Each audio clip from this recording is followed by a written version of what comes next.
يهده الله فلا مضل له ومن يضلله فلا هادي له ونشهد أن لا إله إلا الله وحده لا شريك له ونشهد أن سيدنا ونبينا وحبيبنا وقائدنا محمد رسول الله صلى الله عليه وعلى آله وأصحابه وأتباعه وأعوانه.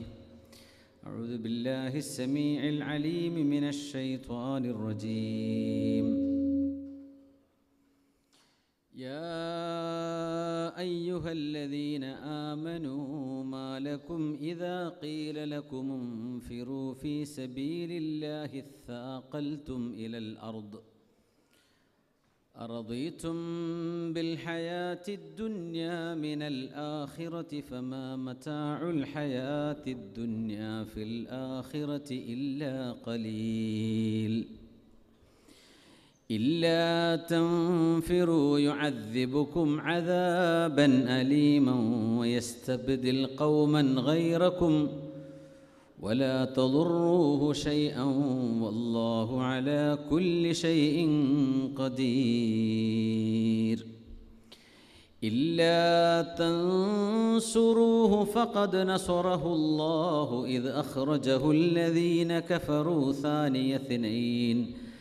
ثاني اثنين إذ هما في الغار إذ يقول لصاحبه لا تحزن إن الله معنا فأنزل الله سكينته عليه وأيده بجنود لم تروها وجعل كلمة الذين كفروا السفلى وكلمة الله هي العليا والله عزيز حكيم. انفروا خفافا وثقالا وجاهدوا بأموالكم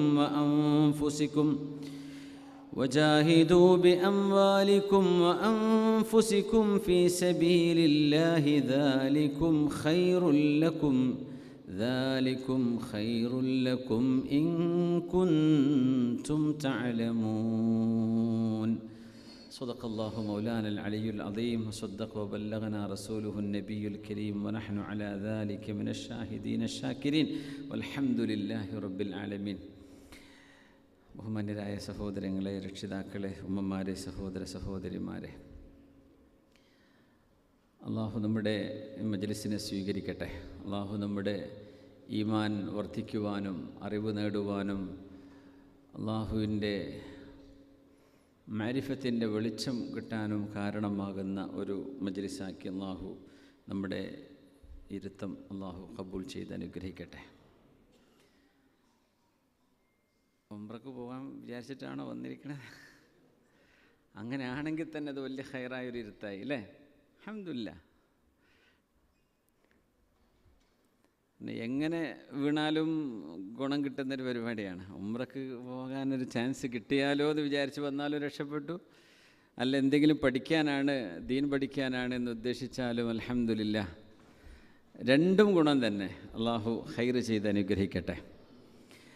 കുറേ കാലമായി കണ്ടിട്ട് ആ ഒരു കണമ്പുതി ഉണ്ടായിരുന്നോ? ശരിക്കും എന്നാൽ എനിക്കും ഉണ്ടായിരുന്നു. അൽഹംദുലില്ലാഹ്.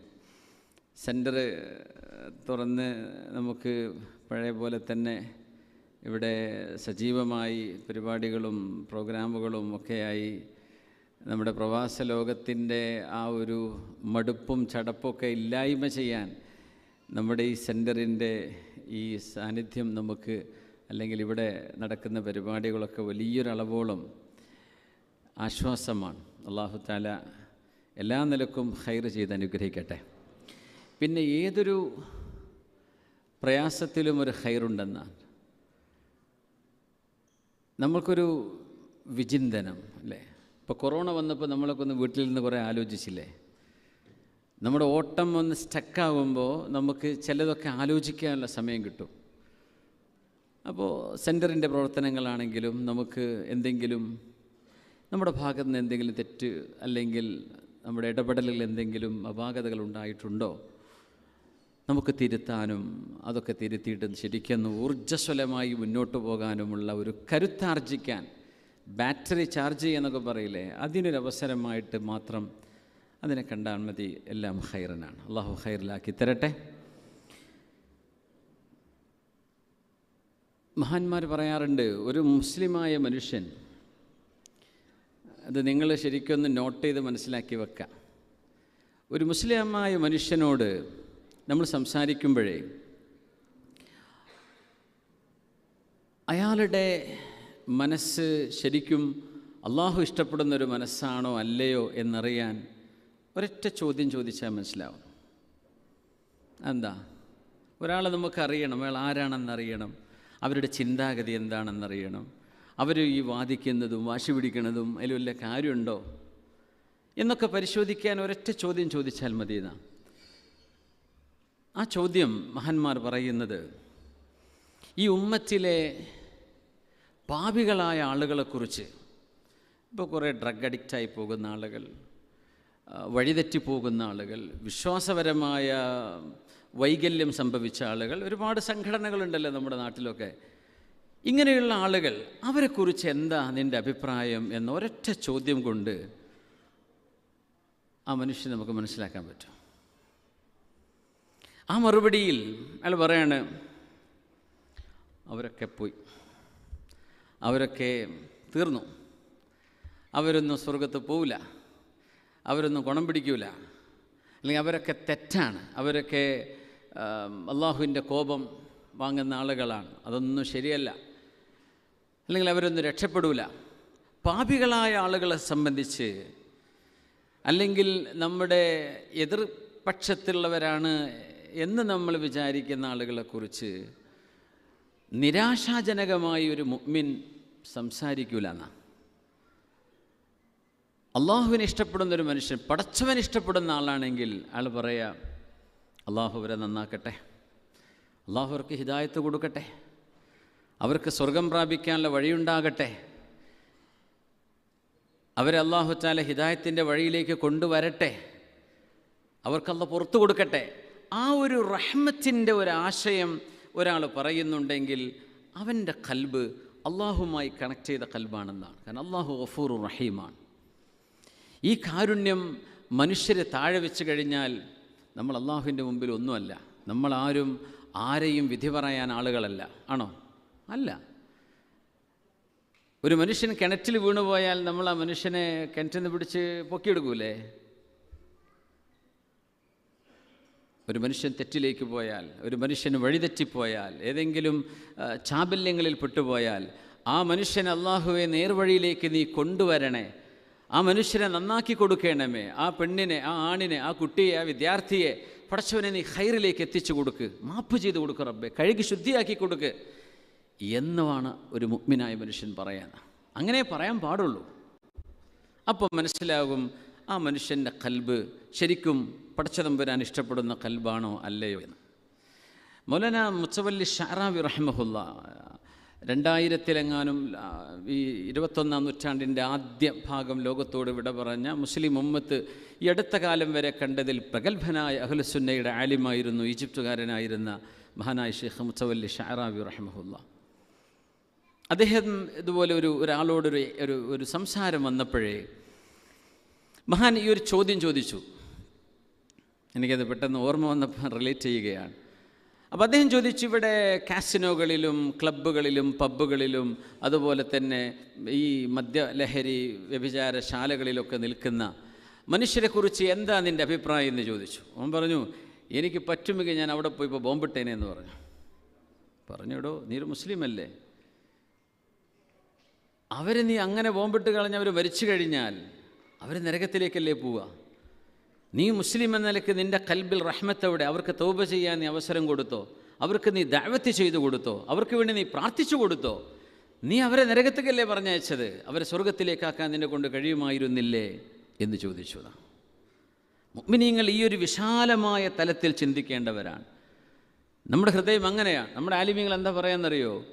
ഒരു കാഫിറായ മനുഷ്യനെ പോലും നമ്മൾ സ്നേഹിക്കണമെന്ന. എന്തുകൊണ്ടെന്നറിയോ? ആ കാഫിറായ മനുഷ്യൻ്റെ ശരീരം അള്ളാഹു റൂഹുദിയ ശരീരമാണ്, അത് അള്ളാഹിൻ്റെ ഖൽഖാണ്. പക്ഷേ അവരുടെ വിശ്വാസം നമ്മൾ ഇഷ്ടപ്പെടുന്നില്ല. അവരുടെ വിശ്വാസത്തോട് നമുക്ക് വിയോജിപ്പുണ്ടാകാം, അവരുടെ സ്വഭാവ പെരുമാറ്റങ്ങളോട് ആചാരങ്ങളോട് നമുക്ക് വിയോജിപ്പുണ്ടാകാം. പക്ഷേ ആ മനുഷ്യൻ എന്ന് പറഞ്ഞാൽ ആ മനുഷ്യൻ അള്ളാൻ്റെ ഖൽഖാണ്, അല്ലേ? വനഫഖ്തു ഫീഹി മിർ റൂഹി, ഞാൻ എൻ്റെ റൂഹ് ഊതി കൊടുത്തു എന്ന് അള്ളാഹു പറഞ്ഞത് മനുഷ്യനെ കുറിച്ചാണ്. അങ്ങനത്തെ മനുഷ്യൻ തന്നെയല്ലേ ഏത് ജാതിക്കാരനും ഏത് മതവിശ്വാസിയും. അതുകൊണ്ട് മനുഷ്യരെ നമ്മൾ ബഹുമാനിക്കണമെന്ന, അവരുടെ ആശയങ്ങളോട് വിയോജിപ്പുണ്ടാകാം, പക്ഷെ ആ വിയോജിപ്പ് ആ മനുഷ്യനെന്ന സൃഷ്ടിയെ നമുക്ക് വെറുക്കാൻ പാടില്ല എന്നാണ്. അവരുടെ ആശയങ്ങളെ വെറുക്കാം, അല്ലെങ്കിൽ എതിർപ്പുണ്ടാകാം, നമുക്ക് വിയോജിപ്പുണ്ടാകാം, സ്വാഭാവികമാണ്, വെറുക്കാൻ പാടില്ലെന്നാണ്. ഇതാണ് അഹ്ലുസുന്ന വൽ ജമാഅയുടെ അഖീദ. ഇതാണ് തസൗഫിൻ്റെ ആലിമീങ്ങൾ പഠിപ്പിക്കുക. ഈ വിശ്വാസമാണ് ലോകത്ത് ഇസ്ലാമിനെ വളർത്തിയത്. ഈ കാഴ്ചപ്പാടാണ് അള്ളാഹുവിൻ്റെ ദീനിന് ഇവിടെ വളർച്ചയുണ്ടാക്കി തന്നത്. നമ്മളിന്ന് ചർച്ച ചെയ്യുന്നത് ഹിജ്റയെക്കുറിച്ചാണ്. 1448 വർഷത്തിലേക്ക് ഹിജ്റ വർഷം കടന്നിരിക്കുകയാണ്. 1448 അല്ലേ? മുഹറം മാസത്തിൻ്റെ ആദ്യ ആഴ്ചയിലാണ് നമ്മളുള്ളത്. അള്ളാഹു നമുക്ക് അല്ലാഹുമ്മ ജഅൽ ഹാദ അശ്ശഹ്റ ഫാതിഹത ഖൈറിൻ ലനാ വലിൽ ബിലാദി വൽ ഇബാദി ജമീഅ. അള്ളാഹു സർവർക്കും, സർവ്വനാടുകൾക്കും, സർവ്വരാജ്യങ്ങൾക്കും, സർവ്വ മനുഷ്യർക്കും, പ്രത്യേകിച്ച് മുഅ്മിനീങ്ങളായ സഹോദര സഹോദരങ്ങൾക്ക്, നമ്മുടെ സഹോദരി സഹോദരന്മാർക്ക് എല്ലാവർക്കും അള്ളാഹു ഇതൊരു നല്ല ഖൈറിൻ്റെ തുടക്കമായി അള്ളാഹു മാറ്റിത്തരട്ടെ. പ്രപഞ്ചം സൃഷ്ടിച്ചയിടം മുതൽ അള്ളാഹു സുബ്ഹാനഹു വ തആല 12 മാസങ്ങളായി ഈ പ്രപഞ്ചത്തിൻ്റെ കറക്കങ്ങൾ അള്ളാഹു നിശ്ചയിച്ചു. 30 ഏകദേശം ദിവസങ്ങളായി 12 മാസങ്ങൾ. ഇന്ന ഇദ്ദത്ത ശുഹൂരി ഇൻദല്ലാഹി 12 ശഹ്റൻ ഫീ കിതാബില്ലാഹ്. പടച്ചവൻ പ്രപഞ്ചം പടച്ചത് മുതൽ തന്നെ അങ്ങനെയാണ്. അതിൽ നമ്മുടെ ഇസ്ലാമിൻ്റെ കലണ്ടർ വന്നു. നബി സല്ലല്ലാഹു അലൈഹി വസല്ലം തങ്ങളുടെ കാലഘട്ടം കഴിഞ്ഞപ്പോൾ സ്വഹാബികൾ ആലോചിച്ചു, നമുക്ക് കലണ്ടർ വേണ്ടേ? ക്രിസ്ത്യാനികൾക്ക് കലണ്ടറുണ്ട്, ജൂതന്മാർക്ക് അവരുടേതായ അന്ന് കലണ്ടർ ഉണ്ടായിരുന്നു, നമുക്ക് ഇന്ത്യക്കാർക്ക് കലണ്ടർ, ചൈനക്കാർക്ക് കലണ്ടറുണ്ട്, ഓരോ രാജ്യങ്ങൾക്കും ഓരോ കൾച്ചറിനും കലണ്ടറുണ്ട്. നമുക്കൊരു കലണ്ടർ വേണ്ടേ എന്നൊരു ചർച്ച വന്നു. അതാരാ തിരികൊളുത്തിയതെന്നറിയോ? മഹാനായ ഉമർ ബിൻ ഖത്താബ് റളിയല്ലാഹു അൻഹു. ഉമർ തങ്ങൾ എന്ന് പറയുന്നത് മാഷാ അല്ലാഹ്, ഒരു നബി വരുമായിരുന്നെങ്കിൽ ഹബീബിന് ശേഷം അത് ഉമർ തങ്ങളാകുമായിരുന്നു. ഉമർ തങ്ങളുടെ റിഫോംസ് പഠിക്കേണ്ടതാണ്. അന്നൊക്കെ നമ്മൾ ആലോചിക്കുന്നുണ്ടോ? അന്നൊക്കെ കലണ്ടറിനെ കുറിച്ചൊക്കെ എന്ന് ആലോചിക്കാനാ? ഒരു കലണ്ടർ വേണം. അത് എന്ന് മുതലാവണം? ചർച്ച വന്നു. പലരും പറഞ്ഞു തങ്ങളുടെ മീലാദ് മുതലാകാം. തങ്ങൾ ജനിച്ചത് സ്വല്ലല്ലാഹു അലൈഹി വസല്ലം, ഹബീബായ റസൂലുള്ളാഹി തങ്ങൾ ജനിച്ചത് മുതൽ നമുക്ക് കലണ്ടർ ആരംഭിക്കാം. ചിലർ പറഞ്ഞു ആമുൽ ഫീൽ, അങ്ങനെ തന്നെ തുടരാം, ആനക്കലഹ വർഷം, തങ്ങൾ ജനിച്ച വർഷമാണത്. ചിലർ പറഞ്ഞു ഖുർആൻ്റെ വഹി വന്നത് മുതൽ നമുക്ക് കലണ്ടർ തുടങ്ങാം. പിന്നെ പറഞ്ഞു ഉമർ റളിയല്ലാഹു അൻഹു ആണ് പറഞ്ഞത്, അന്ന് തങ്ങൾ ജീവിച്ചിരിപ്പില്ല, തങ്ങളുടെ വഫാത്തിന് ശേഷമാണ്. നമുക്ക് ആദ്യ ദിവസം എന്ന് അള്ളാഹു പറഞ്ഞ ഒരു ആദ്യ ദിവസമുണ്ട്, അതായിക്കോട്ടെ നമ്മുടെ കലണ്ടറിൻ്റെ ആദ്യ ദിവസം. അപ്പം അന്ന് മുഹറം, സഫർ, റബീഉൽ അവ്വൽ എന്ന് പറഞ്ഞ അറബ് മാസം ആ പേരിൽ നിലനിൽക്കുന്നുണ്ട്. ഹിജ്റ നടന്ന ആദ്യ നാളിനെ കുറിച്ചാണ് വിശുദ്ധ ഖുർആൻ ഇത് പറയുന്നത്. ലമസ്ജിദുൻ നുസ്സിസ അല തഖ്വാ മിൻ അവ്വലി യൗമിൻ അഹഖു അൻ തഖൂമ ഫീഹി. لمسجد أسس على التقوى من أول يوم أحق أن تقوم فيه رجال يحبون أن يتطهروا والله يحب المطهرين. لمسجد, ഒരു മസ്ജിദ്. മസ്ജിദ് ഖുബയെ കുറിച്ചാണ് പറയുന്നത്. ഖുബാ മസ്ജിദ് എല്ലാവരും കണ്ടിട്ടുണ്ടല്ലോ. ഖുബാ മസ്ജിദ് കണ്ടവർ കൈപൊക്കിയാട്ടെ. അൽഹംദുലില്ലാഹ്. കാണാത്തവർക്ക് വേഗം കാണാൻ അല്ലാഹു തൗഫീഖ് തരട്ടെ. ആമീൻ യാ റബ്ബൽ ആലമീൻ. മസ്ജിദ് ഖുബ, പുണ്യ റസൂലുള്ളാഹി സ്വല്ലല്ലാഹു അലൈഹി വസല്ലമ തങ്ങൾ അവിടുത്തെ കൈകൊണ്ട് കല്ലുകൾ വെച്ചുണ്ടാക്കിയ ഇസ്ലാമിലെ എന്ന് പറഞ്ഞാൽ തങ്ങളുടെ കാലം മുതലുള്ള ആദ്യത്തെ മസ്ജിദ്. ഇസ്ലാമിലെ ആദ്യത്തെ മസ്ജിദ് കഅബയാണ്. പക്ഷേ നബി സ്വല്ലല്ലാഹു അലൈഹി വസല്ലമ തങ്ങളുടെ കാലം തങ്ങളുണ്ടാക്കിയ ആദ്യത്തെ പള്ളി ഏതാ? മസ്ജിദ് ഖുബയാണ്. അത് കഴിഞ്ഞ് ഒരാഴ്ച കഴിഞ്ഞപ്പോഴാണ് മദീനത്തെ പള്ളി ഉണ്ടാക്കുന്നത്. ഒരാഴ്ച. ഖുബയിലേക്ക് വരുന്നത് എന്നാണെന്നറിയോ? തിങ്കളാഴ്ച ദിവസമാണ്. ആ ഖുബാ പള്ളിക്ക് തറക്കല്ലിട്ട ദിവസത്തെയാണ് ഖുർആൻ ആദ്യ ദിവസം എന്ന് പറഞ്ഞത്. പക്ഷെ അത് മുഹറം 1 അല്ല. ആ തറക്കല്ലിട്ട ദിവസം ഏതാണെന്നറിയോ? റബീഉൽ അവ്വൽ 12 ആയിരുന്നു. അതിലാർക്കും സംശയമില്ല, അത് തർക്കമില്ലാത്ത വിഷയമാണ്. ഖുബാ പള്ളിക്ക് തറക്കല്ലിട്ടത് റബീഉൽ അവ്വൽ 12 എന്ന് പറഞ്ഞാൽ തങ്ങൾ സ്വല്ലല്ലാഹു അലൈഹി വസല്ലമ തങ്ങൾ മദീനയിലേക്ക് വന്ന് കാലുകുത്തിയ ദിവസം റബീഉൽ അവ്വൽ 12-ആണ്. പക്ഷെ മാസം തുടങ്ങുമ്പോൾ അതിൻ്റെ മുമ്പ് 2 മാസം ഇപ്പുറത്ത് തുടങ്ങും, മുഹറം മുതൽ തുടങ്ങും. പക്ഷേ സംഗതി കലണ്ടറിൻ്റെ നിദാനമായ സംഭവം നടക്കുന്നത് റബീഉൽ അവ്വൽ 12-നാണ്. തങ്ങളുടെ വഫാത്തും അന്നാണ്, തങ്ങൾ ജനിച്ചതും അന്ന് തന്നെയാണ്. അപ്പോൾ ഒരു കോറിലേഷൻ അവിടെ ഉണ്ട്, ഒരു ബന്ധമുണ്ട് അവിടെ, അല്ലേ? തങ്ങളുടെ ജനനം റബീഉൽ അവ്വൽ 12, അവിടുന്ന് വഫാത്തായത് റബീഉൽ അവ്വൽ 12, ഹിജറ റബീഉൽ അവ്വൽ 12-നാണ്. നമ്മൾ വിചാരിക്കും മുഹറത്തിലാണ് ഹിജറ തുടങ്ങിയത്, അല്ല, ഹിജറ റബീഉൽ അവ്വൽ 12-നാണ്. തങ്ങൾ മദീനയിലേക്ക് കാലുകുത്തിയത് സ്വല്ലല്ലാഹു അലൈഹി വസല്ലം. ലമസ്ജിദുൻ, ഏതൊരു മസ്ജിദാണോ ഉസ്സിസ അല തഖ്വാ, അള്ളാഹുവിനെ പടച്ചുതമ്പുരാനെ ബോധിക്കുവാനും അള്ളാഹുവിന് ഇബാദത്ത് ചെയ്യാനും വേണ്ടി, മിൻ ഔവലി യൗമിൻ, ആദ്യ ദിവസം മുതൽ ഏത് മസ്ജിദാണോ അള്ളാഹുവിൻ്റെ തഖ്വയിൽ സ്ഥാപിതമായിട്ടുള്ളത്, ആ പള്ളിയിലാണ് നബിയെ അങ്ങ് നിസ്കരിക്കേണ്ടത്. എന്നാൽ ഇപ്പുറത്ത് വേറെ പള്ളിയെക്കുറിച്ച് വന്ന ചർച്ചയാണത്, മസ്ജിദുൽ ദിറാർ. നമ്മളത് പറഞ്ഞിട്ടുണ്ട്. മുനാഫിക്കുകൾ ഉണ്ടാക്കിയൊരു പള്ളിയിലേക്ക് തങ്ങളെ ഉദ്ഘാടനത്തിന് വിളിച്ചു. ഇപ്പോൾ ഖുർആൻ പറഞ്ഞു തങ്ങളെ പോകണ്ട, അവിടെ പോകണ്ട. അത് ദിറാറൻ വ തഫ്രീഖൻ ബൈനൽ മുഅ്മിനീൻ, അത് മുഅ്മിനീങ്ങളെ വേർപിരിക്കാനും സംഘങ്ങളാക്കാനും സംഘടനയാക്കാനും വേണ്ടി വേർപിരിക്കാൻ വേണ്ടി ഉണ്ടാക്കിയതാണ്. നല്ല സംഘടനയല്ല, വേർപിരിക്കാൻ വേണ്ടി, വിഘടനമുണ്ടാക്കാൻ വേണ്ടി ഉണ്ടാക്കിയ പള്ളിയാണ്. അവിടെ പോകേണ്ട നബിയെ, അങ്ങ് മസ്ജിദ് ഖുബയിൽ നിസ്കരിച്ചാൽ മതി. എന്നാൽ ഖുബാ പള്ളിയിൽ നിന്നൊരു 100 മീറ്ററുള്ളൂ ഈ പള്ളിക്ക്, അപ്പോൾ അവിടേക്ക് അങ്ങ് പോകരുത് എന്ന് പറഞ്ഞ് തങ്ങളെ വിലക്കുകയും, ആദ്യ ദിവസം മുതൽ തഖ്വയിൽ ഉണ്ടാക്കപ്പെട്ട പള്ളിയാണ് മസ്ജിദ് ഖുബ, അവിടെയാണ് അങ്ങ് പോവേണ്ടത്. എന്നാൽ അവിടെ ഒരു കാരണം പറഞ്ഞു, എന്താ പറയുക, ഫീഹി റിജാലുൻ, ആ പള്ളിയിൽ പോയി നിസ്കരിക്കുന്ന പുരുഷന്മാർ ആരാന്നറിയോ, യുഹിബ്ബൂന അൻ യതതഹറു, ഫീഹി റിജാലുൻ യുഹിബ്ബൂന അൻ യതതഹറു, അവർ അധികം ശുദ്ധി വരുത്താൻ ഇഷ്ടപ്പെടുന്നവരാണ്. അപ്പോൾ എന്താണെന്ന് വെച്ചാൽ, കല്ലുകൊണ്ട് മനോഹരിക്കുക എന്ന് പറഞ്ഞ പരിപാടി ഉണ്ടല്ലോ. കല്ലുകൊണ്ട് മനോഹരിച്ചതിന് ശേഷം അവർ വെള്ളം കൂടെ ഉപയോഗിച്ചവരായിരുന്നു എന്നാണ് അധിക ശുദ്ധി വരുത്തുക എന്ന് പറഞ്ഞ വാക്കുകൊണ്ട് ഉദ്ദേശിച്ചതെന്ന് മുഫസ്സിരീങ്ങൾ പറയുന്നു. അപ്പോൾ ടിഷ്യൂ ഉപയോഗിച്ചാലും എന്ത് ചെയ്യണം, വെള്ളം കൊണ്ട് കഴുകുക, വെള്ളം അവൈലബിൾ ആണെങ്കിൽ. ഒരാൾ ടിഷ്യൂ ഉപയോഗിച്ചാൽ അതൊക്കെ നിസ്കരിക്കാം, മൂത്രമൊഴിച്ചു വൃത്തിയാക്കാൻ പറ്റും. കല്ലുകൊണ്ട് മൂത്രമൊഴിച്ച് വൃത്തിയാക്കിയാൽ വരെ ഒരാൾക്ക് നിസ്കരിക്കാൻ പറ്റുന്ന. ഇപ്പം നമ്മൾ ചില നാടിലൂടെയൊക്കെ യാത്ര ചെയ്യുമ്പോൾ ടാപ്പ് കിട്ടൂല, വെള്ളം ഉണ്ടാവില്ല. അപ്പോൾ അത് വേറെ രാജ്യങ്ങളിലൊക്കെ യാത്ര ചെയ്ത ആൾക്കാർക്ക് അത് അറിയാൻ പറ്റും, ടിഷ്യൂ ഉണ്ടാവുള്ളൂ. ഫ്ലൈറ്റിൽ ചിലപ്പോൾ അങ്ങനെ ആയിരിക്കും, വെള്ളം ഉപയോഗിക്കാൻ കിട്ടൂല, ടിഷ്യൂ ഉപയോഗിച്ചൂടെ, ഉപയോഗിക്കാൻ പറ്റുന്നതാണ്. പിന്നെ ചില വസ്വാസമുള്ളവർക്ക് പറ്റുമെന്ന് പറഞ്ഞാൽ സമാധാനമാവില്ല. അത് പറ്റൂല എന്ന് തന്നെ പറയണം. നിങ്ങൾ ആ ഫ്ലൈറ്റിൻ്റെ ടാങ്കൊക്കെ കുത്തിപ്പൊട്ടിച്ച് വെള്ളം എടുത്തോളി എന്ന് തന്നെ പറയേണ്ടി വരും.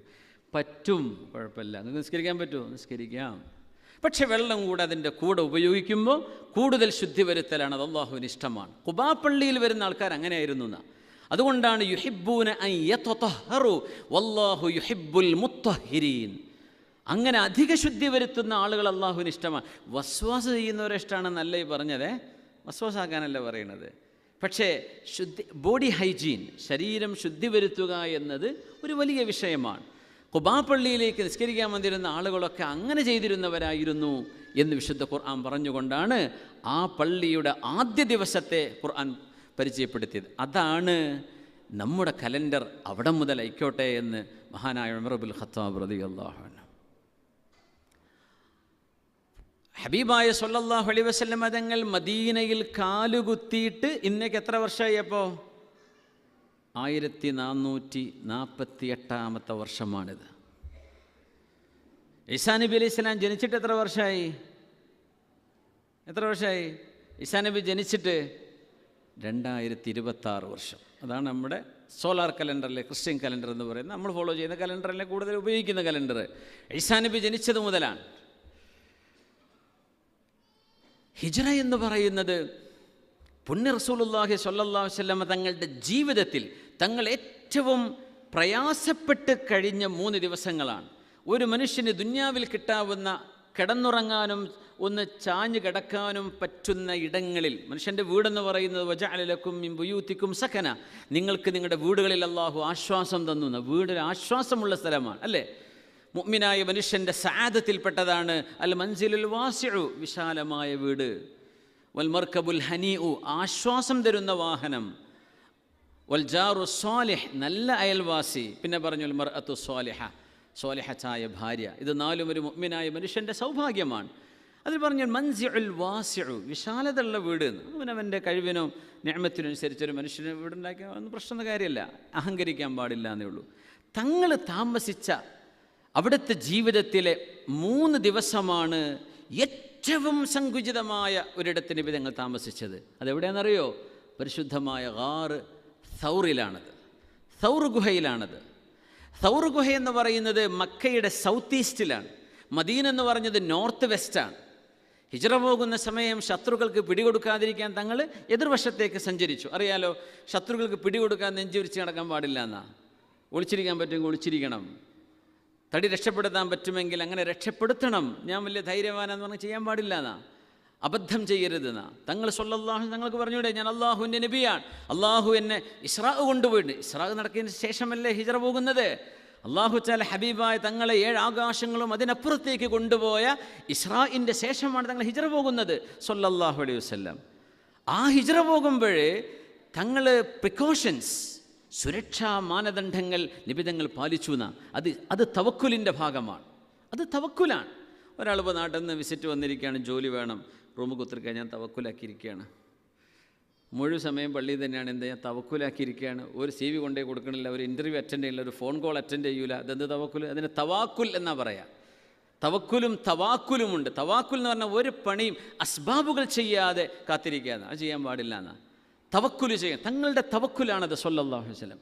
അങ്ങനെ തങ്ങൾ താമസിച്ച 3 ദിവസം കഷ്ടപ്പെട്ട് താമസിച്ച, അതിൽ അത്ഭുതം എന്താ അറിയോ? ഒരു ജൂലൈ മാസത്തിലായിരുന്നു ഹിജ്റ നടന്നത് എന്നാ. നമ്മളിപ്പോൾ ജൂലൈക്ക് എത്താനായി. എന്താ ചൂട്! ഞങ്ങൾക്ക് ജിദ്ദയിൽ ഇത്ര ചൂടില്ല കേട്ടോ. പക്ഷേ മക്കത്ത് ടെമ്പറേച്ചർ ഹൈ ആണ്, റിയാദിൽ ഹൈ ആണ്, ദമാമിൽ ഹൈ ആണ്, ബഹ്റൈനിൽ ഇവിടെയൊക്കെ ഹൈ ആണ്. ഈ ചൂട്, ജൂലൈ മാസത്തെ ചൂടൊന്ന് ആലോചിച്ച് നോക്കി, നിങ്ങൾ ആലോചിച്ച് നോക്കി എന്തായിരിക്കും. തങ്ങൾ താമസിച്ച ഈ ഗുഹ 1 മീറ്റർ നീളവും 1 മീറ്റർ വീതിയും അത്രേ ഉള്ളൂ. ഒരു 1.25-1.5 മീറ്ററിൻ്റെ ഒരു സൗകര്യത്തിൽ ഒരു മനുഷ്യന് ചുരുണ്ട് മടങ്ങി കിടക്കാൻ പറ്റുന്ന ഒരിടമാണ് സൗർ. അവിടെ 3 ദിവസം നബി തങ്ങൾ താമസിച്ചു സ്വല്ലല്ലാഹു അലൈഹി വസല്ലം. എത്രത്തോളം നമ്മുടെ ജീവിതത്തിലെ പ്രയാസങ്ങൾ വർദ്ധിക്കുന്നുണ്ടോ അതിനനുസരിച്ച് അള്ളാഹു ആ പ്രയാസത്തിൽ നിന്ന് മറികടക്കാനുള്ള വഴി പടച്ച് എളുപ്പാക്കി തരുന്നതാണ്. എത്രത്തോളം രാത്രി ഇരുട്ടി വരുന്നുണ്ടോ അതിനനുസരിച്ച് പ്രകാശത്തിൻ്റെ വെള്ളക്കീറിങ്ങനെ കണ്ടു തുടങ്ങി പ്രഭ വന്നു തുടങ്ങുന്നതാണ്. എത്രത്തോളം നമുക്ക് മുസീബത്ത് കൂടുതൽ വരുന്നുണ്ടോ അത് മുസീബത്ത് വരുന്നത് ഒരു ആശ്വാസത്തിൻ്റെ അല്ലെങ്കിൽ ഒരു സൗകര്യത്തിൻ്റെ, അള്ളാഹുവിൻ്റെ ഒരു അനുഗ്രഹത്തിൻ്റെ തുടക്കമാണെന്നാണ്. ആ 3 ദിവസത്തെ യാത്രയ്ക്ക് ശേഷമാണ് ഇസ്ലാം ലോകത്തിൻ്റെ മുഖമൂലകളിലേക്ക് പരക്കുന്നത്. ഹിജ്റ എന്നത് വിജയമാണ്, ഹിജ്റ എന്നത് ഫതഹാണ്, അള്ളാഹു നൽകിയ വിജയമാണ്. ആ വിജയം നടന്നത് ഏറ്റവും സങ്കുചിതമായ ഒരിടത്ത് നബി തങ്ങൾ നിന്നപ്പോഴാണ്. തങ്ങൾക്ക് വേണ്ടി താമസിക്കാൻ വീടുകളായ വീടുകൾ മുഴുവനും യാ റസൂലല്ലാഹ് ഇൻസിൽ ഇൻദന, ഞങ്ങളടുത്ത് താമസിക്കൂ ഹബീബേ നഹ്നു ഇൻദനൽ മനഅ വൽ മനഹ, ഞങ്ങൾക്ക് അങ്ങയെ സംരക്ഷിക്കാൻ പറ്റും നബിയെ, ഞങ്ങൾക്ക് കരുത്തുണ്ട്, ഞങ്ങളുടെ കൂടെ നിൽക്കണേ എന്ന് മദീനക്കാർ മുഴുവനും ഹബീബിനെ വിളിച്ചു സ്വല്ലല്ലാഹു അലൈഹി വസല്ലം. അവരൊക്കെ ആഗ്രഹിച്ചു ഹബീബിനെ കിട്ടാൻ വേണ്ടി. എവിടുന്നായി വരുന്നത്? ഏറ്റവും സങ്കുചിതമായൊരു അവിടെ നിന്ന് ഇസ്ലാം അങ്ങ് വളർന്നു. മദീനയിലേക്ക് കാലെടുത്ത് വെക്കുന്നത് ഇസ്ലാമിൻ്റെ പ്രചരണത്തിൻ്റെ, ദഅവത്തിൻ്റെ ഏറ്റവും നിർണായകമായൊരു വിഷയം. അവിടെ നിന്നാണ് ഇസ്ലാം വളർന്നത്. മദീനയിലെത്തിയപ്പോഴാണ് വളർന്നത്.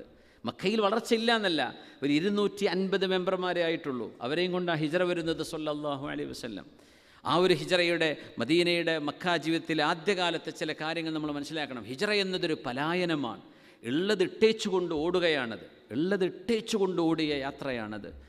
ആ യാത്രയിലുണ്ട് മഹാനായ സുഹൈബുർ റൂമി റളിയല്ലാഹു അൻഹു. സുഹൈബുർ റൂമി, റോമക്കാരനായ സുഹൈബ് എന്നവർ, യൂറോപ്യനാണ്. നബി തങ്ങളുടെ സ്വഹാബികളിൽ യൂറോപ്യനായ സ്വഹാബിയാണ് സുഹൈബ് റളിയല്ലാഹു അൻഹു. മുതലാളിയായിരുന്നു.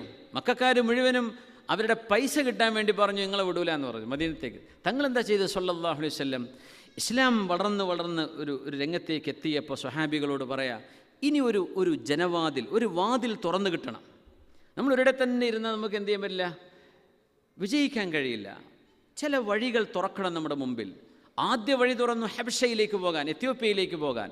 70ഓളം സ്വഹാബികൾ എത്യോപ്യയിലേക്ക് പോകുന്നു, നജാഷി രാജാവിൻ്റെ അടുത്തേക്ക്. ചരിത്രം അറിയാലോ. അതിൻ്റെ ശേഷമാണ് മദീനയിലേക്കുള്ള യാത്ര. സ്വഹാബികൾ ഓരോരുത്തരെയും ആദ്യം പറഞ്ഞയച്ച മദീനക്കാർക്ക് ജുമുഅ നിസ്കരിച്ച സ്വഹാബിയാണ് മഹാനായ മുസ്അബ് ബിൻ ഉമൈർ റളിയല്ലാഹു അൻഹു. തങ്ങൾ ജുമുഅ നിസ്കരിക്കുന്നതിന് മുമ്പ് മദീനയിൽ ജുമുഅ നിസ്കാരം നടന്നു. അതോടൊപ്പം തന്നെ സൗദി അറേബ്യയുടെ അഹ്സാ എന്ന് പറഞ്ഞ ഭാഗത്ത് ബനു അബ്ദ് ഖൈസ് വന്നപ്പോൾ അവർ രണ്ടാമത്തെ ജുമുഅ നടത്തി.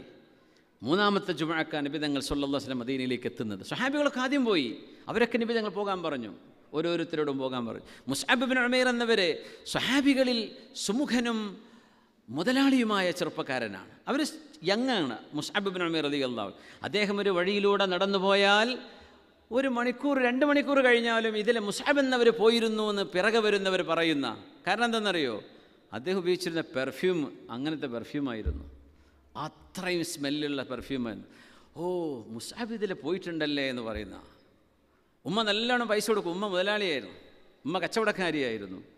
മുസ്അബ് റളിയല്ലാഹു അൻഹു അഷ്ഹദു അല്ലാ ഇലാഹ ഇല്ലല്ലാഹു വഅഷ്ഹദു അന്ന മുഹമ്മദൻ റസൂലുള്ളാഹ് കലിമ അങ്ങോട്ട് ചൊല്ലിയപ്പോൾ ഉമ്മാക്കത് പിടിച്ചില്ല. മുസ്അബ് എന്നവരെ 4 ചുമരിൻ്റെ ഉള്ളിൽ പൂട്ടിയിട്ടു. ഉമ്മാക്ക് ഭയങ്കര സ്നേഹമാണ്, പക്ഷെ മോനും തിരിച്ചു വരണമെന്ന ആഗ്രഹം. ഭക്ഷണം കൊടുത്തില്ല, മുസ്അബ് എന്നവർ വിട്ടും കൊടുത്തില്ല. മുസ്അബ് എന്ന് പറഞ്ഞു, ഉമ്മ പറഞ്ഞു, മോനെ നീ ഇത് പോകുന്നില്ലെങ്കിൽ ഞാൻ പട്ടിണി കിടന്ന് മരിക്കുന്നു. ഉമ്മ, നിങ്ങൾ പട്ടിണി കിടന്ന് മരിക്കുന്നത് എനിക്ക് കാണാൻ ആഗ്രഹമല്ല, പക്ഷെ ഞാൻ ഹബീബായ തങ്ങൾ ഞങ്ങൾക്ക് പഠിപ്പിച്ചു തന്ന ഈ ഇസ്ലാം വിട്ടിട്ട് നിങ്ങൾ ഭക്ഷണം കഴിക്കുള്ളൂ എന്ന് പറഞ്ഞാൽ നടക്കാൻ പോകുന്നില്ല ഉമ്മ. അങ്ങനെ ഉമ്മ വിട്ടുകളഞ്ഞു. മുസ്അബ് റളിയല്ലാഹു അൻഹു പോകാൻ നിൽക്കുമ്പോൾ ഖുറൈശികളായ ആളുകൾ പിന്നാലെ കൂടി പൈസ വേണമെന്ന് പറഞ്ഞു. മുസ്അബ് തങ്ങൾ പറഞ്ഞു, ദാ എൻ്റെ കാശ് മുഴുവനും ഞാനിതാ ഈ പാറക്കല്ലിൻ്റെ താഴെ കൊണ്ടുപോയി വെച്ചിട്ടുണ്ട്, നിങ്ങൾക്ക് വേണ്ടതെടുത്തോ, എന്നെ തൊടണ്ടെന്ന് പറഞ്ഞു. അപ്പോൾ അബൂജഹൽ പറഞ്ഞു പൊയ്ക്കോട്ടെ,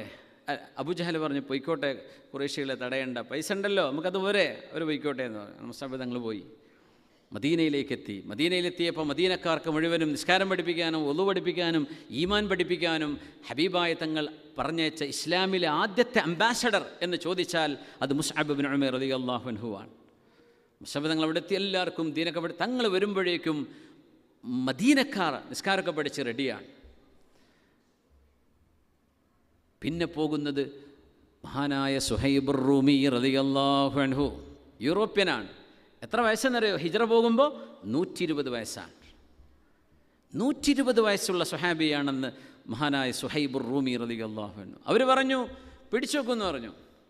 പൊന്നു ചങ്ങാതിമാരെ, നിങ്ങൾക്ക് എൻ്റെ കാശ് പോരെ, ഇതാ എൻ്റെ കാശ് എടുത്തോ, ഇനി എന്നെ തൊടാൻ വന്നാൽ എൻ്റെ അമ്പ് കൊണ്ട് ഞാൻ നിങ്ങളെ അമ്പ് എന്ന് പറഞ്ഞ് ഈ 120-ാമത്തെ വയസ്സിൽ അമ്പും പിടിച്ചിട്ടാണ് മക്കത്ത് നിന്ന് ഇറങ്ങുന്നത്. അവർ വിട്ടില്ല.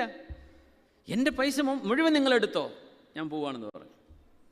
അങ്ങനെ മദീനയിലേക്ക് യാത്ര ചെയ്ത സ്വഹാബിയ 120-ാമത്തെ വയസ്സിൽ മഹാനായ സുഹൈബുർ റൂമി, യൂറോപ്യനായ സുഹൈബ് റളിയല്ലാഹു അൻഹു. ആലോചിക്കണം, കാലിൽ മുട്ടുകൊണ്ട് പറ്റുമോ അത്ര ദൂരം യാത്ര ചെയ്യാൻ? 100-100 കിലോമീറ്റർ എങ്ങനത്തെ ദൂരമാണ്, ഏതൊക്കെ റൂട്ടിലൂടെ അവർ പോയത്. മദീനയിലേക്കുള്ള ഹിജ്റ ത്വരീഖുൽ ഹിജ്റ വേറൊരു റൂട്ടാണ്. ഇന്ന് പോകുന്ന മദീനയ്ക്കുള്ള ബസ് പോകുന്ന റൂട്ടല്ലത്. ഒരുപാട് മലകളും താഴ്വരകളും താണ്ടിയുള്ള യാത്രയാണത്. അവിടേക്ക് യാത്ര ചെയ്തു പോയി മഹാനായ സുഹൈബ് റളിയല്ലാഹു അൻഹു. പിന്നെ നബി തങ്ങൾ പറഞ്ഞയച്ചു മദീനക്കാർക്ക് ദീനിന് നേതൃത്വം കൊടുക്കാൻ ഒരു സ്വഹാബിയെ. നമ്മൾ അത്ഭുതപ്പെട്ടു. 2 കണ്ണുമില്ലാത്തൊരു സ്വഹാബിയെ പറഞ്ഞയച്ചത് മദീനക്കാർക്ക് ദീൻ പഠിപ്പിക്കാൻ. ആ സ്വഹാബിയാണ് ആര്? ബാങ്ക് കൊടുത്തിരുന്ന അബ്ദുല്ലാഹി ഇബ്നു ഉമ്മ മക്തൂം റളിയല്ലാഹു അൻഹു. അവരെക്കുറിച്ചല്ലേ ആയത്തിറങ്ങിയത്? അബസ വതവല്ല അൻ ജാഅഹുൽ അഅമാ. ആ കണ്ണ് കാണാത്ത ആൾ വന്നപ്പോൾ അവിടുന്ന് മുഖം ചുളിച്ചു എന്ന് ഖുർആൻ പറഞ്ഞത് ഈ സ്വഹാബിയെക്കുറിച്ചാണ്. മഹാനായ അബ്ദുല്ലാഹി ഇബ്നു ഉമ്മ മക്തൂം റളിയല്ലാഹു അൻഹു ഭയങ്കര ധൈര്യമായിരുന്നതാണ്. അവരൊക്കെ ആദ്യം പറഞ്ഞയച്ചിട്ടുണ്ട് മദീനത്ത് ചെന്ന് അവരൊക്കെ പഠിപ്പിക്കാൻ, എഡ്യൂക്കേറ്റ് ചെയ്യണമെന്നാണ്. എഡ്യൂക്കേറ്റ് ചെയ്യണം ആളുകളെ, അവർക്ക് ദീൻ പഠിപ്പിച്ചു കൊടുക്കണം. ഇന്ന് ഒരു പക്ഷേ നമ്മൾ നോർത്ത് ഇന്ത്യയിലൊക്കെ നമ്മൾ ചെയ്യേണ്ടപ്പോൾ നമ്മുടെ നാട്ടിലൊക്കെ എഡ്യൂക്കേഷൻ കൂടിയതുകൊണ്ടാണ് നമ്മൾ ഈ തല്ലി നടക്കുന്നത്. നമ്മൾ തല്ലിയിട്ട് നമ്മൾ പിന്നെ ചെയ്ത് കൂട്ടുന്നതൊക്കെ അല്ലാഹു ആലം, പടച്ചോൻ പുറത്ത് തരട്ടെ. നമ്മൾ ഇനി ഫോക്കസ് ചെയ്യേണ്ടത് നമ്മുടെ സഹോദരങ്ങളെയാണ് അല്ലേ. നമ്മുടെ ചുറ്റുവട്ടത്തൊക്കെ കഴിഞ്ഞാൽ പിന്നെ അപ്പുറത്തേക്ക് നീളണം. ഇൽമ പഠിപ്പിച്ചു, അവർക്ക് ദീൻ പഠിക്കട്ടെ. ദീൻ പഠിക്കാൻ പറ്റുന്ന ആളുകളെ, സംവിധാനങ്ങൾ, മദ്രസകൾ, സ്കൂളുകൾ, വിദ്യാഭ്യാസ സ്ഥാപനങ്ങൾ നമ്മുടെ ബീഹാറിലും യു പിയിലും കശ്മീരിലും ബംഗാളിലും നമ്മളെ കൊണ്ട് പറ്റുമെങ്കിൽ നമ്മൾ ചെയ്തു കൊടുക്കണ്ടേ? ആ ഒരു ദൗത്യം ചെയ്തുകൊണ്ടിരിക്കുന്ന ആളുകൾക്കൊക്കെ അള്ളാഹു ഖബൂലിയത്തും അള്ളാഹു വലിയ പ്രതിഫലവും നൽകി അനുഗ്രഹിക്കട്ടെ. ഇതിനൊക്കെ സഹായിക്കുന്ന തആവുനൊക്കെ സഹായിക്കുന്ന ആളുകളാണ് നിങ്ങൾ. അള്ളാഹു ഇതിലൊക്കെ വലിയ ഖൈർ ചെയ്യട്ടെ, വലിയ ബർക്കത്ത് ചെയ്യട്ടെ. നമ്മുടെ ദൗത്യം അതാണ്. വലിയൊരു ദൗത്യമുണ്ട്. കണ്ണ് കാണാത്ത ഈ സ്വഹാബി ഹബീബ് പറഞ്ഞയച്ചു മദീനത്തേക്ക്. ഭയങ്കര ധൈര്യമായിരുന്നു. നാം ഇറാഖിലേക്ക് പോയ ഒരു സൈന്യം, ആ സൈന്യമാണ് ജയ്ഷുൽ ഇറാഖ്. അതാണ് പിന്നീട് ഖാദിസിയ എന്ന് പറയുന്ന യുദ്ധത്തിലേക്ക് എത്തിപ്പെട്ടത്. ഖാദിസിയ നടക്കുന്ന ഇറാനിലാണ്, പേർഷ്യയിലാണ്. ആ യുദ്ധത്തിലേക്ക് പോകുമ്പോൾ യുദ്ധത്തിൻ്റെ നേതാവാണ് മഹാനായ സഅദ് ഇബ്നു അബി വഖാസ് റളിയല്ലാഹു അൻഹു. സഅദ് എന്നവരാണെങ്കിലോ നല്ല ധീരനായ നേതാവാണ്, ദുആക്ക് ഉത്തരമുള്ള മഹാനാണ്. ദുആ ഉടനെ ഉത്തരം കിട്ടും. നമ്മൾ ഒരുപാട് ചരിത്രം അവരുടെ ഇത് പറഞ്ഞിട്ടുണ്ട്. യുദ്ധം നടക്കുകയാണ്. അന്ന് പേർഷ്യക്കാർ വന്നത് ആനപ്പുറത്താണ്. പേർഷ്യക്കാരായ ആളുകളുടെ ആർച്ചേഴ്സ്, അമ്പെയ്യുന്ന മുഴുവൻ ആളുകളും ആനപ്പുറത്ത് വന്നപ്പോൾ അറബികളുടെ ഒട്ടകങ്ങൾ ഓടി. ഒട്ടകങ്ങൾക്ക് പേടിയിപ്പോയി. എന്തേ കറുത്ത ജീവി, അവർ കണ്ടിട്ടില്ലല്ലോ. സഅദ് റളിയല്ലാഹു തആല അൻഹു ഇസ്ലാമിൻ്റെ പതാക പിടിച്ചിട്ട് പറയണത് ആനകളുമായിട്ടാണല്ലോ പേർഷ്യക്കാർ വരുന്നത് ഖാദിസിയ യുദ്ധം നടക്കുമ്പോൾ. അപ്പോൾ മഹാനായ ഈ സ്വഹാബി എന്ത് പറഞ്ഞതിന്, വമിനന്നാസി, ജനങ്ങളിൽ ചില ആളുകൾ അവരുടെ നഫ്സ് അള്ളാഹുവിന് കടം കൊടുത്തു എന്ന് പടച്ചതമ്പുരാൻ പറഞ്ഞത് ഈ സ്വഹാബിയെക്കുറിച്ചാണ്. മൻദല്ലദീ യുഖ്രിദുല്ലാഹ ഖർളൻ ഹസന. സഅദ് എന്നവരോട് പറഞ്ഞു, സഅദേ, നിങ്ങൾ ഇസ്ലാമിൻ്റെ പതാക പിടിച്ചിട്ട് വന്നാൽ ഇവരൊന്നും അമ്പ് ചെയ്യാൻ നിങ്ങളെ കൊണ്ട് പറ്റൂല. അതുകൊണ്ട് പതാക എൻ്റെ കയ്യിൽ തരും, ഞാൻ പിടിക്കാം. ആരെ പറയണത്? രണ്ട് കണ്ണും കാണാത്ത സ്വഹാബി. എന്നിട്ട് പറഞ്ഞു, സഅദേ, നിങ്ങൾ അമ്പ് ചെയ്തവരെ തോൽപ്പിക്കിൻ, പതാക ഞാൻ പിടിക്കാം, എന്നിട്ട് ഞാൻ മുന്നിൽ നടക്കാം. എനിക്ക് കണ്ണ് കാണൂലല്ലോ, അതുകൊണ്ട് എനിക്ക് ശത്രുക്കളെ പേടില്ല. നിങ്ങൾ അമ്പ് ചെയ്യിൻ, ഞാൻ പതാക പിടിക്കാം. അങ്ങനെ സഅദ് റളിയല്ലാഹു അൻഹുവിൻ്റെ മുമ്പിൽ നടന്നുകൊണ്ട് ഖാദിസിയ യുദ്ധത്തിൽ ഷഹീദായ സ്വഹാബിയാണ്. ഹബീബിന് വേണ്ടി വാങ്ക് വിളിച്ചിരുന്ന, ഒന്നാമത്തെ വാങ്ക് വിളിച്ചിരുന്ന മഹാനായ അബ്ദുല്ലാഹി ഇബ്നു ഉമ്മ മക്തൂം റളിയല്ലാഹു അൻഹു. ആലോചിച്ച് നോക്കി, ഇവരൊക്കെ പടുത്തുയർത്തിത്തന്ന വലിയ ഒരു സംവിധാനത്തിൻ്റെ തണലിലാണ് നമ്മൾ ഈ ജീവിക്കുന്നത്. നമ്മൾ എന്തൊക്കെ ചെയ്താലും അവർ ചെയ്തതിൻ്റെ മെഷാർ ശരിഹി, അതിൻ്റെ ഒന്നും 4 അയലത്തൊന്നും എത്തൂല. അത് തങ്ങൾ ആദ്യം കുറേ ആളുകളെ പറഞ്ഞേക്കാണ് സ്വല്ലല്ലാഹു അലൈഹി വസല്ലം. എന്നിട്ട് അവസാനമാണ് ഹബീബ് പോകുന്നത് സ്വല്ലല്ലാഹു അലൈഹി വസല്ലം. ഈ ഹിജ്റ നടക്കുന്നത് ഹബീബായ നബി തങ്ങളെ സംബന്ധിച്ചിടത്തോളം അള്ളാഹുവിൻ്റെ വലിയൊരു വാഗ്ദാനം പടച്ചതമ്പുരാൻ നിറവേറ്റുകയാണ്. പുണ്യനബി തങ്ങൾക്ക് അള്ളാഹു വഹി ചെയ്തു, നബിയെ, അള്ളാഹു നിങ്ങളെ ഈത്തപ്പനകളാൽ നിറഞ്ഞു നിൽക്കുന്ന കറുത്ത കല്ലുകളാൽ നിറഞ്ഞ ബൈന ഹറത്തൈൻ. ഹറ എന്ന അറബിയിൽ പറയുന്നത് ഈ വോൾക്കാനിക് ഇറപ്ഷൻ, നമ്മുടെ അഗ്നിപർവ്വത സ്ഫോടനങ്ങളെ കൊണ്ടുണ്ടാകുന്ന കറുത്ത കല്ലുകൾ നിറഞ്ഞ പറമ്പുകൾക്കാണ് ഹെറ എന്ന അറബിയിൽ പറയാം. മദീന എന്നത് ഹെറയുടെ നടുവിലാണ്. ഹെറയുടെ നടുവിലുള്ളതോ ഈത്തപ്പനകളാണ്. ഈത്തപ്പന എന്ന് പറയുന്നതോ മുഅ്മിനായ മനുഷ്യൻ്റെ അടയാളമാണ്. ഒരു മുഅ്മിനിൻ്റെ അടയാളമായി നബി തങ്ങൾ പറഞ്ഞതാണ് ഈത്തപ്പനയെ. ഇന്ന മിനശ്ശജരി ശജറതൻ മസലുഹാ കമസലിൽ മുഅ്മിൻ. വൃക്ഷങ്ങളിലൊരു വൃക്ഷമുണ്ട്, ആ വൃക്ഷം ഈ മുഅ്മിനായ സത്യവിശ്വാസിയായ മനുഷ്യൻ്റെ ഉദാഹരണമാണ്. തങ്ങളൊരു സദസ്സിൽ ചോദിച്ചല്ലോ. അപ്പോൾ സുഹാബികളൊക്കെ ജനങ്ങളൊക്കെ പടച്ചോനെ ഏതായിരിക്കും ആ വൃക്ഷമെന്ന് വിചാരിച്ച ആളുകളൊക്കെ പല വൃക്ഷങ്ങളും ആലോചിച്ചു. അബ്ദുല്ലാഹിബ്നു ഉമർ തങ്ങളുടെ മോനത് ഉത്തരം അറിയായിരുന്നു. പക്ഷേ സീനിയേഴ്സൊക്കെ ഇവിടെ ഇരിക്കുമ്പോൾ എങ്ങനെ വിളിച്ചു പറയാമെന്ന് പറഞ്ഞ നാണം കൊണ്ട് മഹാനവൾ പറഞ്ഞില്ല ഉത്തരം. പിന്നെ തങ്ങൾ ഉത്തരം പറഞ്ഞു, ഇന്നഹൻ നഖ്ല, അത് ഈത്തപ്പനയാണ്. അപ്പോൾ നമുക്ക് ചില കാര്യങ്ങൾ അതിൽ തങ്ങളുടെ ആഗ്രഹിച്ചിരുന്ന സ്ഥലത്തെക്കുറിച്ച് ഈത്തപ്പനകളാൽ നിറഞ്ഞ സ്ഥലമാണത് എന്ന് പറയുന്നത് മുഅ്മിനിൻ്റെ സ്വഭാവവുമായി അള്ളാഹു മദീന എന്ന നാടിനെ അറ്റാച്ച് ചെയ്തു എന്നാണ്. എന്താ ഈത്തപ്പനയുടെ പ്രശ്നം എന്നറിയോ? ഈ ചൂടിലാണ് അത് കായ്ക്കുന്നത്. പണ്ടാരോ പറഞ്ഞു, ഈത്തപ്പന കഴിക്കാനാണ് ഈ ചൂട്, പടച്ചോനെ വേണ്ടില്ലേ നമ്മൾ അടുപ്പത്ത് വെച്ച് ചൂടാക്കായിരുന്നു, എന്നാലും ചൂട് വേണ്ടായിരുന്നു. പക്ഷെ അള്ളാഹുവിൻ്റെ തീരുമാനം അതാണ്. ചൂടിൽ ഏറ്റവും നല്ല മധുരമുള്ള പഴം. പിന്നെ ഈത്തപ്പനക്കൊരു സ്വഭാവമുണ്ട്, മുമ്പിൽ നീർന്നേ നിൽക്കുള്ളൂ, ആരും മുമ്പിലും തലകുനിക്കാൻ പോവില്ല. പിന്നെ മുമ്പിൽ വളഞ്ഞൊന്നും പോവില്ല, ഒരൊറ്റ സ്ട്രൈറ്റ് പോക്കാണ്. ഒരു ഇലയും മൂപ്പരായിട്ട് കൊഴിക്കൂല. അത് നമ്മൾ വെട്ടി വൃത്തിയാക്കുക എന്നല്ലാണ്ട് ഒരു ഈത്തപ്പനയുടെ ഒരു ഇലയും ലാ തസ്ഖുതു വറഖുഹ, അതിൻ്റെ ഇലകൾ പൊഴിയാറില്ല. അതൊരു ഇസ്സത്തിൻ്റെ അടയാളമാണ്. അതിൻ്റെ എല്ലാ നന്മകളെയും അത് സ്വാംശീകരിക്കുന്നു. മണ്ണിൽ നിന്ന് കിട്ടുന്ന കുറച്ച് വെള്ളം കൊണ്ട്. കുറച്ച് വെള്ളം മതി ഈത്തപ്പനക്കെന്ന്. കുറേ വെള്ളം തെങ്ങിന് ഒഴിച്ചു കൊടുക്കുന്ന പോലെ വെള്ളം ഒഴിച്ചാൽ അത് ആ മരങ്ങ് ചത്തുപോകും. ഈത്തപ്പന കുറച്ച് വെള്ളം മതി. എന്നിട്ട് നൽകുന്ന അതിൻ്റെ പഴമോ ഏറ്റവും മധുരമുള്ളത്. മുസ്ലിമീങ്ങൾ ലോകത്ത് അങ്ങനെയാണ്. നമ്മൾ ഏറ്റവും കഷ്ടപ്പെടുന്ന പരീക്ഷണങ്ങളാൽ നിറഞ്ഞ സമയങ്ങൾ നമ്മുടെ ജീവിതത്തിൽ കടന്നുപോകും. അത് വ്യക്തി ജീവിതത്തിൽ, സമൂഹത്തിൽ, രാജ്യങ്ങളിൽ, ഭരണകൂടങ്ങളുടെ കീഴിൽ നിൽക്കുമ്പോഴും ഒക്കെ നമുക്ക് പ്രയാസം വരും. അവിടെയൊക്കെ നിൽക്കുമ്പോഴും നമ്മൾ സൃഷ്ടിപരമായ കാര്യങ്ങളെക്കുറിച്ച് ആലോചിക്കുന്നവരാണ്. നമ്മൾ എന്തൊക്കെ ചെയ്യാൻ കഴിയുമെന്ന് ആലോചിക്കുന്നവർ. തകർക്കാൻ കഴിയോ, പൂട്ടാൻ കഴിയോ, ഇല്ലാതാക്കാൻ കഴിയോ, ഇതല്ല നമ്മുടെ ജോലി. നമ്മുടെ ജോലി നന്മകളെ പരിപോഷിപ്പിക്കലാണ്, നന്മകൾ ഉണ്ടാക്കലാണ്, നമ്മൾ പ്രവർത്തിക്കുകയാണ്. മുഅ്മിൻ അങ്ങനെ. ഈത്തപ്പനയുടെ ഉദാഹരണം അതാണ്. എത്ര കടുത്ത ചൂടാണെങ്കിലും ഈ വർഷം എന്നെ കൊണ്ട് പറ്റില്ല എന്ന് പറയില്ല. അപ്പോഴും നല്ല മധുരമുള്ള ഈത്തപ്പഴം തരും. അത് നല്ല മധുരമുള്ള പഴം. ശമ്പളം കുറച്ചേ ഉള്ളൂ, വേതനം കുറവാണ്, വരുമാനം കുറവാണ്, കച്ചവടമോ ബിസിനസ്സോ ഒന്നും ഉണ്ടായിട്ടില്ല. പക്ഷേ മുഅ്മിനായ മനുഷ്യൻ അവൻ്റെ ഉള്ള വരുമാനത്തിൽ നിന്ന് കൂടെയുള്ള ആളുകളെ സംരക്ഷിക്കുന്ന ആളാണ്. അവർക്ക് ഖിദ്മത്ത് ചെയ്യുന്ന ആളാണ്, അവർക്ക് സേവനം ചെയ്യുന്ന ആളാണ്. നമ്മുടെ എല്ലാ ചാരിറ്റികളും അങ്ങനെയല്ലേ നടക്കുന്നത്. ഇത് ഈത്തപ്പനയുടെ സ്വഭാവമാണ്. ആ നാട്ടിലേക്കാണ് ഹബീബിന് അല്ലാഹു തആല കൊണ്ട്. അപ്പോൾ തങ്ങൾ ആദ്യം വിചാരിച്ചു വഫ്ദ് അബ്ദു ഖൈസ് എന്ന് പറയുന്ന ഒരു വിഭാഗം ആളുകൾ അഹ്സാഇൻ്റെ ഭാഗത്ത് നിന്ന് വന്നപ്പോൾ, പഴയ കാലത്ത് കിതാബിലൊക്കെ പറയുന്ന അൽ ബഹ്റൈൻ, മംലക്കത്തുൽ ബഹ്റൈൻ എന്ന് അന്ന് പറഞ്ഞിരുന്ന ബഹ്റൈൻ ഇന്ന് സൗദിയുടെ ഖതീഫും അഹ്സാഉ നിൽക്കുന്ന സ്ഥലമാണ്. ഇന്നത്തെ ബഹ്റൈൻ അല്ല, അതിന് വേറെന്തോ ഒരു പേരുണ്ട്, ഒരു ജസീറത്ത് എന്നുകൊണ്ട് വേറൊരു പേരിൽ അറിയപ്പെടുക ഇന്നത്തെ ബഹ്റൈൻ. അന്ന് ജനവാസമില്ലാത്ത സ്ഥലമായിരുന്നു. പക്ഷേ കിതാബിലും തങ്ങളുടെ കാലത്തൊക്കെ ബഹ്റൈനിൽ നിന്ന് സക്കാത്ത് വന്നു എന്ന് പറയും. അത് ഇന്നത്തെ ബഹ്റൈൻ അല്ല, അത് അഹ്സാ ആണ്. സൗദിയുടെ ഈസ്റ്റ് സൈഡ് അങ്ങോട്ട് മാറിയിട്ടുള്ള അഹ്സാ ഖതീഫ് എന്ന് പറഞ്ഞ സ്ഥലത്തിനാണ് ബഹ്റൈൻ എന്ന് പറയാം. അവിടേക്ക് വഫ്ദ് അബ്ദു ഖൈസിനെ തങ്ങൾ പറഞ്ഞയച്ചു. അവരാണ് രണ്ടാമത്തെ ജുമുഅ നടത്തിയ ആൾക്കാർ. അപ്പോൾ തങ്ങൾ വിചാരിച്ചു അവിടേക്കാകുമോ അല്ലാഹു തആല എന്നെ കൊണ്ടുപോകുന്നത്. പിന്നെ വഹയി വന്നു, അല്ല, യഥ്രിബിലേക്കാണ് അല്ലാഹു അങ്ങയെ കൊണ്ടുപോകുന്നത്. അത് ഹബീബ് ഇഷ്ടപ്പെട്ട നാടാണ് സ്വല്ലല്ലാഹു അലൈഹി വസല്ലം. അങ്ങനൊരു യാത്ര നടക്കുന്നതിന് മുമ്പ് മക്കയിൽ ഹബീബായ നബി തങ്ങൾ ദഅവത്തിനെ കൊണ്ടുപോയൊരു രീതിയുണ്ട്. മക്കയിൽ ഇസ്ലാം വളർന്നുകൊണ്ടിരിക്കുകയാണ്. ലോകത്ത് എല്ലായ്പ്പോഴും നന്മയുടെയും തിന്മയുടെയും സംഘട്ടനം നടക്കുന്നതാണ്.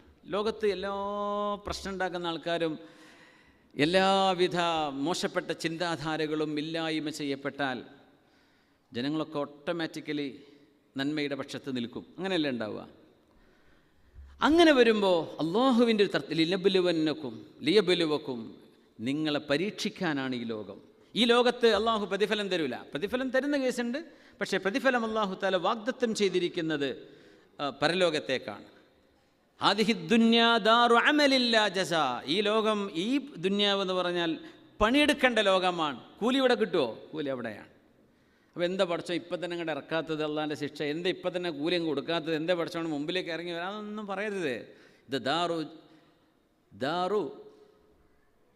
ദാറുൽ അമൽ, ഇത് അമലിൻ്റെ ലോകമാണ്. ജസാ നാളെ പരലോകം. അവിടെ അമലില്ല, അവിടെ നിസ്കാരമില്ല, ജുമ ഉണ്ടാവില്ല, റമദാൻ നോമ്പ് വെൽക്കണ്ട, ഹജ്ജ് ഉണ്ടാവില്ല, സക്കാത്തൊന്നുമില്ല. അവിടെ അടിച്ചു പൊളിക്കുക തന്നെയാണ്. എന്തേ? അത് പ്രതിഫലത്തിൻ്റെ ലോകമാണ്, അമലിൻ്റെ ലോകമല്ല. അമൽ ഇവിടെയാണ്, പ്രതിഫലം ഇവിടെ കിട്ടൂല. അത് അല്ലാഹു അങ്ങോട്ട് മാറ്റി വെച്ചത്. ചിലത് അല്ലാഹു തആല പറഞ്ഞ് ഇവിടെ തന്നെ തരും എന്നല്ലാതെ ബാക്കി അവിടേക്കുള്ളതാണ്. ചെറിയൊരു സ്ലിപ്പ് നിങ്ങൾ കിട്ടും. അത് പേരും മൊബൈൽ നമ്പർ എഴുതാനാണല്ലോ. അവസാനം ഒരു ഉംറക്ക് വരുന്നുണ്ടല്ലോ. ഇപ്പോൾ എല്ലാ ക്ലാസ്സിലും ഉംറ ഒക്കെ വരും. എന്നാലും ഇപ്പോൾ ഇൻഷാ അല്ലാഹ് അതിപ്പോൾ ആരാ സ്പോൺസർ ചെയ്യുന്നത്? സെൻറ്ററിൻ്റെ തന്നെ റിലീജിയസ് വിങ്ങിൻ്റെ വകയാണോ ഉംറ? റഫീഖ് സാഹിബാണ് ഇവിടെ പറഞ്ഞിട്ടുണ്ടോ? ഓക്കെ. ഒരു സുഹൃത്ത് ഓക്കെ. കൃഷ്ണകണ്ടി അഹമ്മദ് ഹാജി ജന്മം കൊണ്ട് നാദാപുരത്ത് ചെറുപ്രായത്തിൽ പിതാവ് മരണപ്പെടുകയും പിന്നീട് ഉമ്മയുടെ നാടായ നരിക്കാട്ടിലേക്ക് താമസം മാറുകയും ചെയ്തതോടെ വളർച്ചയുടെ കാലഘട്ടവും കർമ്മമണ്ഡലവും നരിക്കാട്ടേരിയായിരുന്നു. ആരാണവർ? അവരുടെ പേരിൽ അവരുടെ മോൻ അല്ലേ? നരിക്കാട്ടേരി സബീലുൽ ഹുദ മദ്രസ മുൻ പ്രസിഡൻറ്റും സെക്രട്ടറി ആയിരുന്ന അഹമ്മദ് ഹാജിയുടെ പേരിലാണല്ലേ? കൃഷ്ണകണ്ടിയിൽ അഹമ്മദ് ഹാജിയുടെ പേരിലാണ് ഈ ഉംറ. ഇൻഷാ അല്ലാഹ് അവരുടെ മോൻ കുറേ സംഭാവന ചെയ്തിട്ടുണ്ട്. അല്ലാഹു തആല സ്വീകരിക്കട്ടെ. അഹമ്മദ് ഹാജിക്ക് അല്ലാഹു മഗ്ഫിറത്തും മർഹമത്തും ചെയ്യട്ടെ. മക്കൾ ചെയ്യുന്ന ഈ നന്മ അള്ളാഹു സ്വീകരിക്കട്ടെ. അവയുടെ ഖബറിലേക്ക് അള്ളാഹു ഒരു നൂറായി പടച്ച തമ്പുരാൻ എത്തിച്ചു കൊടുക്കട്ടെ. ആമീൻ യാ റബ്ബൽ ആലമീൻ.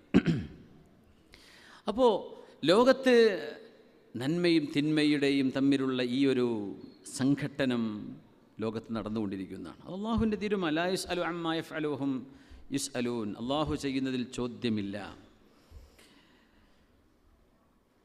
നബി സല്ലല്ലാഹു അലൈഹി വസല്ലം തങ്ങൾ മക്കയിലേക്ക് വരുമ്പോൾ തങ്ങൾക്ക് ശത്രുക്കളുണ്ടായിട്ടുണ്ട്. അമ്പിയാക്കന്മാർക്ക് മുഴുവനും ശത്രുക്കളുണ്ടായിട്ടുണ്ട്. ഖുർആൻ പറഞ്ഞു, പുന്നാര നബിയെ, അങ്ങയുടെ മുൻഗാമികളായ നബിമാരോട് എന്താണോ പറയപ്പെട്ടത്, മാ യുഖാലു ലക ഇല്ലാ മാ ഖദ് ഖീല ലിർറുസുലി മിൻ ഖബ്ലിക്, അങ്ങയുടെ മുമ്പ് കഴിഞ്ഞു പോയ റസൂലുമാർ അവരോട് പറയപ്പെട്ടത് തന്നെ അങ്ങയോടും പറയപ്പെടുന്നത്. അവരോട് പറഞ്ഞു, നിങ്ങൾ സാഹിറാണ്, നിങ്ങൾ മജീഷ്യനാണ്, നിങ്ങൾ നുണ പറയാണ്, നിങ്ങൾ കള്ളനാണ് എന്നൊക്കെ അമ്പിയാക്കന്മാരെ കുറിച്ച് പറഞ്ഞില്ലേ, അതൊക്കെ നബിയെ അങ്ങയെക്കുറിച്ചും അവർ പറയും. സാരില്ല കേട്ടോ, അങ്ങനെ പറയുന്നു. പക്ഷേ അല്ലാഹു തആല അമ്പിയാക്കന്മാർക്ക് സ്വാലിഹീങ്ങളായ സജ്ജനങ്ങളെ ഹവാരിയുകളായി അള്ളാഹു ഏൽപ്പിച്ചു കൊടുത്തു. കട്ടക്ക് ഹബീബിൻ്റെ കൂടെ നിന്ന ആളുകൾ, അങ്ങനെ പറയില്ലേ, അതിശക്തമായ നിലപാടോടുകൂടെ അമ്പിയാഇൻ്റെ കൂടെ നിന്ന ഒരുപാട് ആളുകൾ, അതേപോലെ അവരെ എതിർക്കാൻ മറുപക്ഷത്ത് പാറ പോലെ നിന്ന ശത്രുക്കളും. ഇത് രണ്ടും ഉണ്ടായിട്ടുണ്ട്. അല്ലാഹു തആല പറയാ, വലൗലാ ദഫ്ഉല്ലാഹിൻ നാസ ബഅദഹും ബിബഅദിൻ ലഫസദത്തിൽ അർള്. അല്ലാഹു മനുഷ്യരെ കൊണ്ട് പടച്ചവൻ പ്രതിരോധിക്കുകയാണ്. തിന്മകളെ പ്രതിരോധിക്കാൻ ഇവിടെ നല്ല മനുഷ്യന്മാർ വേണം. നല്ല മനുഷ്യന്മാരെ എതിർക്കാൻ ഇവിടെ തിന്മയുടെ പക്ഷക്കാരും. ഇത് രണ്ടുണ്ടാകുമ്പോഴാണ് ഇഖ്തിബാർ, അള്ളാഹുവിൻ്റെ പരീക്ഷണം സാധ്യമാവുക. നന്മയും തിന്മയും ലോകത്ത് നിലനിൽക്കണമെന്ന്. ഇത് രണ്ടും ഇല്ലെങ്കിൽ അള്ളാഹു തീരുമാനിച്ചു വെച്ച ആ പരീക്ഷണം, മനുഷ്യന് അള്ളാഹു നന്മ തിന്മ തിരഞ്ഞെടുക്കാനുള്ള അവസരം നൽകുന്നു എന്ന് പറഞ്ഞ സംഭവം ഇല്ലാണ്ടാവും. അതുകൊണ്ട് ഇവിടെ നന്മയും തിന്മയും ഒരുമിച്ച് ഇങ്ങനെ ഒരേ റോഡിൻ്റെ അപ്പുറത്തും പോവുക. എല്ലാവരും മലക്കുകളെ പോലെ അങ്ങനെ ഉണ്ടാവില്ല. എത്ര നല്ല ഒരു കാര്യം ഒരാൾ ചെയ്താലും അതിൻ്റെ അടിയിൽ ചിലപ്പോൾ ഒരു മോശപ്പെട്ട കമൻറ്റ് എഴുതി പോകുന്ന ആൾക്കാരുണ്ടാവും. അപ്പം നമ്മൾ വിചാരിക്കും, ഈ ഒരു യൂസുഫ് അലി സാഹിബ് ചെയ്ത എന്തൊക്കെയോ നന്മകൾ, അപ്പോഴും അതിൻ്റെ അടിയിൽ എന്തെങ്കിലുമൊക്കെ വെച്ചിട്ട് ഒരുത്ത എഴുതി പോയിട്ടുണ്ടാവും. ഉദാഹരണം പറയാം, ഇത് മനുഷ്യന്മാരങ്ങനെയാണെന്ന് മനസ്സിലാക്കിയാൽ മതി, എന്നാൽ ടെൻഷനില്ല. എല്ലാവരും നല്ല അങ്ങനെ ഉണ്ടാവില്ല. എല്ലാവരും നല്ല കമൻറ്റ് എഴുതൂല. രാഷ്ട്രീയ പാർട്ടിക്കാർ അവരവരുടെ നിലപാടുകൾ വെച്ചിട്ട് ബാക്കിയുള്ള പാർട്ടികൾ അവരെ എതിർക്കൂലേ? ചിലപ്പോൾ കണ്ണുമുഖം നോക്കാതെ എന്ത് ചെയ്യും, അവരങ്ങ് എഴുതി വിടും. അതങ്ങനെയാണ്, മനുഷ്യന്മാരങ്ങനെയാണ്. ബാത്തുലിൻ്റെ ഒരു വിഭാഗം ഉണ്ടാവും, നന്മയുടെ ഒരു വിഭാഗം ഉണ്ടാവും. ഇത് രണ്ടും മനസ്സിലാക്കി ജീവിക്കാൻ കഴിയുക എന്നിടത്താണ് അള്ളാഹു നമുക്ക് വെച്ച പരീക്ഷണം. അതാ നമ്മൾ തലകൊണ്ട് ചിന്തിക്കണം, നമ്മൾ തലകൊണ്ട് ആലോചിക്കണം, എവിടെയാണ് നന്മയുള്ളത്, എവിടെയാണ് തിന്മയുള്ളത്, എവിടെയാണ് കൂടുതൽ നന്മ, എവിടെയാണ് കൂടുതൽ തിന്മ. അങ്ങനെ തീരുമാനിക്കാനുള്ള ബുദ്ധി മനുഷ്യനല്ല നൽകിയിട്ടുണ്ട്. അതനുസരിച്ച് ജീവിക്കാനാണ് അള്ളാഹു നമ്മളെ പറഞ്ഞയച്ചത്. അത് മനസ്സിലാക്കാനുള്ള ബുദ്ധിയില്ലേ, അള്ളാഹു അവർക്ക് പുറത്തു കൊടുക്കും. അതുള്ളവർ തല വെച്ച് ആലോചിക്കണം. നമ്മൾ പറഞ്ഞിട്ടുണ്ടല്ലോ, ഒരു വീഡിയോ കണ്ടാലോ ഒരു മെസ്സേജ് കണ്ടാലോ കമൻറ്റ് പോയി വായിക്കാൻ നിൽക്കണ്ട, അവനാൻ്റെ തല കൊണ്ട് ആലോചിക്കുക ഇതിലെന്താ ഉള്ളത്. നമ്മളെന്താ ചെയ്യുക, വേഗം കമൻറ്റിൽ എന്താ. അപ്പോൾ നമ്മളെ തല വേറെ ആക്കി വെച്ചെടുത്തു എന്നർത്ഥം. നമ്മൾ തല കൊണ്ട് ആലോചിച്ചുകൂടെ എന്തായി പറയണത്, അതിൽ വല്ല കാര്യമുണ്ടോ? ചിലപ്പോൾ മനസ്സിലാവാത്തുണ്ടോ, കണക്ഷൻ കിട്ടൂല. അത് ചിലപ്പം താഴെ നോക്കിയാൽ മനസ്സിലായി എന്ന് വരും. പക്ഷെ അഭിപ്രായം പറയാൻ എഴുതിയത് തന്നെ എൻ്റെ അഭിപ്രായം. അങ്ങനെ അല്ലല്ലോ, നിനക്ക് തലയില്ലേ, ബുദ്ധിയില്ലേ, ആലോചിച്ചാൽ മനസ്സിലാവില്ലേ ഇതിലെന്താ നന്മ എന്താ തിന്മ. നീ ജഡ്ജ് ചെയ്യ്, ഖലാസ്. ഹബീബായ റസൂലുള്ളാഹി സ്വല്ലല്ലാഹു അലൈഹി വസല്ലം തങ്ങൾ നബിയായി വന്നപ്പോൾ പുണ്യ നബിയെക്കുറിച്ച് പറഞ്ഞു, അവർ ഖദ്ദാബാണെന്ന്, മആദല്ലാഹ്, നുണ പറയുന്ന ആളാണെന്ന്. എവിടെ ജീവിതത്തിൽ ഒരു നുണ പോലും ഹബീബ് പറഞ്ഞിട്ടില്ല സ്വല്ലല്ലാഹു അലൈഹി, ഒരു നുണ പോലും പറഞ്ഞിട്ടില്ല. മദീനയിലേക്ക് ഹിജറ പോകാൻ പുണ്യനബി തങ്ങൾ ഒരുപാട് താമസിച്ചു പോയതിൻ്റെ കാരണം എന്താണെന്നറിയോ? മക്കക്കാരായ യതീമുകളുടെ, പാവപ്പെട്ടവരുടെ, ഉമ്മമാരുടെ, ഒരുപാട് ആശ്രയമില്ലാത്ത നിരാശ്രയരായ സമൂഹത്തിലെ പാവപ്പെട്ട ആളുകളുടെ സ്വത്തുകൾ സൂക്ഷിച്ചു വെച്ചിരുന്ന അമീനും മഅ്മൂനുമാണ് ഹബീബായ തങ്ങൾ സ്വല്ലല്ലാഹു അലൈഹി വസല്ലം. അവിടെ ബാങ്കില്ല, ബാങ്കറില്ല, സേഫുകളില്ല സൂക്ഷിച്ചു വെക്കാൻ. തങ്ങളുടെ അടുത്ത് സൂക്ഷിച്ചു വെക്കാൻ തങ്ങളൊരു ചാർജും ഈടാക്കൂല. ഇത് മുഴുവൻ അതിൻ്റെ ആളുകൾക്ക് തിരിച്ചു കൊടുക്കാൻ വേണ്ടി ഹബീബ് കാത്തിരുന്നതാ സ്വല്ലല്ലാഹു അലൈഹി വസല്ലം. അതിനുവേണ്ടി തങ്ങൾ ലേറ്റായി. കാരണം ഒരുപാട് അത്രയും 40 വർഷം തങ്ങൾ ജീവിച്ചില്ലേ അവിടെ. അപ്പോൾ അത്രയും ആളുകളുടെ സ്വത്തുകൾ ഹബീബായി തങ്ങളാണ് ഹാൻഡിൽ ചെയ്യുന്നത്. അത് അമാനത്താണ്. ആ അമാനത്ത് അതിൻ്റെ ആളുകൾക്ക് തിരിച്ചേൽപ്പിച്ചു കൊടുക്കാൻ വേണ്ടി തങ്ങൾ കാത്തിരുന്നു സ്വല്ലല്ലാഹു അലൈഹി വസല്ലം. പെട്ടെന്ന് പോകാൻ പറ്റില്ല, ഈ അമാനത്ത് തിരിച്ചു കൊടുക്കണ്ടേ. അത് യതീമുകൾ, കാരണം യതീമുകളുടെ സ്വത്ത് അടിച്ചു മാറ്റുന്നൊരു പരിപാടി അന്ന് ജാഹിലിയത്തിലുണ്ട്. പെണ്ണുങ്ങളുടെ സ്വത്ത് അത് ചോദിക്കാൻ പറയാനോ ആരും വരില്ല, അതവരെടുത്തു കൊണ്ടുപോകും. പക്ഷേ തങ്ങളുടെ കയ്യിലിരിക്കുമ്പോൾ ഹാഷിമിയായ തങ്ങൾ, ഖുറൈശിൽപ്പെട്ട തങ്ങൾ സ്വല്ലല്ലാഹു അലൈഹി വസല്ലം, അവിടുത്തെ തറവാടിൻ്റെ മഹിമ കൊണ്ട് ഹബീബിനെ അവർ തൊടാൻ വരില്ല. അതുകൊണ്ട് അതൊരു സേഫ് ആയിരുന്നു തങ്ങളുടെ കയ്യിൽ സൂക്ഷിക്കുക എന്ന് പറഞ്ഞാൽ. ആ സൂക്ഷിപ്പ് സ്വത്തുകൾ തിരിച്ചേൽപ്പിക്കാൻ വേണ്ടിയാണ് തങ്ങൾ ലേറ്റായത്. സ്വഹാബികളൊക്കെ പറഞ്ഞയച്ചു, എല്ലാവരും പോയി. പുണ്യനബി തങ്ങളുടെ ആ മക്ക കാലഘട്ടത്തിലേക്ക് നമുക്ക് തിരിച്ചു വരാം. അവിടെ ദാറുൽ Arkham Ibnu അബിൽ Arkham, അബൂജഹലിൻ്റെ കുടുംബക്കാരനായ Arkham Ibnu അബിൽ Arkham എന്ന് പറയുന്ന ബനു മഖ്സൂമിയായ ഒരു ചെറുപ്പക്കാരൻ. അയാൾക്ക് മക്കളൊക്കെ 1-2 കുട്ടികളുള്ളൂ. അതുകൊണ്ട് വീട് സഫാ കുന്നിൻ്റെ മുകളിലാണ്. ആ വീട് ഹബീബിൻ്റെ ദഅവത്തിൻ്റെ കേന്ദ്രമാണ്. ഇപ്പുറത്ത് റസൂലുള്ളാഹി സ്വല്ലല്ലാഹു അലൈഹി വസല്ലമ തങ്ങളുടെ സ്വഹാബികളിൽ പ്രയാസപ്പെടുന്ന ചില ആളുകളുണ്ട്. അവർക്ക് ദഅവത്ത് ചെയ്യാൻ പുറത്തിറങ്ങാൻ പറ്റൂല. അവരെ കണ്ടാൽ ആളുകൾ എന്തെങ്കിലും ചെയ്യും. അതുകൊണ്ട് അവർക്ക് സുരക്ഷിതമായൊരു വീട് വേണം. ആ ഒരു വീട് റസൂലുള്ളാഹി സ്വല്ലല്ലാഹു അലൈഹി വസല്ലമ തങ്ങൾ സ്വഹാബികൾക്ക് തയ്യാർ ചെയ്തു കൊടുത്തു. ആ വീട് വലീദ് ബിൻ മുഗീറയുടെയും അതുപോലെ തന്നെ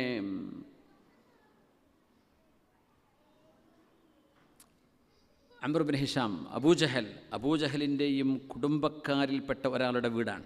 2 വീടുകൾ. ഹബീബായ തങ്ങൾ പറഞ്ഞു, കുടുംബപരമായും വ്യക്തിപരമായും ബുദ്ധിമുട്ടൊന്നുമില്ലാത്ത ആളുകൾ, ഇസ്ലാം സ്വീകരിച്ച ആളുകൾ ദാറുൽ അർഖം ഇബ്നു അബിൽ അർഖമിൻ്റെ വീട്ടിലേക്ക് വന്നാൽ മതി. പിന്നൊരു വീടുള്ളത്, അടുത്ത വീട് ഉമർ റളിയല്ലാഹു ഉമർ തങ്ങളുടെ പെങ്ങളുടെ ഭർത്താവ്, അളിയൻ എന്ന് പറയില്ല നമ്മൾ, അളിയൻ്റെ വീടാണ്. മഹാനായ സഈദ് ഇബ്നു സൈദ് റളിയല്ലാഹു അൻഹുവിൻ്റെ വീട്. ആ വീട്ടിലേക്ക് പാവപ്പെട്ട ആളുകളൊക്കെ അവിടെ വന്ന് നിന്നാൽ മതി. ഒരൽപ്പം കെൽപ്പൊക്കെ ഉള്ള ആളുകൾ ദാറുൽ അർഖമിലേക്ക് വരണം. ബാക്കിയുള്ള ആളുകൾ സഈദ് ഇബ്നു സൈദ് റളിയല്ലാഹു അൻഹു, നമ്മുടെ അശ്റത്തുൽ മുബശ്ശരീങ്ങളിൽപ്പെട്ട സ്വഹാബിയാണ്, അവിടെ പോയി നിന്നാൽ മതി. ഇതിൽ പെടാത്ത ഒരു വിഭാഗം ആളുകളുണ്ട്. അവരൊക്കെ തങ്ങൾ അവരുടെ നാട്ടിലേക്ക് പറഞ്ഞയച്ചു. നിങ്ങൾ ഇവിടെ നിൽക്കേണ്ട, നിങ്ങൾ പോയിക്കോളൂ എന്ന് പറഞ്ഞു. നമ്മൾ ചില ചരിത്രങ്ങൾ ഇതിനെ സംബന്ധിച്ച് പറയാം. അമ്മാർ ഇബ്നു യാസിർ റളിയല്ലാഹു അൻഹു, അമ്മാർ ഇബ്നു യാസിർ എന്നവർ കച്ചവടക്കാരനാണ്. ആളുകൾ സാധനങ്ങൾ വന്ന് വാങ്ങാനും വിൽക്കാനൊക്കെ വരും. മഹാനവറുകൾ ദാറുൽ അർഖമിൽ പോയി നിന്നാൽ അവിടെ സഫയുടെ മുകളിലാണ് സാധനങ്ങൾ വാങ്ങാനും വിൽക്കാനുള്ള. അമ്മാർ എവിടെ എന്ന് പറഞ്ഞ് ചോദിച്ച് വരുമ്പോഴേ ദാറുൽ അർഖമിലാണ് അമ്മാർ ഉള്ളത് എന്ന് പറയുമ്പോൾ ആൾക്ക് സംശയം വരും. അപ്പോൾ അമ്മാറെ, നിങ്ങൾ അവിടെ വരണ്ട, നിങ്ങൾ സഈദ് ഇബ്നു സൈദ് എന്നവരുടെ വീട്ടിൽ വന്നാൽ മതി, അവിടെ പോയി പഠിച്ചോളൂ ഇസ്ലാം. പിന്നെയുള്ളത് മഹാനായ ഖബ്ബാബ് ബിൻ അറത്ത് റളിയല്ലാഹു, അദ്ദേഹമാണെങ്കിലോ കൊല്ലപ്പണിക്കാരനാണ്, ഇരുമ്പ് പണിയെടുക്കുന്ന ആളാണ്. അപ്പോൾ ആളുകൾക്ക് കത്തി മൂർച്ച കൂട്ടാനും പിന്നെ കോടാലി മൂർച്ച കൂട്ടാനും പല പരിപാടികളുണ്ടാവുമല്ലോ. അത് ചോദിച്ച് അദ്ദേഹത്തെ ചോദിച്ച് വരുമ്പോൾ ദാറുൽ അർഖമിൽ പോയി നിൽക്കുന്ന സ്ഥിരം പരിപാടി ഉണ്ടെന്ന് കാണുമ്പോൾ അവിടെ എന്തോ ഉണ്ടല്ലോ എന്ന് സംശയിക്കും. കാരണം അവർ പൊതുജനങ്ങളുടെ ഇടയിലുള്ള ആൾക്കാരാണ്. നിങ്ങൾ ഒരൽപ്പം മാറി നിന്നോളൂ, സഈദ് ഇബ്നു സൈദ് എന്നവരുടെ വീട്ടിലേക്ക് വന്നാൽ മതി. അബ്ദുല്ലാഹി ബിൻ മസ്ഊദ് റളിയല്ലാഹു അൻഹു ആട്ടിടയനാണ്. അപ്പോൾ ആളുകൾക്ക് ആടൊക്കെ നഷ്ടപ്പെട്ടു, കന്നുകാലിന് ഒട്ടകത്തെ കാണാനില്ല എന്നൊക്കെ പറഞ്ഞാൽ അത് തെരഞ്ഞു പിടിച്ച് കണ്ടുപിടിക്കാനുള്ളൊരു കഴിവുണ്ട്. അബ്ദുല്ലാഹി ബിൻ മസ്ഊദ് എന്ന് പറയുന്ന ഹദീസ് പണ്ഡിതന്മാരിൽ, സ്വഹാബികളിൽ ഹദീസ് പണ്ഡിതനാണ് അബ്ദുല്ലാഹി ബിൻ മസ്ഊദ് റളിയല്ലാഹു അൻഹു. മഹാനവറുകളെ ചോദിച്ചു വരും ആൾക്കാർ ഇടക്കിടക്ക്. അപ്പോൾ അവരും ദാറുൽ അർഖമിൽ സഫൻ്റെ മുകളിൽ വേണ്ട, കുറച്ച് ദൂരെയുള്ള സഈദ് ഇബ്നു സൈദ് എന്നവരുടെ വീട്ടിൽ മതി. ആ സഈദ് ഇബ്നു സൈദ് എന്നവരുടെ വീട്ടിൽ ആരുണ്ട് എന്നറിയോ? ഉമർ റളിയല്ലാഹു അൻഹുവിൻ്റെ പെങ്ങൾ ഫാത്തിമ ബിൻതുൽ ഖത്താബ് റളിയല്ലാഹു അൻഹ ഉണ്ട്. അപ്പോൾ അവിടെയാണ് അബ്ദുല്ലാഹി ബിൻ മസ്ഊദ്. അപ്പോൾ അവർ ഒളിച്ചിരിക്കുന്ന പാവങ്ങളാണ്, അവർക്ക് ദീൻ പറയാനൊരു മടിയൊന്നുമില്ല. പക്ഷേ ആളുകൾ കണ്ടാൽ പ്രശ്നമാകും. അപ്പോൾ അവരെ നബി തങ്ങൾ ഒളിപ്പിച്ചു വെച്ചു. നേരെ മറിച്ച് സഫൻ്റെ മുകളിലുള്ള ഒരു വീടുണ്ട്, അതാണ് ദാറുൽ അർഖം. ആ ദാറുൽ അർഖമിൽ ആളുകൾ പോകുന്ന സഫയും മർവൻ്റെ അടുക്ക ആൾക്കാർ ഇങ്ങനെ പോകില്ലേ, അപ്പോൾ ആരെങ്കിലും കാണുകയാണെങ്കിൽ നേരെ മറവിക്കണ നടക്കും. മറവീന്നത്ത് പിന്നെ സഫയിലേക്ക് ദാറുൽ വീട്ടിൽ കണക്കായി അത് പോകുന്നത് ആരെങ്കിലും കണ്ടാൽ അവർ സഫാ മറുവിൻ്റെ ഇടയിൽ നടക്കുക എന്നുള്ള കോലത്തിൽ അങ്ങ് നടക്കും. കാരണം നബി തങ്ങൾ പറഞ്ഞിട്ടുണ്ട്, യാ ബനി മഖ്സൂം, ബനു മഖ്സൂമികളെ സഫാ മറുവക്കിടയിൽ സഅയ് ചെയ്യാൻ വേണ്ടി ആര് എപ്പോൾ വന്നാലും ഫി അയ്യത്തി സാഅത്തിൻ മിനൽ ലൈലി വന്നഹാർ, രാത്രിയോ പകലിലോ ആർക്ക് വേണമെങ്കിലും സഫയിൽക്കും മറുവക്കും ഇടയിൽ നടക്കാൻ നിങ്ങൾ സ്വാതന്ത്ര്യം കൊടുക്കണേ, ആരെയും തടഞ്ഞു വെക്കരുത് എന്ന് തങ്ങൾ പറഞ്ഞിട്ടുണ്ട് സല്ലല്ലാഹു അലൈഹി വസല്ലം. അപ്പോൾ സഫാ മറുവിൻ്റെ ഇടയ്ക്ക് ഇങ്ങനെ ആൾക്കാർ കൂട്ടത്തിൽ അങ്ങ് ദാറുൽ വീട്ടിലും കയറി ചെന്ന് അവിടെ നിന്ന് ദീൻ പഠിക്കും. നിങ്ങൾ ആലോചിച്ച് നോക്കൂ, നമുക്കിപ്പോൾ എന്താ റാഹത്ത്, ഒളിച്ചിരുന്ന് വരേണ്ട ആവശ്യമുണ്ടോ? ഇസ്ലാം സെൻറ്റർക്ക് വരുമ്പോൾ എന്ത് റാഹത്തിലാണ്. നമ്മൾ ബാക്കിൽ വന്ന് നോക്കുമ്പോൾ പാർക്കിംഗ് ഇല്ല, ഒരു കുറച്ച് 100 മീറ്റർ 200 മീറ്റർ അപ്പുറത്താണ് പാർക്കിംഗ് കിടക്കുന്നത്. നമുക്ക് എവിടെയും പാർക്ക് ചെയ്യാം, നടന്ന് കൂളായിട്ട് ആ ഡോറ് വരാം ഈ ഡോറ് വരാം, ഒരു പ്രശ്നമില്ലല്ലോ. നിങ്ങൾ ആലോചിച്ച് നോക്കി, അന്ന് ദീൻ പഠിക്കാൻ അവർ കഷ്ടപ്പെടാൻ, പേടിച്ചിട്ട് പോവാണ്. അപ്പോൾ സ്വഹാബികളിലെ കുറച്ച് VIP-കളായ സ്വഹാബിമാർ അങ്ങനെ പറഞ്ഞുകൂടാന്നാണ്. കാരണം ഇവരും സഈദ് ഇബ്നു സെയ്ദ് എന്നവരുടെ വീട്ടിൽ പഠിക്കുന്നവരും തമ്മിൽ മോശക്കാരൊന്നല്ല. സഈദ് ഇബ്നു സെയ്ദ് എന്നവരുടെ വീട്ടിൽ പഠിച്ച ആളുകളിൽ നിന്നാണ് ഉമർ റളിയല്ലാഹു അൻഹുവിന് ഇസ്ലാം കിട്ടിയത്. അപ്പോൾ ഉമർ തങ്ങളുടെ ഇസ്ലാമിൻ്റെ ഫുൾ ക്രെഡിറ്റ് അബ്ദുല്ലാഹിബ്നു മസ്ഊദ് എന്നവർ, ഖബ്ബാബിൽ അറത്ത് എന്നവർ, സഈദ് ഇബ്നു സെയ്ദ് എന്നവർ, അബ്ദുല്ലാഹിബ്നു മസ്ഊദ് എന്നവർ, ഇവരെ പോലെയുള്ള ആളുകളുടെ ക്രെഡിറ്റ് അവരുടെ ആ ഒരു ബലത്തിലാണ് ഉമർ റളിയല്ലാഹു അൻഹുവിൻ്റെ ഇസ്ലാം. ഉമർ തങ്ങൾ മുസ്ലിം ആയതോടുകൂടെ എത്ര ആൾ ഇസ്ലാമിലേക്ക് വന്നു, അതിൻ്റെയൊക്കെ കൂലി ഇവർക്ക് കിട്ടൂലേ? സഈദ് ഇബ്നു സെയ്ദ് എന്ന് പറയുന്ന ഉമർ തങ്ങളുടെ അളിയന് കിട്ടൂലേ? മാഷാ അല്ലാഹ്. വേറെ കുറേ നേതാക്കന്മാർ മക്കയിലേക്ക് വന്നു. ആ മക്കയിൽ വന്ന നേതാക്കന്മാരിൽപ്പെട്ട വലിയൊരു നേതാവാണ് മഹാനായ അബൂദറുൽ ഗിഫാരി റളിയല്ലാഹു അൻഹു. പുണ്യ റസൂല് മക്കയിലുണ്ട് എന്നിങ്ങനെ കേൾക്കുകയാണ്. അപ്പോൾ അനുജനോട് പറഞ്ഞു, മോനെ, അനിയനോട്, അനിയ നീ എന്ന് മക്കയിലേക്ക് പോയിട്ട് ആ പ്രവാചകൻ്റെ അവസ്ഥ എന്താണെന്ന് നീ എനിക്കൊന്ന് അറിയിച്ചുതാ. അദ്ദേഹം കുറച്ച് നോർത്തിലേക്ക്, മദീനയുടെ നോർത്ത് ഭാഗത്ത് കുറച്ചുള്ളിൽ താമസിക്കുന്ന ആളാണ്. ഗിഫാർ ഗോത്രക്കാർ. മദീനത്തേക്ക് പോകുമ്പോൾ ഗിഫാർ ഗോത്രത്തിൻ്റെ വഴിയാണ് പോവുക. മഹാനായ അബൂദർ ഗിഫാരി റളിയല്ലാഹു അൻഹുവിൻ്റെ ഖബർ റബ്ദ എന്ന് പറയുന്ന സ്ഥലത്താണ്. ഇന്നവിടെ ഒരാളെ സൗദിയിൽ നിന്ന് പരിചയപ്പെട്ടു. അദ്ദേഹം പറയാണ്, ഓഫ് റോഡിൽ പോയിട്ട് അവിടുത്തെ സൗദിയായ ഒരാൾ കാണിച്ചു കൊടുത്തു, ഒരു കെട്ട് കാണിച്ചു കൊടുത്തു, ഇത് അബൂദർ ഗിഫാരിയുടെ ഖബർ നിൽക്കുന്ന സ്ഥലമാണ്. ആ സ്ഥലം ഇപ്പോഴും അവിടെ അടയാളപ്പെടുത്തിൻ്റെ കുറച്ച് ദൂരം ഓടാനുണ്ട്, യാത്ര മദീനയിൽ ഇത്തിരി ദൂരെയാണ്. ഉസ്മാൻ ഇബ്നു അഫ്ഫാൻ റളിയല്ലാഹു അൻഹു മഹാനവറുകൾ അങ്ങാടിയിലിറങ്ങിയ ആളുകളെ അടിക്കാൻ തുടങ്ങിയപ്പോൾ, അബൂദറെ നിങ്ങളിവിടെ നിന്നാൽ പറ്റില്ലട്ടോ, നിങ്ങൾ പൊയ്ക്കോളൂ എന്ന് പറഞ്ഞു. റബ്ദയിലേക്ക് മാറി താമസിക്കാൻ പറഞ്ഞു, ഒറ്റയ്ക്ക് താമസിക്കാൻ പറഞ്ഞു. ചരിത്രങ്ങൾക്ക് ഓർമ്മ ഉണ്ടാവും, യംഷി വഹ്ദഹു, അദ്ദേഹം ഒറ്റയ്ക്ക് നടക്കും, ഒറ്റയ്ക്ക് ജീവിക്കും, ഒറ്റയ്ക്ക് മരിക്കും, നാളെ ഒറ്റക്കല്ലാഹു പുനർജന്മം നൽകും എന്ന് പുണ്യ റസൂൽ സ്വല്ലല്ലാഹു അലൈഹി വസല്ലം. തബൂക്കിലേക്ക് പോകുന്ന സമയം അബൂദർ എന്നവരെ കാണാതായപ്പോൾ കുറേ നേരം കാത്തിരുന്നപ്പോൾ ഇങ്ങനെ ലിയക്കുൻ ഹുവ, ആ വരുന്നത് അബൂദറാവട്ടെ എന്ന് തങ്ങൾ കാത്തിരുന്നു എന്നാ, അല്ലാതെ തങ്ങൾ കാത്തിരിക്കില്ല എന്നാ. ഒരു യാത്രയിൽ ഒരാൾ ടൈമിന് എത്തിയില്ലെങ്കിൽ തങ്ങൾ പറയും പോവല്ലേ എന്ന് പറയും.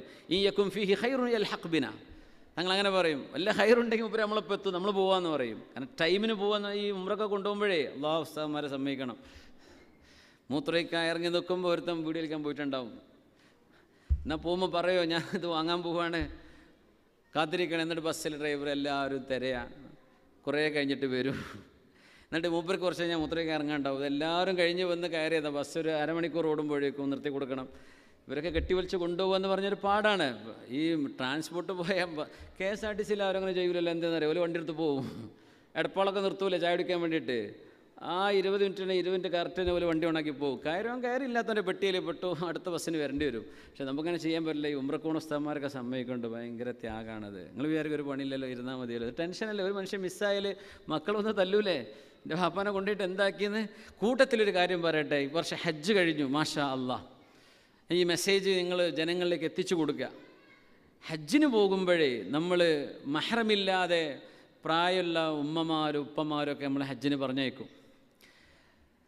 പെണ്ണുങ്ങളെ പറഞ്ഞേക്കാൻ പറ്റൂലേ? നമ്മുടെ ഷാഫിഈ മദ്ഹബിൻ്റെ അഭിപ്രായ പ്രകാരം തന്നെ പെണ്ണുങ്ങൾക്ക് പെണ്ണുങ്ങളുടേതായ കൂട്ടുകാരികളുണ്ടെങ്കിൽ, ഭർത്താവ് വാപ്പിയൊന്നും ഇല്ലാതെ മക്കളില്ല, അവർക്ക് പോകാൻ പറ്റും, ജായിസാണ്. നമ്മുടെ ഗവൺമെൻറ്റും ജായിസാക്കുന്നുണ്ട്, ശരിയാ, കുഴപ്പമൊന്നുമില്ല. പക്ഷേ 60 കഴിയുന്നതിന് മുമ്പ് അവനവൻ്റെ വാപ്പാക്കും ഉമ്മാക്കും ഹജ്ജ് ചെയ്യാൻ പോകുന്നുണ്ടെങ്കിൽ അത് സൗകര്യം ചെയ്തു കൊടുക്കുക. ഒരു 60 വയസ്സൊക്കെ കഴിഞ്ഞാൽ ഹജ്ജ് പ്രയാസമാണ്.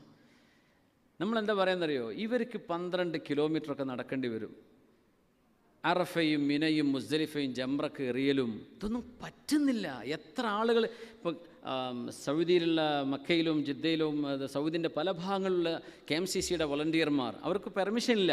പക്ഷേ ജമിയത്തുൽ ഖൈരിയ എന്ന് പറഞ്ഞ ആ ഒരു ചാരിറ്റി സംഘടനയുടെ ലാബിളിൽ പെർമിഷൻ എടുത്തപ്പോൾ കുറച്ച് ആൾക്കാർ, ഒരു 1000 ആൾക്കാരുണ്ടോ എന്ന് എനിക്കറിയില്ല. ഈ ലക്ഷക്കണക്കിന് ആളുകൾക്കിടയിൽ എത്ര ആൾ ഇവർക്ക് നോക്കാൻ പറ്റും? ആലോചിച്ച് നോക്കി. ഈ ഉമ്മയുടെ കൈ പിടിക്കാൻ ആളില്ല, ആ ഉമ്മാൻ്റെ കൈ വേദനയാണ്, ഉമ്മാനൊന്ന് കൊണ്ടുപോകാൻ. ഗവൺമെൻറ്റിൽ വരുന്ന ആളുകളെ കുറിച്ച് ഞാൻ പറയണതേ. അല്ലാതെയും ദയവ് ചെയ്ത് ഒറ്റക്ക് ഉമ്മയപ്പയെ പറഞ്ഞേക്കരുത്. സാമ്പത്തിക പ്രയാസം ഉള്ളത് കൊണ്ടാണോ? നിങ്ങളൊന്ന് വെയിറ്റ് ചെയ്യുക. അല്ലെങ്കിൽ ആരോഗ്യക്കുറവുള്ള ആളുകളെ ഒറ്റക്ക് പറഞ്ഞയക്കരുത് ദയവ് ചെയ്ത്. അവർ കഷ്ടപ്പെടാൻ. ഇപ്രാവശ്യം നമ്മൾ KMCCയുടെ വളണ്ടിയർമാർക്ക് ഒരു അഭിനന്ദനവും അനുമോദനമൊക്കെ അവിടെ വന്ന പ്രധാനപ്പെട്ട ചർച്ച ഇതായിരുന്നു. പറ്റുന്നില്ല. എത്ര ആളെ നോക്കും? ജംറ എറിയാൻ പറ്റാതെ പോയ ആൾക്കാരുണ്ട്, മിനയിലെത്താൻ പറ്റാത്ത ആൾക്കാരുണ്ട്, തിരിച്ച് അവിടെ തവാഫുൽ ഇഫാദ ചെയ്യാൻ പറ്റാത്ത ആൾക്കാർ. എന്തൊക്കെ അമലുകൾ നഷ്ടപ്പെടുന്നു, പറ്റുന്നില്ല. അതുകൊണ്ട് മക്കളോ ആരോഗ്യമുള്ള ഭർത്താവാണെങ്കിൽ അവരോ പ്രായമുള്ള ഉമ്മയുടെ കൂടെ ആരെങ്കിലും ഒരാളെ നിങ്ങൾ പറഞ്ഞയക്കണേ. ഒറ്റയ്ക്ക് മഹ്റമില്ലാതെ കയറ്റിവിട്ടാൽ അവർക്ക് പെട്ടെന്ന് ഹജ്ജ് പാസ്സാകുന്നുണ്ട് ഗവൺമെൻറ് വഴി. പക്ഷേ അത് വലിയൊരു പ്രയാസമാണ്. അവരുടെ ഇബാദത്ത് ചെയ്യണ്ടേ? നമ്മൾ പറയും KMCCക്കാർ നോക്കിക്കൊള്ളുന്നു. KMCCക്കാർ എത്ര ആളെ നോക്കും? നിങ്ങൾ ആലോചിച്ച് നോക്കൂ. ഈ ലക്ഷക്കണക്കിന് ആൾക്കാർ എത്ര ആളെ കൊണ്ടു നടക്കാൻ പറ്റും ഒരാൾക്ക്? ലേഡീസ് വളണ്ടിയേഴ്സ് സേവനം ചെയ്തിട്ടുണ്ട്. പുരുഷന്മാർ ആയ നമ്മുടെ പ്രവർത്തകന്മാർ ജോലിയൊക്കെ ലീവ് എടുത്തിട്ട് സമ്മതിക്കണം. മാഷാ അല്ലാഹ്, വല്ലാത്ത സേവനമാണ്. പൊരിഞ്ഞ വെയിലത്ത് ഹാജിമാർക്ക് വേണ്ട കഞ്ഞിയും വെള്ളം കൊണ്ട് മരുന്നും കൊണ്ടേ കൊടുത്തവർ സഹായിക്കുന്നുണ്ട്. പക്ഷേ അതൊക്കെ അവിടെ വന്ന ഹാജിമാരിൽ 5% ആളുകളെ ശ്രദ്ധിക്കാൻ പറ്റുള്ളൂ. ബാക്കി 95% വൃദ്ധരായ ഉപ്പമാരും ഉമ്മമാരും കഷ്ടപ്പാടാണ്. അതുകൊണ്ട് പ്രിയപ്പെട്ട സഹോദരങ്ങളെ, ഹജ്ജ് ചെയ്യാൻ ആഗ്രഹമുണ്ടോ? ഒരു 50-60 വയസ്സിൻ്റെ ഉള്ളിൽ നിർബന്ധമായും, നേരത്തെ ചെയ്യാൻ പറ്റുമോ നേരത്തെ ചെയ്തോളൂ. ഹജ്ജ് എന്നത് അധ്വാനമാണ്. നടക്കണം, നന്നായിട്ട് നടക്കണം, നന്നായിട്ട് കഷ്ടപ്പെടേണ്ടി വരും. അത് ആരോഗ്യക്കുറവുണ്ടാകുമ്പോൾ പറ്റൂല. അതുകൊണ്ട് ദയവ് ചെയ്ത് ഹജ്ജ് ചെയ്യുന്ന കർമ്മം നീട്ടിക്കൊണ്ടുപോകരുത്. പറ്റുന്നുണ്ടോ നേരത്തെ ചെയ്യുക. പ്രായമായ ഉമ്മാരുപ്പാരും ഒറ്റക്കങ്ങ് പറഞ്ഞേക്കല്ലേ. കൂടെ ആരെങ്കിലും അവരെ ഏൽപ്പിച്ചു കൊടുത്തുകൊണ്ട് സഹായത്തിന് ഒരാളെ അല്ലാതെ നിങ്ങൾ ഉമ്മയെ ഇപ്പം ഞങ്ങൾ കയറ്റി വിട്ടിട്ട് ഞങ്ങൾ ഉമ്മാനെ ഹജ്ജ് ചെയ്യിച്ചു എന്ന് പറയല്ലേ. പ്രയാസപ്പെടുകയാണ് അവർ. ആ പ്രയാസം കണ്ടു നിൽക്കാൻ പറ്റുന്നില്ല.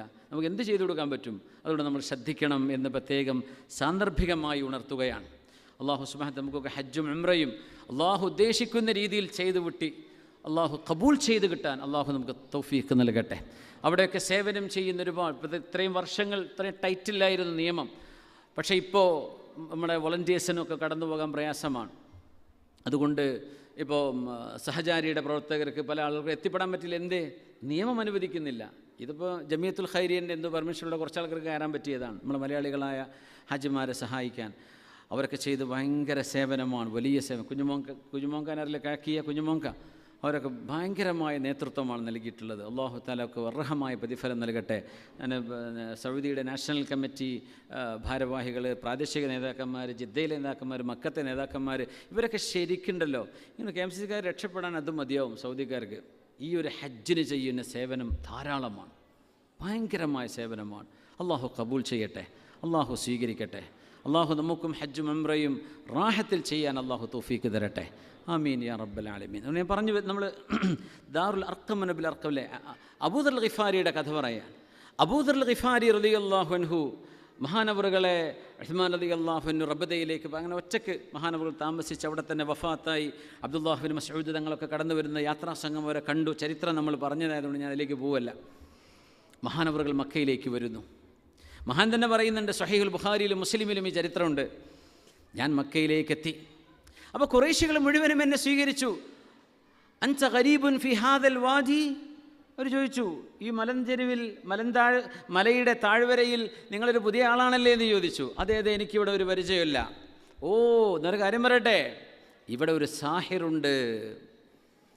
സാഹിർ എന്ന് പറഞ്ഞാൽ മജീഷ്യൻ. മൂപ്പര് പറയുന്നത് കേട്ടാൽ അതിലങ്ങ് വീണു പോകും.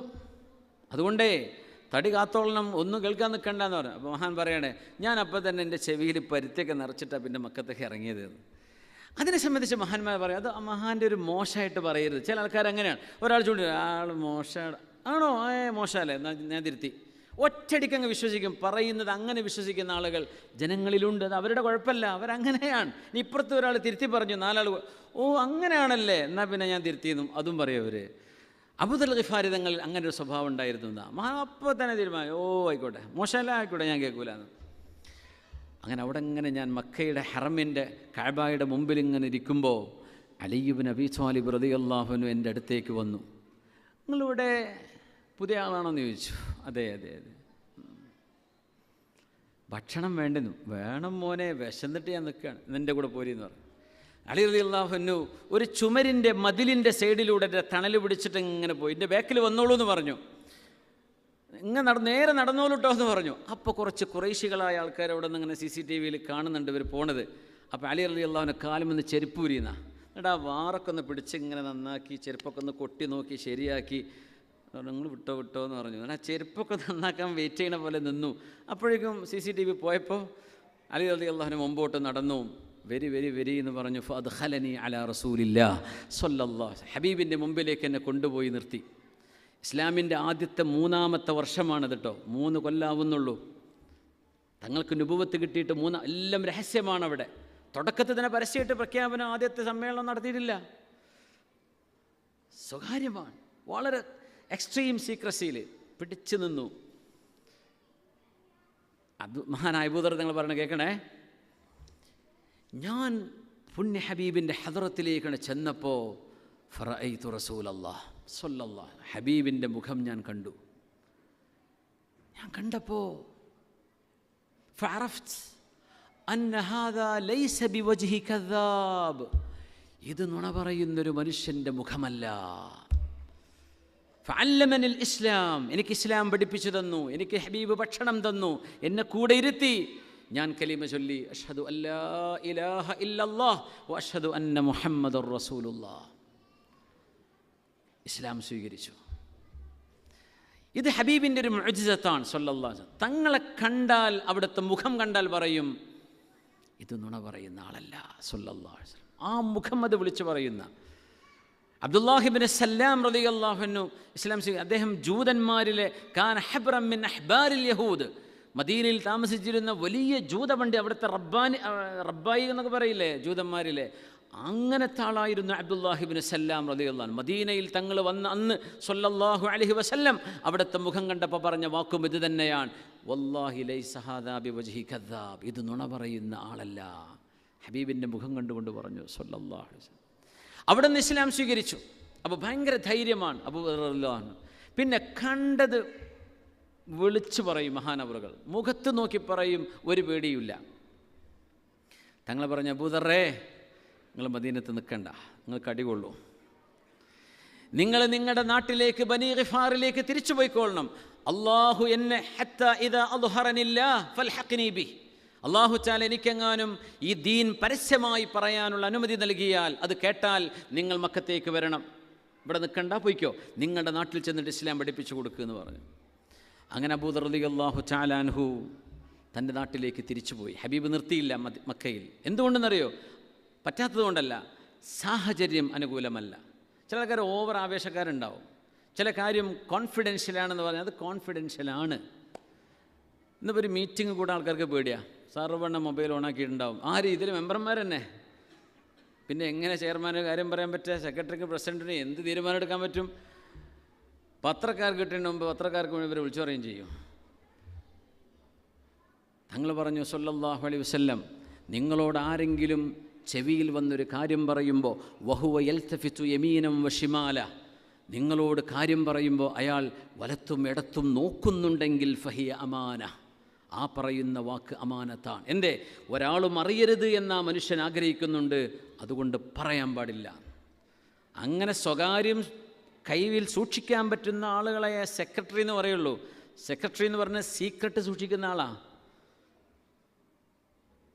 ആ പണിക്ക് മുമ്പ് പറ്റില്ലെങ്കിൽ ഒരു സെക്രട്ടറി അല്ലാന്ന്. സീക്രട്ടാണ്, അമാനത്താണ്.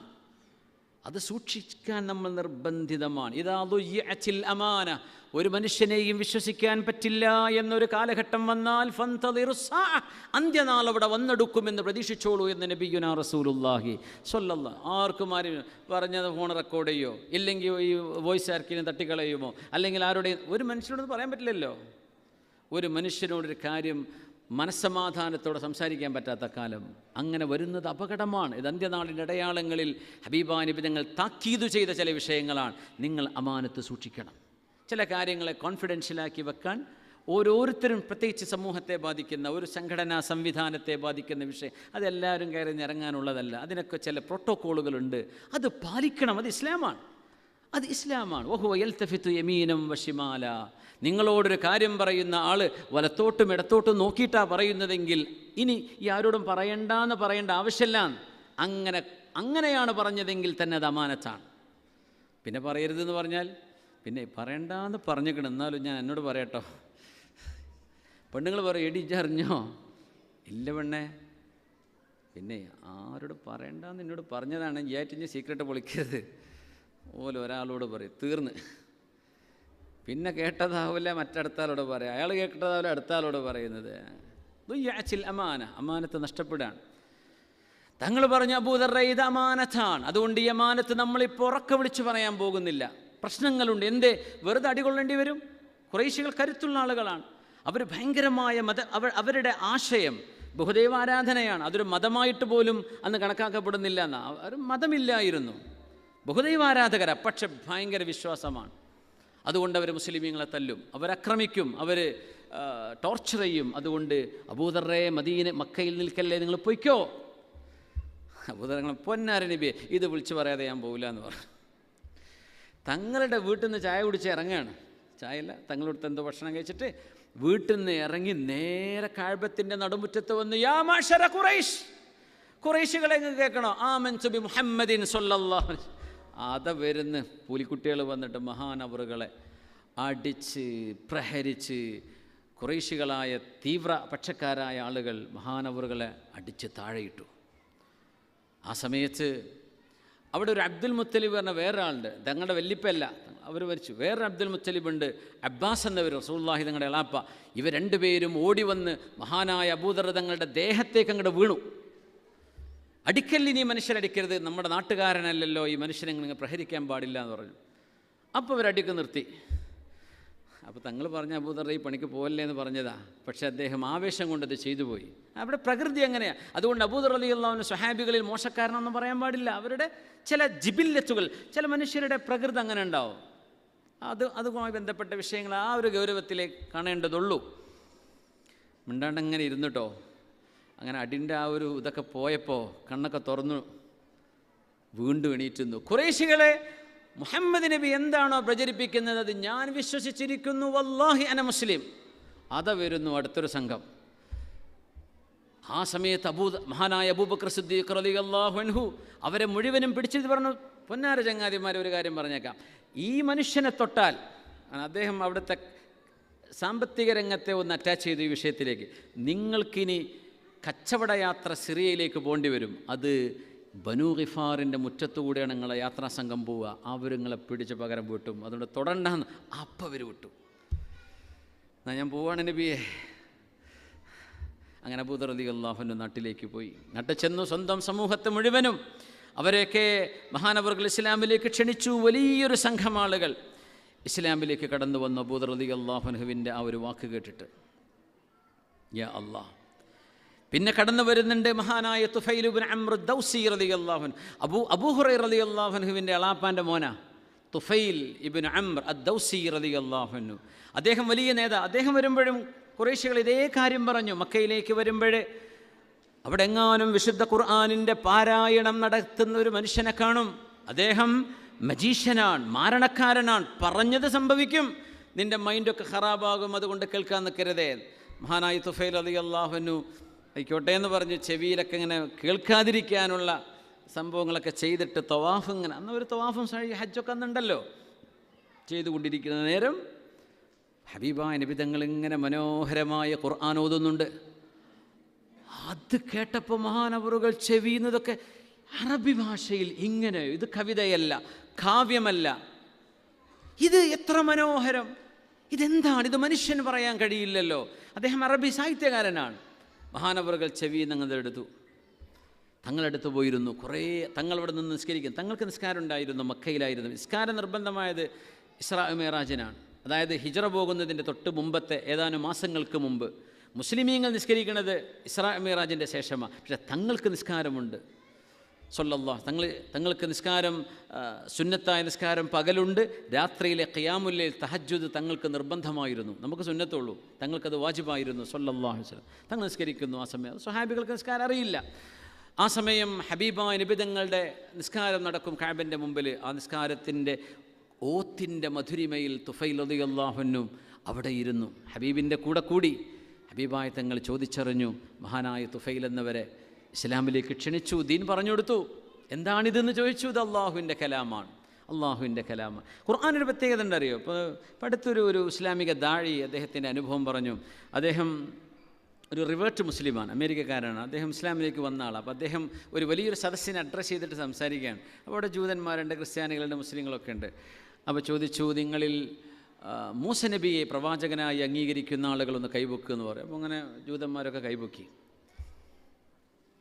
മൂസാ പ്രവാചകൻ അലൈഹിസ്സലാം മഹാത്ഭുതങ്ങൾ കാണിച്ചിട്ടുണ്ട് എന്ന് നിങ്ങൾ വിശ്വസിക്കുന്നുണ്ടോ? അപ്പോൾ ഉണ്ട്.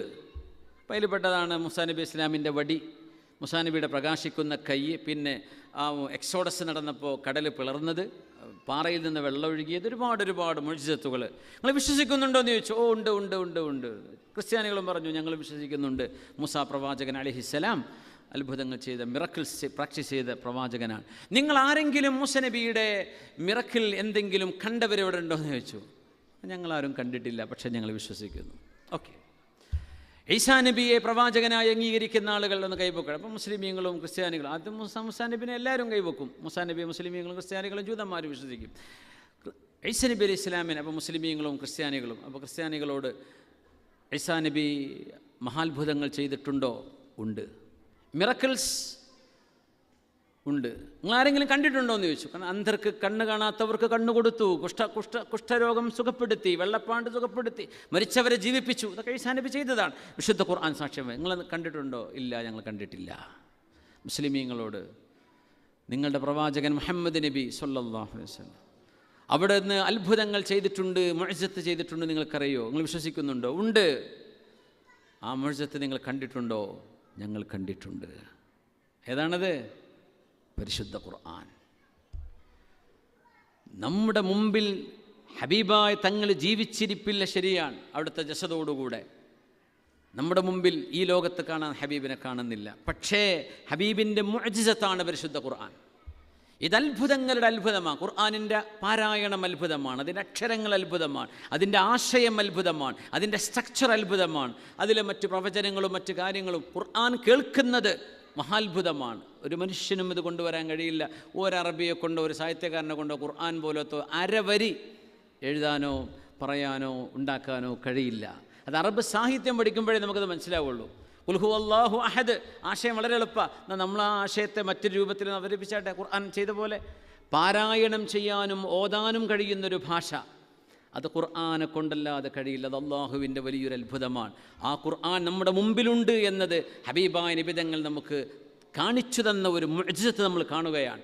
മനച്ചാഹുൽ ഖുർആൻ ഫകഅന്നമാ റഅ മുഹമ്മദ സ്വല്ലല്ലാഹു അലൈഹി വസല്ലം. ഖുർആൻ ഒരാൾക്ക് കിട്ടിയാൽ പുണ്യനബിയെ നേരിൽ കണ്ടതുപോലെയാണെന്ന് സ്വല്ലല്ലാഹു അലൈഹി വസല്ലം. തുഫൈലു ദൗസി അങ്ങനെ ഇസ്ലാം സ്വീകരിച്ചു. തങ്ങൾ പറഞ്ഞു, തുഫൈലെ നിങ്ങൾ ഇവിടെ നിൽക്കരുത്, പോയിക്കോണം, നിങ്ങളുടെ നാട്ടിലേക്ക് ബനി ദൗസിലേക്ക് പോയിക്കോളൂ എന്ന് പറഞ്ഞു. കാരണം നബി തങ്ങൾക്കറിയാം അദ്ദേഹത്തെ ആവേശക്കാരനാണ്. അബൂദർ തങ്ങൾ ചെയ്ത പോലെ ചെയ്യും. അപ്പോൾ അതിനിപ്പോൾ സമയമായിട്ടില്ല. ഇൻ ലഹറനില്ലാഹ് ഫൽഹഖ്നി ബിഹി, എങ്ങാനും ഇസ്ലാം പ്രചരിക്കുകയാണെങ്കിൽ നിങ്ങൾ എൻ്റെ അടുത്തേക്ക് തിരിച്ചു വരണം. അപ്പോൾ മഹാനവൾ പറയാണ്, ഇതൊരു അത്ഭുതമാണ് കേട്ടോ. ഞാൻ ഹബീബിൻ്റെ മുമ്പിൽ നിന്ന് പുറത്തിറങ്ങുമ്പോൾ, മക്കയിലാണ്, ആദ്യത്തെ 3-ാമത്തെ കൊല്ലാണിത്. തങ്ങൾ ദഅവത്ത് കിട്ടി ഖുർആൻ ഇറങ്ങിയിട്ട് 3 കൊല്ലാവുന്നുള്ളൂ. ആ സമയത്താണ് മഹാനായ തുഫൈൽ റളിയല്ലാഹു അൻഹു പറയാ, എൻ്റെ നെറ്റിയിൽ അള്ളാഹു എനിക്കൊരു പ്രകാശം തന്നു. ഹബീബിൻ്റെ മുമ്പിൽ നിന്ന് ഇറങ്ങി ഞാൻ നാട്ടിലേക്ക് അൻഹത്തു മിനൽ ജബൽ, ഞാൻ എൻ്റെ നാട്ടിലേക്ക് കുന്നിൻ ചെരുവിന് ഇറങ്ങുമ്പോൾ എൻ്റെ നെറ്റിയിൽ ഭയങ്കരമായ പ്രകാശം. അപ്പോൾ അദ്ദേഹം പറഞ്ഞു, പടച്ചോനെ, ഇത് ജനങ്ങൾ കണ്ടാൽ, അന്നത്തെ ജാഹിലിയ കാലല്ലേ, അവർ വിചാരിക്കും ഇയാൾക്ക് എന്തോ കുഴപ്പം പറ്റിയിട്ടുണ്ട്. അതൊരു നല്ല കാര്യമാണെന്നല്ല വിചാരിക്കുക. ഇയാൾക്ക് എന്തോ ഒരു അപകടം വല്ല പിശാച് ഒപ്പം കൂടിയിട്ടുണ്ട് എന്ന് പറഞ്ഞ് പടച്ചവനെ അദ്ദേഹം പറഞ്ഞു, ഞാൻ ഫദഅഉതുല്ലാഹ്, അള്ളാഹുവിനോട് ഞാൻ പറഞ്ഞു, പടച്ചവനെ, എൻ്റെ ഹബീബിൻ്റെ നൂറ് എൻ്റെ നെറ്റിയിലേക്ക് നീ തന്നിട്ടുണ്ട് സ്വല്ലല്ലാഹു അലൈഹി വസല്ലം. ആലോചിച്ച് നോക്കി, ഹബീബായ തങ്ങൾ നൂറായിരുന്നു എന്ന് പറയുന്നതിൽ പ്രകാശം അള്ളാഹു വലിയൊരു അത്ഭുതം ഹബീബിൻ്റെ ജസദിൽ വെച്ചിട്ടുണ്ട് സ്വല്ലല്ലാഹു അലൈഹി വസല്ലം. അവിടുന്ന് ഹയ്യാണ്, അവിടുന്ന് ജീവിച്ചിരിക്കുകയാണ് സല്ലല്ലാഹു അലൈഹി വസല്ലം. ഉമ്മയുടെ ഗർഭാശയത്തിൽ കുട്ടികൾ ജീവിക്കില്ല 10 മാസം. ഹബീബ് അവിടുത്തെ ഖബറിൽ ഹയ്യുൻ, നബിതങ്ങൾ ജീവിച്ചിരിക്കുന്നു. ഇതാണ് നമ്മുടെ വിശ്വാസം. ഇത് അഹ്ലുസുന്ന വൽ ജമാഅത്തിൻ്റെ അഖീദയാണ്. അശ്അരി മാതുരീദി അഖീദയുടെ മദ്ഹബ് ലോകം മുഴുവൻ വിശ്വസിക്കുന്നത് അങ്ങനെയാണ്. ഹബീബായ തങ്ങൾ ഖബറിൽ ജീവിച്ചിരിക്കുകയാണ്. ഹയാത്തുൻ യലീഖു ബിഹി. അവിടുന്ന് അവിടത്തോട് പറയുന്ന സലാമുകൾ ഹബീബ് കേൾക്കുന്നുണ്ട് സല്ലല്ലാഹു അലൈഹി വസല്ലം. അതിന് മറുപടി പറയുന്നുണ്ട് സല്ലല്ലാഹു. മനാമുകളിൽ ഹബീബ് കാണപ്പെടുന്നുണ്ട് സല്ലല്ലാഹു. മനാമുകളിൽ, സ്വപ്നങ്ങളിൽ ഹബീബ് വരുന്നുണ്ട്. ചില ആളുകൾക്ക് ആശയങ്ങൾ അറിയിക്കുന്നുണ്ട്, ചില ആളുകൾക്ക് തിരുത്തലുകൾ കൊടുക്കുന്നുണ്ട്, ചില ആളുകൾക്ക് താക്കീതുകൾ കൊടുക്കുന്നുണ്ട്. ഇതൊക്കെ ഹബീബ് നടത്തുന്നുണ്ട് സല്ലല്ലാഹു അലൈഹി വസല്ലം. എത്രയോ സംഭവങ്ങളുണ്ട്. അശ്അരി മദ്ഹബിൽ വളരുകയും പഠിക്കുകയും ചെയ്ത അള്ളാഹുവിൻ്റെ വലിയായിരുന്ന മഹാനാൻ നൂറുദ്ദീനു സങ്കി റഹ്മത്തുള്ളാഹി തആല അലൈഹി. നൂറുദ്ദീനു സങ്കി തങ്ങൾക്ക്, നൂറുദ്ദീൻ ആരാ? സ്വലാഹുദ്ദീൻ അയ്യൂബി തങ്ങളുടെ ഗുരുനാഥനാണ്. അവർ പണ്ഡിതന്മാരാണ്, വെറുമൊരു യോദ്ധാവല്ല. ബൈത്തുൽ മുഖദ്ദസിൻ്റെ മോചനത്തിന് വേണ്ടി ഹെത്വീൻ യുദ്ധത്തിന് പടനയിച്ച മഹാനാണ് സ്വലാഹുദ്ദീൻ അയ്യൂബി തങ്ങൾ. അവരുടെ മുൻഗാമിയും അതിനുവേണ്ടി എല്ലാം കളമൊരുക്കിയിട്ടാണ് മഹാനായ നൂറുദ്ദീൻ സങ്കി റഹ്മത്തുള്ളാഹി അലൈഹി. അദ്ദേഹം അള്ളാഹിൻ്റെ വലിയാണ്. അള്ളാഹിൻ്റെ റസൂൽ സ്വപ്നത്തിൽ കാണിച്ചു കൊടുത്തൊരു സംഭവമുണ്ട്. മദീന പള്ളിയുടെ തൊട്ടിപ്പുറത്തെ ഹുജറത്തു റസൂലില്ല, റസൂലുള്ളാഹി തങ്ങളുടെ ഭാര്യമാർ താമസിച്ചിരുന്ന ആ ഹുജറയുടെ അരികത്ത് മുസല്ല വിരിച്ച് തോരങ്കുണ്ടാക്കി ഹബീബിൻ്റെ ശരീരം, അവിടുത്തെ പരിശുദ്ധമായ ശരീരം അവിടെ ഉണ്ടോ എന്ന് പരിശോധിക്കാൻ വേണ്ടി, അതെടുത്തു കൊണ്ടുപോകാൻ 3 ഫ്രഞ്ചുകളായിരുന്നവർ എന്ന് പറഞ്ഞാൽ ഫ്രാൻസിൽ ഭാഗത്ത് നിന്ന് വന്ന ആൾക്കാർ, യൂറോപ്യരായ ആളുകൾ, കറുത്ത വർഗ്ഗക്കാരായിരുന്നു. നിറം എന്താ നമുക്കറിയില്ല. അവിടുത്തെ മഹാനവറുകൾ സ്വപ്നത്തിൽ കാണാം, അൻഖിദ്നി മിൻ ഹൗലാ. നൂറുദ്ദീൻ സങ്കി ഹബീബായ നബി തങ്ങൾ ബഅദ സുലുസിൽ അഖീർ, രാത്രിയുടെ അവസാനത്തെ മൂന്നിലൊന്നിൽ, സുബഹിൻ്റെ തൊട്ടുമുമ്പുള്ള സമയം, ഈ 2 ആളുകളിൽ നിന്ന് എന്നെ രക്ഷിക്കണമേ. മഹാനായ നൂറുദ്ദീൻ തങ്ങൾ ഉറക്കത്തിന് എഴുന്നേറ്റു. അള്ളാഹിൻ്റെ റസൂലാണ് ഈ പറയുന്നത്. അദ്ദേഹം കിടക്കുന്നത് ഇവിടെ ഷാമിലാണ്, സിറിയയിലാണ്. മദീന ഇവിടെ. കിടന്നുറങ്ങി. വീണ്ടും 2ാമത്തെ ദിവസവും അത് തന്നെ. മുത്തവാത്തിറായ സംഭവം, താരീഖിൻ്റെ ആലിമ്യങ്ങൾ മുഴുവൻ ഉദ്ധരിക്കും. 3ാമത്തെ ദിവസവും ഇത് 2 ആളെ കാണിച്ചു കൊടുത്തു. ഇവ 2 ആളിൽ നിന്ന് എന്നെ ഒന്ന് രക്ഷപ്പെടുത്തണമേ. മഹാനായ നൂറുദ്ദീൻ സങ്കിക്ക് മദീനയിലെ ഗവർണർക്ക് വിളിച്ചു പറയാം, വിഷയം അറിയിക്കാം, കത്തെഴുതാം. അതിനൊന്നും കാത്തിരുന്നില്ല. അള്ളാഹുവിൻ്റെ റസൂലാണ് ഈ പറഞ്ഞത്, അതുകൊണ്ട് ഞാൻ തന്നെ പോകണം. അങ്ങനെ മദീനയിലേക്ക് മഹാനോട് യാത്ര തിരിച്ചു. അതൊക്കെ ഞങ്ങൾ വഫാത്തായിട്ട് എത്ര നൂറുകണക്കിന് കൊല്ലം കഴിഞ്ഞതിന് ശേഷമാണ്. 500-ലേറെ കൊല്ലങ്ങൾക്ക് ശേഷം മദീനയിലേക്ക് വന്നു നൂറുദ്ദീൻ സങ്കി തങ്ങൾ.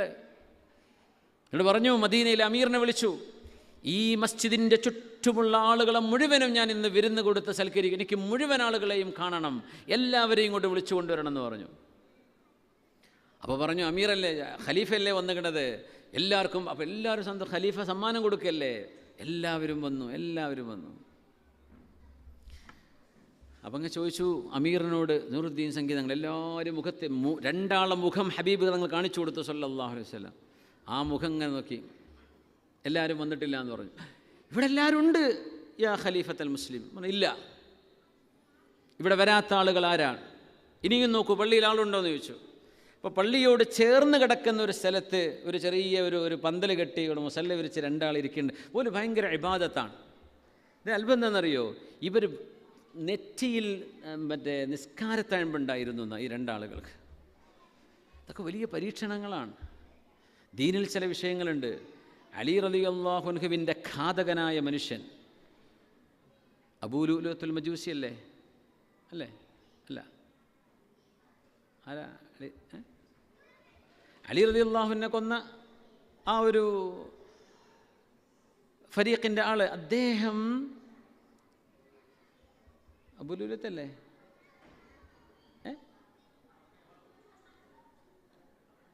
ഉമർ അള്ളാഹുനുവിൻ്റെ, അലി റളിയല്ലാഹുവിൻ്റെ ഘാതകൻ്റെ പേരെന്താന്ന് നോക്കി, നമ്മൾ എപ്പോഴും കേൾക്കണമല്ലോ, മറന്നുപോയി. അദ്ദേഹം വഫാത്തായത് അല്ലാമ ദഹബി അടക്കമുള്ള, ഇബ്നു ഹജർ അസ്ഖലാനി തങ്ങളടക്കമുള്ള റിജാലിൻ്റെ സിഖാത്തുകൾ പരിശോധിക്കുന്ന മഹാന്മാർ, തർജ്ജമ എന്ന് പറഞ്ഞാൽ പരിഭാഷപ്പെടുത്തുന്നതല്ല, ആളുടെ ബയോഗ്രഫി രേഖപ്പെടുത്തുന്ന ആലിമീങ്ങൾ മുഴുവൻ രേഖപ്പെടുത്തിയിട്ടൊരു അത്ഭുതമുണ്ട്. അബ്ദുറഹ്മാനുൽ മുൽജിം എന്ന് പറയുന്ന ഈ മനുഷ്യൻ നീണ്ട താടിയും കാലിൻ്റെ ഞെരിയാണിൻ്റെ മീതെ നിസ്ഫുസാക്ക് എന്ന് പറയും, കാലിൻ്റെ പകുതിയിൽ വസ്ത്രം ധരിച്ച് നിസ്കാരത്തഴമ്പുണ്ടായി നടന്നിരുന്ന മനുഷ്യനായിരുന്നു. Abdulrahman bin മുൽജിം. അതുമല്ല, ഇദ്ദേഹം ഒരു സ്വഹാബിയെ കൊന്ന മനുഷ്യനാണ്, അള്ളാഹുവിൻ്റെ കോപമേറ്റ ആളാണ്. മരിക്കുന്ന മരണത്തിൻ്റെ രംഗം കണ്ട് ഞങ്ങൾ അത്ഭുതപ്പെട്ടു. ഒരു സ്വാലിഹ് മരിക്കണ പോലെ മരിച്ചു ചെയ്തിട്ടുണ്ട് അദ്ദേഹം. പക്ഷേ നമ്മുടെ ആലിമീങ്ങൾ വിധി എഴുതി ഇതെല്ലാം ഇസ്തിദ്റാജിൻ്റെ ഭാഗമാണ്, അതൊന്നുകൊണ്ടൊന്നും ഈ മനുഷ്യൻ സ്വാലിഹാണെന്ന് വിധി എഴുതാൻ പറ്റൂല. എല്ലാവരെ പറ്റിയല്ല, ചില വിഷയങ്ങളിൽ ഇങ്ങനൊരു പരീക്ഷണം വരും, സംഭവിക്കുന്നതാണ്. ഞാൻ വിഷയം ഇങ്ങനെ പഠിച്ചപ്പോൾ എനിക്ക് തോന്നുന്നു ജനങ്ങളോട് പറയണത് കുറേ, എനിക്ക് തോന്നുന്നു ഒരു 10 കൊല്ലം 15 കൊല്ലം മുമ്പെങ്ങാനും ഈ ചരിത്രം ഞാൻ വായിച്ചപ്പോൾ അന്ന് നമ്മൾ ക്ലാസ്സൊക്കെ നടക്കുന്നുണ്ട്. പക്ഷേ എനിക്ക് തോന്നിയത് പറയണ്ട, ചിലപ്പോൾ അത് ആളുകൾ റോങ് ആയിട്ട് എടുക്കും. മനുഷ്യന്മാരെ പല കോലത്തിലല്ലേ. ഇതിലൊരു ഫിത്നയുണ്ട് എന്നാ ഒരു ഇസ്ലാമിൻ്റെ ഒരു വിഷയം എന്ന് വെച്ചാൽ, ഒരു മനുഷ്യൻ്റെ ജീവിതം, ആ ജീവിതത്തിനൊത്തുള്ള ആക്കിബത്ത് കിട്ടിക്കഴിഞ്ഞാൽ മാഷാ അല്ലാഹ്, ആക്കിബത്ത് കൊണ്ട് മാത്രം ഒരു മനുഷ്യൻ ആൾ ഭയങ്കര കുരുത്തക്കേട് ചെയ്തിട്ടുണ്ടാവും. പക്ഷേ ആക്കിബത്ത് നമ്മുടെ കാഴ്ചയിൽ നല്ല കാഴ്ചയിലായി പോയിട്ടുണ്ടാവും. പക്ഷേ ആ ആൾ നാജിൻ രക്ഷപ്പെട്ട ആളാണെന്ന് പറയാൻ നമ്മൾ ആർക്കും പറ്റൂല എന്നാണ്. അലി റളിയല്ലാഹു അൻഹുവിൻ്റെ ഘാതകനെക്കുറിച്ചുള്ള വിഷയം, ഉസ്മാൻ തങ്ങളുടെ ഘാതകരിൽ ചില ആളുകൾക്ക് അങ്ങനെ സംഭവിച്ചു എന്നാണ്. സ്വഹാബികൾ മുഴുവനും താബിഈങ്ങൾ മുഴുവനും ഏകകണ്ഠമായി പറഞ്ഞു, ഫാസിഖുൻ, അവർ ഫാസിഖീങ്ങളായ ആൾക്കാരാ. പക്ഷേ ചില പരീക്ഷണപ്രകാരം അല്ലാഹു തആല അവരിൽ ചില സ്വലാഹിൻ്റെ ചില അടയാളങ്ങൾ കാണിച്ചു തന്നു. ഒരു പരീക്ഷണം നടത്തിയെന്ന് പറയാം. ഇസ്തിദ്റാജ് എന്ന ചൂണ്ടൽ പ്രയോഗം എന്നാണ്. ദീൻ അളക്കപ്പെടുന്നത് ഒരു മനുഷ്യൻ്റെ ജീവിത വിശുദ്ധിയിലൂടെയാണ്. ഇനി ഒരാൾ കലിമ ചൊല്ലാൻ പറ്റാതെ മരിച്ചു വിചാരിക്കുക, ആൾ മോശക്കാരനെന്ന് പറയാനും പാടില്ല, ആൾ കൽബിൽ പറഞ്ഞിട്ടുണ്ടാവും. ഒരു മനുഷ്യൻ ആക്സിഡൻറ്റിൽ മരിച്ചു, വേറെ എങ്ങനെയും മരിച്ചു, നമ്മളാർക്കും ഒരു മനുഷ്യൻ സ്വാലിഹാണോ അല്ലയോ എന്ന് പ്രത്യക്ഷത്തിൽ ആലിമീങ്ങൾ, വിവരമുള്ള ഉൾക്കാഴ്ചയുള്ള ആലിമീങ്ങൾ പറഞ്ഞെന്നു അത് നമുക്ക് സ്വീകരിക്കാം. നമ്മളായിട്ട് വിധി എഴുതാൻ നമ്മളെ കൊണ്ട് പറ്റില്ല എന്നാണ്, നമുക്കറിയാൻ പറ്റില്ല. അത് അല്ലാഹു യതവല്ല സറായിർ, അങ്ങനെയാണ്. എന്ത് പറയാൻ കാരണം, എവിടുന്നാണ് വരുന്നത്? മദീനത്തപ്പോൾ നൂറുദ്ദീൻ സങ്കി അങ്ങനെ വന്നു നോക്കുമ്പോൾ നല്ല അന്തസ് താടിയും നല്ല നെറ്റിയിൽ നിസ്കാരത്തഴമ്പുള്ള ആബിദീങ്ങൾ. അപ്പോൾ പറഞ്ഞു യതഹന്നസാൻ, അവർ രണ്ടാളും പിന്നെ നിസ്കാരപ്പടത്തുനിന്ന് എഴുന്നേൽക്കാറില്ല അമീർ, അതുകൊണ്ട് ഞങ്ങൾ അവരെ വിളിച്ചിട്ടില്ല, അവരെ വിളിക്കുകയെന്ന് പറഞ്ഞു. അവർ വന്നിരിക്കുന്ന മഹാൻ പറഞ്ഞു, നിങ്ങൾ രണ്ടുപേരെയും എന്നെ അഷ്റഫുൽ ഖൽക്ക് കാണിച്ചു തന്നു സല്ലല്ലാഹു അലൈഹി വസല്ലം, ഇങ്ങോട്ട് വാന്ന് പറഞ്ഞു. അദ്ദേഹം കൂടെ ചെന്നു. നിങ്ങൾ എവിടെയാണ് നിസ്കരിക്കാൻ നിൽക്കുന്നത്? അൻഖിദ്നി മിൻ ഹാദൈനി സഞ്ചിയൈൻ, അങ്ങനെയാണ് ആ സ്വപ്നം. ഈ അവിശ്വാസികളായ രണ്ടാളിൽ നിന്ന് നിങ്ങൾ എന്നെ രക്ഷപ്പെടുത്തണം. എന്നാൽ അവിടെ ടണൽ കുഴിച്ചിട്ട് ഹബീബായ തങ്ങളുടെ റൗദയിലേക്ക് ടണലുണ്ടാക്കിയിട്ടാണ് മണ്ണ് വാരി ഇവർ കൊണ്ടുപോയി പുറത്തിടല പരിപാടി. ഡെയിലി വന്നിട്ട് കുഴിക്കും. അവിടെ ഒരു വലിയൊരു മുസല്ലിട്ട് മൂടി വെച്ചിരിക്കുകയാണ്. അപ്പോൾ ഒരു പന്തലിട്ട് ഇബാദത്ത് ചെയ്യാണ്. മദീന പള്ളിൻ്റെ അടുത്തല്ലേ ഇത്, ആരെങ്കിലും സംശയിക്കുമോ? അങ്ങനെ രണ്ടുപേരെയും മഹാനവറുകൾ വധിക്കാൻ വേണ്ടി ഓർഡർ ചെയ്തു. ഈ സംഭവം നടന്നത് സ്വപ്നം കാണിച്ചതാ. ആര്? ഹബീബായ റസൂലുള്ളാഹി സ്വല്ലല്ലാഹു അലൈഹി വസല്ലം. അതുകൊണ്ടാണ് അഹ്ലുസുന്ന വൽ ജമാഅത്തിൻ്റെ അഖീദകളെ നമുക്ക് രേഖകൾ വെച്ച് ചിലപ്പോൾ സമർത്ഥിക്കാൻ എല്ലാവരും കൊണ്ട് പറ്റിക്കോണമെന്നില്ല. പക്ഷേ ഇതൊരു മുജറബായൊരു സംഭവമാണ്, ഇത് അനുഭവിക്കാൻ കഴിയുന്നൊരു സംഭവമാണ്. തവസ്സുലും ഇസ്തിഗാസയൊക്കെ അങ്ങനെ മനസ്സിലാക്കാൻ കഴിയുള്ളൂ. അത് അനുഭവിക്കാത്ത ഒരാൾക്കത് അറിയില്ല. നമ്മളെന്ത് പറഞ്ഞു കൊടുക്കാൻ? ജിന്ന് ഉണ്ടോ സിഹറുണ്ടോ എന്ന് വരെ അനുഭവിക്കാത്തവൻ വിശ്വസിക്കാൻ പറ്റൂല. എനിക്കതൊന്നും വിശ്വാസമല്ല. ആയിക്കോട്ടെ മോനെ, നീ വിശ്വസിക്കേണ്ട. അടി കിട്ടുമ്പോൾ ഓടി വരും, ഞാൻ എന്താ ചെയ്യേണ്ടതെന്ന്. ചില കാര്യങ്ങൾ അങ്ങനെയാണ്. ഹബീബായ റസൂലുള്ളാഹി സ്വല്ലല്ലാഹു അലൈഹി വസല്ലം ഹയ്യുൻ, അവിടുത്തെ പരിശുദ്ധമായ ഖബർ ഷരീഫിൽ ജീവിച്ചിരിക്കുകയാണെന്നാണ് സ്വല്ലല്ലാഹു അലൈഹി വസല്ലം. അപ്പോൾ മഹാനായ തുഫൈലു ദൗസി തങ്ങളിലേക്ക് വരാം. മഹാനായ തുഫൈലു ദൗസി റളിയല്ലാഹു അൻഹു. എൻ്റെ വാച്ച് സൗദി ടൈമിലാണ് ഓടുന്നത്. ഇപ്പോൾ ഇവിടെ സമയത്രയായി? 11 10:55. റബ്ബുൽ ആലമീനെ, ഞാൻ അബുദാബിക്ക് വരും കേട്ടോ, തിരിച്ചു വരുവേ ഇൻഷാ അല്ലാഹ്. പക്ഷെ ഇപ്പോൾ അവിടുത്തെ ടൈം ഓക്കെ. അപ്പോൾ നമ്മൾ 11 നിർത്തുന്ന സമയം കുറേ ആയല്ലോ, നിർത്താനായോ? ഉസ്മാൻ പറഞ്ഞു ഉസ്താദ് 2 മണിക്കൂർ വേല പറയണമെന്ന്. 2 മണിക്കൂറായോ ഉസ്മാനെ? ആയിട്ടില്ല? ഞാൻ പറയണേ. ഉസ്മാൻ പറയാമെന്ന് പറയുന്നുണ്ട്. അപ്പോൾ 9:30 നമ്മൾ തുടങ്ങിയത്, 10:30 1.5 മണിക്കൂറായി അല്ലേ? ഇനി നിർത്തുന്നുണ്ടല്ലോ. കുറച്ച് വിഷയങ്ങൾ അടുത്ത ആഴ്ച നമുക്ക് പറയാം. ബാക്കി ഇതും എന്തായാലും പറഞ്ഞു തീരൂല. ഇതിൻ്റെ ചില ഡീറ്റെയിൽസുകൾ നമ്മൾ അടുത്ത ആഴ്ച. പിന്നെ ഉംറ ടിക്കറ്റൊന്നും ഇല്ല കേട്ടാ. ദീൻ പഠിക്കാൻ പോകുന്നുണ്ടെങ്കിൽ പൂരി അല്ല ടിക്കറ്റ് അത് നല്ല കാര്യം തന്നെ. ഇപ്പോൾ ഉംറ ടിക്കറ്റ് ഇല്ലയെന്ന് വെച്ച് വരാണ്ടിരിക്കേണ്ടെന്ന് പറയാം. മോമഞ്ഞിൻ്റെ ഒരു ഐഡിയ ഉണ്ട്, അങ്ങനെ കൊടുത്താൽ. ഞാൻ പറഞ്ഞു മോമഞ്ഞി അങ്ങനെ എന്നാൽ പിന്നെ എല്ലാ ആഴ്ച എന്തെങ്കിലും ഓഫർ ചെയ്യേണ്ടി വരും, അതൊന്നും കൊടുക്കണ്ട, അറിഞ്ഞു വരുന്നവർ വന്നോട്ടേ എന്ന് പറഞ്ഞു. ഓക്കെ, ഏതായാലും അൽഹംദുലില്ലാ ഒരു നറുക്കെടുപ്പ് അവസാനം നടക്കാൻ പോകുന്നുണ്ട്. ഭാഗ്യവാനായ ആൾ ആരാണെന്ന് ഇൻഷാ അല്ലാഹ് നമുക്ക് കാണാൻ പറ്റും. ഒന്നുകൂടെ ഉണ്ടാവും, അടുത്ത ആഴ്ച ക്ലാസ് ഉണ്ടാവും അല്ലേ? ഇൻഷാ അല്ലാഹ് ഞാൻ അടുത്ത ആഴ്ച ഇൻഷാ അല്ലാഹ് ആയുസ് ഉണ്ടെങ്കിൽ, ഫ്ലൈറ്റ് മുടങ്ങിയിട്ടില്ലെങ്കിൽ ഇൻഷാ അല്ലാഹ്. അപ്പോൾ തുഫൈൽ ദൗസി തങ്ങളാ പറഞ്ഞ വിഷയം, മഹാനോട് നെറ്റിയിലൊരു ഭയങ്കര ലൈറ്റ് വന്നു. വെയിൽ കുറേ ദൂരെ യാത്ര ചെയ്തിട്ട് അദ്ദേഹം എത്തുന്നത് റിയാദിൻ്റെ നെജ് തിഹാമയുടെ ഭാഗത്തേക്ക് എത്തണം എന്ന് പറഞ്ഞാൽ ഏകദേശം മക്കത്തുനിന്നൊരു 800-1000 കിലോമീറ്റർ ഓടണം. അവിടെ എത്തിയിട്ട് മഹാൻ പറയാം അപ്പോൾ വഴിയിലുടനീളം ലൈറ്റാണ്, അദ്ദേഹത്തിന് ടോർച്ച് അടിക്കേണ്ടി വന്നില്ല എന്നാ. നെറ്റിയിൽ നിന്ന് പ്രകാശം ഇങ്ങനെ വന്നുകൊണ്ടിരിക്കുകയാണ്. മഹാൻ അത്ഭുതമായി അങ്ങനെ പറഞ്ഞു, അല്ലാഹുവേ, ഞാൻ ഈ പ്രകാശവുമായി എൻ്റെ നാട്ടിലേക്ക് എത്തിയാൽ എൻ്റെ ആളുകൾ എന്നെ തെറ്റിദ്ധരിക്കും, ഇയാൾക്ക് എന്തോ മുസീബത്ത് വന്നു എന്ന് വിചാരിക്കും. അതുകൊണ്ട് അല്ലാഹുവേ, ആ പ്രകാശം നീ കെടുത്തിക്കളയല്ല, അതെൻ്റെ കയ്യിലേക്ക് വേറെ എവിടേക്കെങ്കിലും ഒന്ന് മാറ്റിത്താന്ന് ദുആ ചെയ്തു. അങ്ങനെ ഫജഅലനില്ലാഹു ഫീ യദി, ആ പ്രകാശം അള്ളാഹു എൻ്റെ കയ്യിലേക്ക് തന്നു. നോക്കണം, തുഫൈലു ദൗസി റളിയല്ലാഹു അൻഹു ഹബീബിൻ്റെ അടുത്ത് നിന്ന് ഇസ്ലാം സ്വീകരിച്ചു പോവാൻ. തങ്ങളെന്ന് പറയുന്ന തങ്ങളുടെ വ്യക്തിത്വം നമ്മൾ ശരിക്കും മനസ്സിലാക്കണം. അതൊരു സാധാരണ വ്യക്തിത്വമല്ല, അത് നമ്മൾ ശരിക്കൊന്ന് അങ്ങനെ മനസ്സിലാക്കുക, അത്രയെങ്കിലും. ബാക്കി ഡീറ്റെയിൽസ് നമുക്ക് പിന്നെ മനസ്സിലാക്കാം. അപ്പോഴാണ് പിന്നെ പല സംശയങ്ങൾ വരിക. അഹ്ലുസുന്ന വൽ ജമാഅത്തിൻ്റെ അഖീദ, അശ്അരി മദ്ഹബാണ് നമ്മുടെ വിശ്വാസത്തിൻ്റെ മദ്ഹബ്. അത് വല്ലാത്തൊരു അത്ഭുതമുള്ള ഒരു സബീലാണ്. അല്ലാഹു തആല വഴിയിൽ നമ്മൾ അടിയുറപ്പിച്ച് നിർത്തിത്തരട്ടെ. അഹദുൽ ഖദീമിൽ നിന്ന് ഈ കാലം വരേക്കുമുള്ള ലോക മുസ്ലിം പണ്ഡിതന്മാർ ആ അശ്അരി മദ്ഹബിലൂടെ ആ വിശ്വാസം, അങ്ങനെ ഫിഖ്ഹിൻ്റെ 4 മദ്ഹബാണ്. അഖീദക്ക് നമുക്ക് 2 മദ്ഹബുണ്ട്, നമ്മൾ അധികം കേൾക്കാറുണ്ടാവില്ല സാധാരണക്കാർ. ഫിഖ്ഹിൽ നമുക്ക് ഹനഫി, ഷാഫിഈ, ഹംബലി, മാലിക്കി മദ്ഹബുണ്ട്. നമ്മുടെ വിശ്വാസപ്രകാരം വിശ്വാസം എങ്ങനെയാണ്, അത് മഹാനായ അശ്അരി ഇമാമിൻ്റെയും മാതുരിദി ഇമാമിൻ്റെയും മദ്ഹബാണ്. ഇത് രണ്ടുമാണ് ലോകത്തെ ആലിമീങ്ങൾ അംഗീകരിച്ച മദ്ഹബ്. നമ്മളൊക്കെ അശ്അരി മദ്ഹബുകാരാണ്. നമ്മുടെ നാട്ടിലൊക്കെ നമ്മൾ പഠിക്കുന്നത് അശ്അരി മദ്ഹബിൻ്റെ അഭിപ്രായങ്ങളാണ്. കുഫക്കാരനായിരുന്ന ഇറാഖിൽ ജനിച്ച പ്രഗത്ഭനായ പണ്ഡിതനാണ് അശ്അരി മഹാനായ അബുൽ ഹസൻ അശ്അരി തങ്ങൾ. അള്ളാഹു നമ്മെ ഇസ്തിഖാമത്തിലായി പഠിച്ച് നിലനിർത്തി തരട്ടെ. തുഫൈലു ദൗസി റളിയല്ലാഹു അൻഹു മലങ്ങനെ ഇറങ്ങി വരുമ്പോഴേ പ്രകാശം കയ്യിലുണ്ട്. അപ്പോൾ നാട്ടിലേക്ക് എത്തിയല്ലേ, വലിയൊരു ഗോത്രത്തിൻ്റെ നേതാവാണ് അദ്ദേഹം. വന്നപ്പോഴേ ജനങ്ങൾ മഹാനവറുകൾ ഇന്ന് എനിക്ക് സ്റ്റോപ്പ് ചെയ്യണം, 1-2 കാര്യം കൊണ്ട് നടക്കാണ്ടല്ലേ. തുഫൈലു ദൗസി തങ്ങൾ വന്നപ്പോൾ വാപ്പ സ്വീകരിക്കാൻ വന്നു. മോനേന്ന് പറഞ്ഞു, അങ്ങനെ കുറേ ദിവസം എടുത്ത് പോകുന്ന യാത്രയല്ലേ, വാപ്പാ നിങ്ങൾ തൽക്കാലം ഇപ്പം എന്നോടൊന്നും മിണ്ടല്ലേ. അന്തേ മോനെ, ആമൻതു ബി മുഹമ്മദിൻ സ്വല്ലല്ലാഹു അലൈഹി, ഞാൻ അള്ളാഹിൻ്റെ റസൂൽ വിശ്വസിച്ചിരിക്കുകയാണ് വാപ്പ, നിങ്ങളാ വിശ്വാസം നിങ്ങൾക്കില്ലല്ലോ, അതുകൊണ്ട് ഇപ്പം എന്നെ കുറച്ച് നേരത്തേക്ക് എന്നോട് മിണ്ടണ്ട.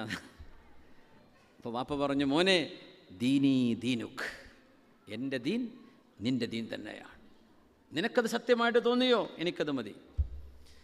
അപ്പോൾ വാപ്പ കുറച്ച് നേരത്തെ അങ്ങാടിക്ക് എത്തുമല്ലോ. ഉമ്മ വീട് മുറ്റത്തെത്തിയപ്പോൾ ഉമ്മ അങ്ങോട്ട് ഇറങ്ങി വന്നു, മോനെ, ഉമ്മ ഇപ്പോൾ ഒന്നും വേണ്ട, എനിക്കത് സ്വസ്ഥമായിട്ടിരിക്കണം, നിങ്ങളൊന്നും ഇപ്പം എൻ്റെ അടുത്ത് വരണ്ട. എന്തേ മോനെ? ആമൻതു ബി മുഹമ്മദിൻ സ്വല്ലല്ലാഹു അലൈഹി വസല്ലം, കയ്യിൻ്റെ പ്രകാശം ഇങ്ങനെ കാണുന്നു. ഞാൻ അള്ളാഹുവിൻ്റെ റസൂൽ വിശ്വസിച്ചിട്ട് 1000 കിലോമീറ്റർ യാത്ര ചെയ്ത് വരികയാണ്. അപ്പം ഉമ്മ പറഞ്ഞു, മോനെ, ദീനീ ദീനുക്ക്, എൻ്റെ ദീൻ നിൻ്റെ ദീൻ തന്നെയാണ്.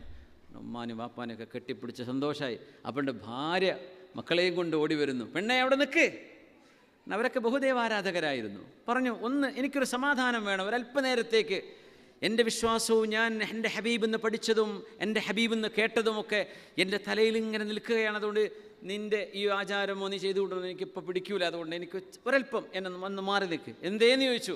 കാര്യം പറഞ്ഞു, ദീനീ ദീനുക്ക്, നിങ്ങളുടെ ദീന് തന്നെയാണ് എൻ്റെയും ദീന്. വീട്ടുകാർ മുഴുവനും അങ്ങനെ മഹാനവർ രാവിലെ നേരം വെളുത്തപ്പോൾ കൗമനെ മൊത്തം വിളിച്ചു. ഒരു സമൂഹത്തിൻ്റെ നേതാവാ. പിന്നെ സത്യം എന്താണെന്ന് എനിക്ക് ബോധ്യപ്പെട്ടിട്ടാണ് ഞാൻ വരുന്നത്. അങ്ങനെ ചില ആളുകൾക്കത് ബോധ്യപ്പെട്ടിട്ടുണ്ടാവും. അത് ജനങ്ങളെ ബോധിപ്പിക്കാൻ വിശദീകരിച്ചു കൊടുക്കാൻ പറ്റില്ല. എനിക്കത് ബോധ്യപ്പെട്ടു. അങ്ങനെ ഒരാൾ പറഞ്ഞാൽ അത് മതി ഞങ്ങൾക്ക് എന്ന് പറയുന്ന ഇത്തിബാ ചെയ്യുന്ന തഖ്ലീദിൻ്റെ ആളുകളുണ്ടാവും.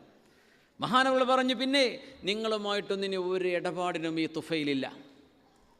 ഞാൻ ആമൻതു ബി മുഹമ്മദിൻ സ്വല്ലല്ലാഹു അലൈഹി വസല്ലം. അപ്പോൾ പറഞ്ഞു, ദീനുനാ ദീനുക്ക്, തുഫൈലെ, നിങ്ങളുടെ ദീന് തന്നെയാണ് എൻ്റെ ദീൻ. അപ്പം നാട്ടുകാരും അതിൽ പിന്നെ കുറച്ച് ബാക്കിൽ നിന്നത് തുഫൈൽ എന്നവരുടെ സ്വന്തം കുടുംബ തറവാട് മഹിമയുള്ള ആൾക്കാരുണ്ട്. അവർ കുറച്ച് ആളുകൾ ഇങ്ങനെ മടിച്ചു നിന്നു. അമ്മാവന്മാർ, എളാപ്പാർ, അമ്മായിക്കാക്കാർ, അങ്ങനെ കുറച്ച് ആൾക്കാർ. അങ്ങനെ തുഫൈൽ എന്നവർക്ക് വല്ലാത്ത വിഷമായി. അങ്ങനെ മദീനയിൽ ഹബീബിൻ്റെ അടുത്തേക്ക് വീണ്ടും മക്കത്തേക്ക് വന്നു. മക്കയിലേക്ക് വന്നിട്ട് പുണ്യനബിയോട് പറഞ്ഞു, റസൂലേ സ്വല്ലല്ലാഹു അലൈഹി വസല്ലം, എൻ്റെ വാപ്പയും ഉമ്മയും എൻ്റെ നാട്ടുകാരും ഇസ്ലാം സ്വീകരിച്ചു, അതിൻ്റെയൊക്കെ കൂലി മഹാന് കിട്ടി. പക്ഷേ എൻ്റെ സ്വന്തം തറവാട്ടിലെ കുറച്ച് ആളുകൾക്ക് ഇപ്പോഴും അത് മനസ്സിലാവുന്നില്ല നബിയെ, അവർക്കെതിരെ നിങ്ങളൊന്ന് ദുആ ചെയ്യണേ എന്ന് പറഞ്ഞു. അപ്പോൾ തങ്ങൾ പറഞ്ഞു, തുഫൈലെ ഞാൻ ദ്വാരക്കാൻ, നീ ആമീൻ പറയേ.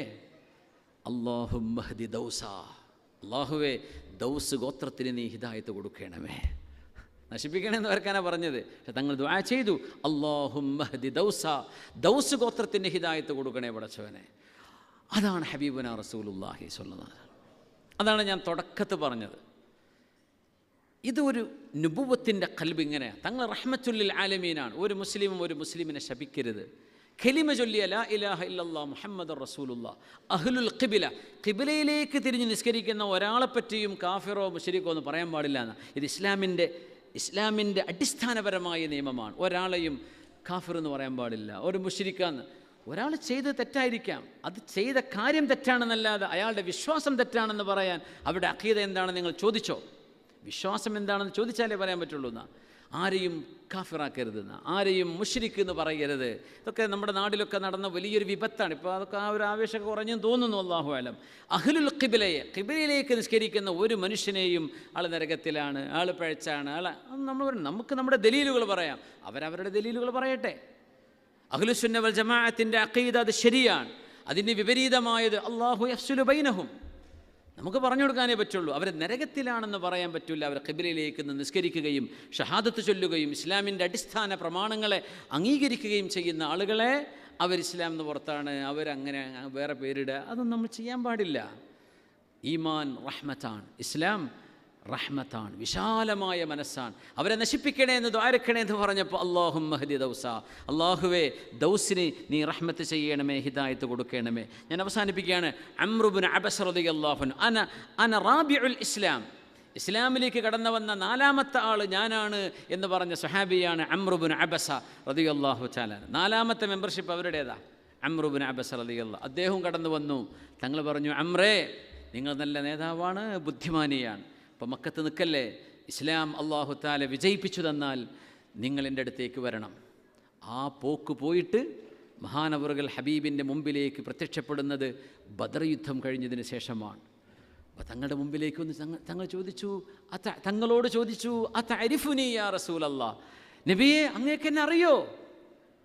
എത്ര കൊല്ലം കഴിഞ്ഞിട്ടേ വരുന്നതെന്നറിയോ?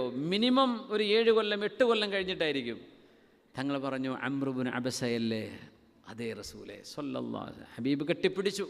അന്ന് പറഞ്ഞയച്ചതാ, അള്ളാഹു ഈ ദീനിനെ വിജയിപ്പിച്ചാൽ നിങ്ങൾ വരണം, പ്രത്യക്ഷമാക്കിയാൽ വലിപ്പമുണ്ടാണ്ട് നിങ്ങളുടെ നാട്ടുകാർക്ക് ദഅവത്ത് ചെയ്ത് ജീവിച്ചാൽ മതി. അങ്ങനെ ഒരു സിറായ രഹസ്യമായൊരു ദഅവത്തിൻ്റെ രീതിയിൽ നിന്ന് പരസ്യമായ ദഅവത്തിലേക്ക് പോയത് ഹിജ്റയുടെ ശേഷമാണ്. ഹിജ്റയാണ് പരസ്യമായ ദഅവത്തിൻ്റെ കളമൊരുക്കിയത്.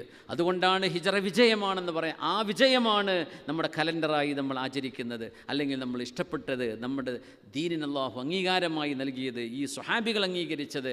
ഉമർ റളിയല്ലാഹു അൻഹു എന്ന് പറയുന്ന ഹബീബിൻ്റെ സ്വാഹിബ് റളിയല്ലാഹു തആല അൻഹു ഈ ഉമ്മത്തിന് സമർപ്പിച്ചത് റബീഉൽ അവ്വൽ 12 നടന്ന ഈ ഹിജ്റയാണ്. കാരണം അത് it was transforming the entire history of Islam.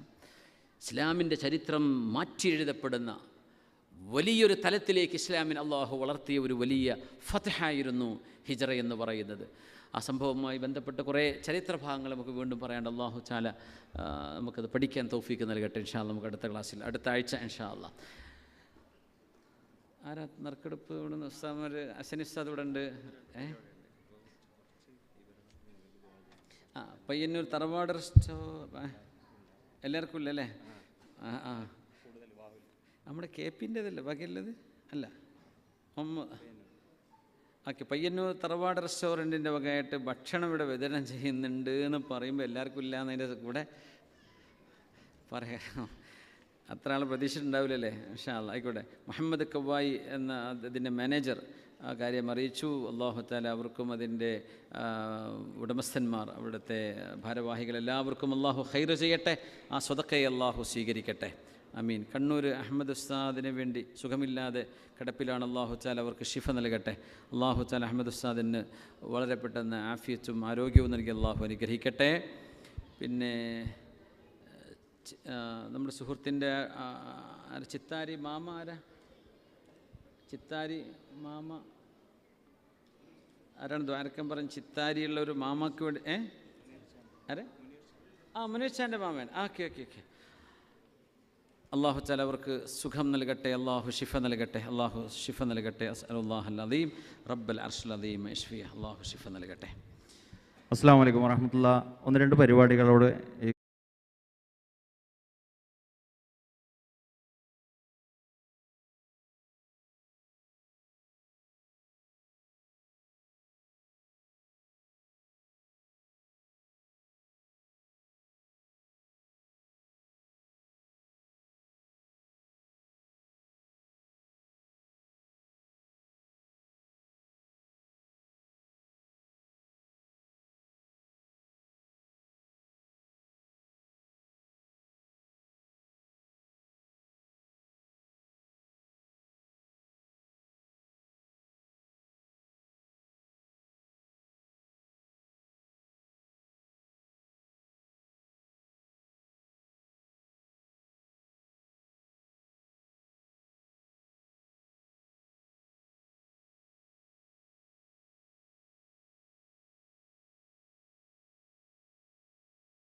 ഉമ്മുമ്മയും മരണപ്പെട്ടു, ദ്വാ ചെയ്യാൻ. കിഡ്നിക്ക് ഇൻഫെക്ഷൻ ബാധിച്ച് ഹോസ്പിറ്റലിലുള്ള രോഗിയുടെ ശമനത്തിനായി ദ്വാ ചെയ്യാൻ. ഭാര്യയുടെ ഉമ്മാക്ക് ഷുഗർ കൺട്രോൾ ആവുന്നില്ല, പ്രത്യേകം ഷിഫായിന് ദ്വാ ചെയ്യണം. മകന് ജോലി ശരിയാവാൻ വേണ്ടി ദ്വാ ചെയ്യാൻ. കാലിൻ്റെ തരിപ്പും വേദനയും മാറാൻ വേണ്ടി ദ്വാ ചെയ്യണം. ഉമ്മാക്ക് സുഖമില്ലാതെ ഹോസ്പിറ്റൽ അഡ്മിറ്റാണ്, സോഡിയം കുറവാണ്, ദ്വാ ചെയ്യാൻ. വിസിറ്റ് പുതുക്കാനും കാര്യങ്ങൾ ശരിയാവാൻ വേണ്ടിയിട്ട് ദ്വാ ചെയ്യാൻ. മകളുടെ പഠനം ഹൈറിലാവാൻ ദ്വാ ചെയ്യാൻ. ത്വാക്ക ഉസ്താദിന് സുഖമില്ലാതെ ഹോസ്പിറ്റലാണ്, ഷിഫായിന് ദ്വാ ചെയ്യണം. മകൻ്റെ TC മറ്റു കാര്യങ്ങളൊക്കെ എളുപ്പത്തിൽ ശരിയാവാൻ വേണ്ടി ദ്വാ ചെയ്യാൻ. മകളുടെ തുടർ പഠനത്തിന് ഹൈറിലേക്കുള്ളൊരു വാതിൽ തുറന്നു കിട്ടാൻ ദ്വാ ചെയ്യണം. അമ്മാനത്ത് കുളവേൽ എന്ന ഒരു സുഹൃത്ത് കെട്ടിക്കൊണ്ടിരിക്കുന്ന വീട്ടിനകത്ത് മുകളിൽ നിന്ന് വീണിട്ട് ഹോസ്പിറ്റലാണ്, ഷിഫായിന് ദ്വാ ചെയ്യാൻ. ഉംറക്ക് പോകാൻ ഉദ്ദേശിക്കുന്നതിൻ്റെ കാര്യങ്ങൾ എളുപ്പമാകാൻ ദ്വാ ചെയ്യണം. ഭാര്യയുടെ പിതാവ് ഹൃദയ സംബന്ധമായ അസുഖത്താൽ ഹോസ്പിറ്റലാണ്, ദ്വാ ചെയ്യാൻ. ജോലി നഷ്ടപ്പെട്ടിട്ട് 2 മാസമായി, ഇപ്പോൾ ഒരു ജോലി ശരിയായി വരുന്നുണ്ട്, ഹൈറാൻ ദ്വാ ചെയ്യണം. റസാഖ് ഹാജിയുടെ മൂത്ത സഹോദരി കഴിഞ്ഞ ആഴ്ച മരണപ്പെട്ടു, ദ്വാ ചെയ്യണം. അഹമ്മദ് അലി എന്ന ആൾക്ക് ട്രാവൽ ബാൻ ഉണ്ട്, പ്രത്യേകം അത് ശരിയായി കിട്ടാൻ വേണ്ടിയിട്ട് ദ്വാ ചെയ്യാൻ.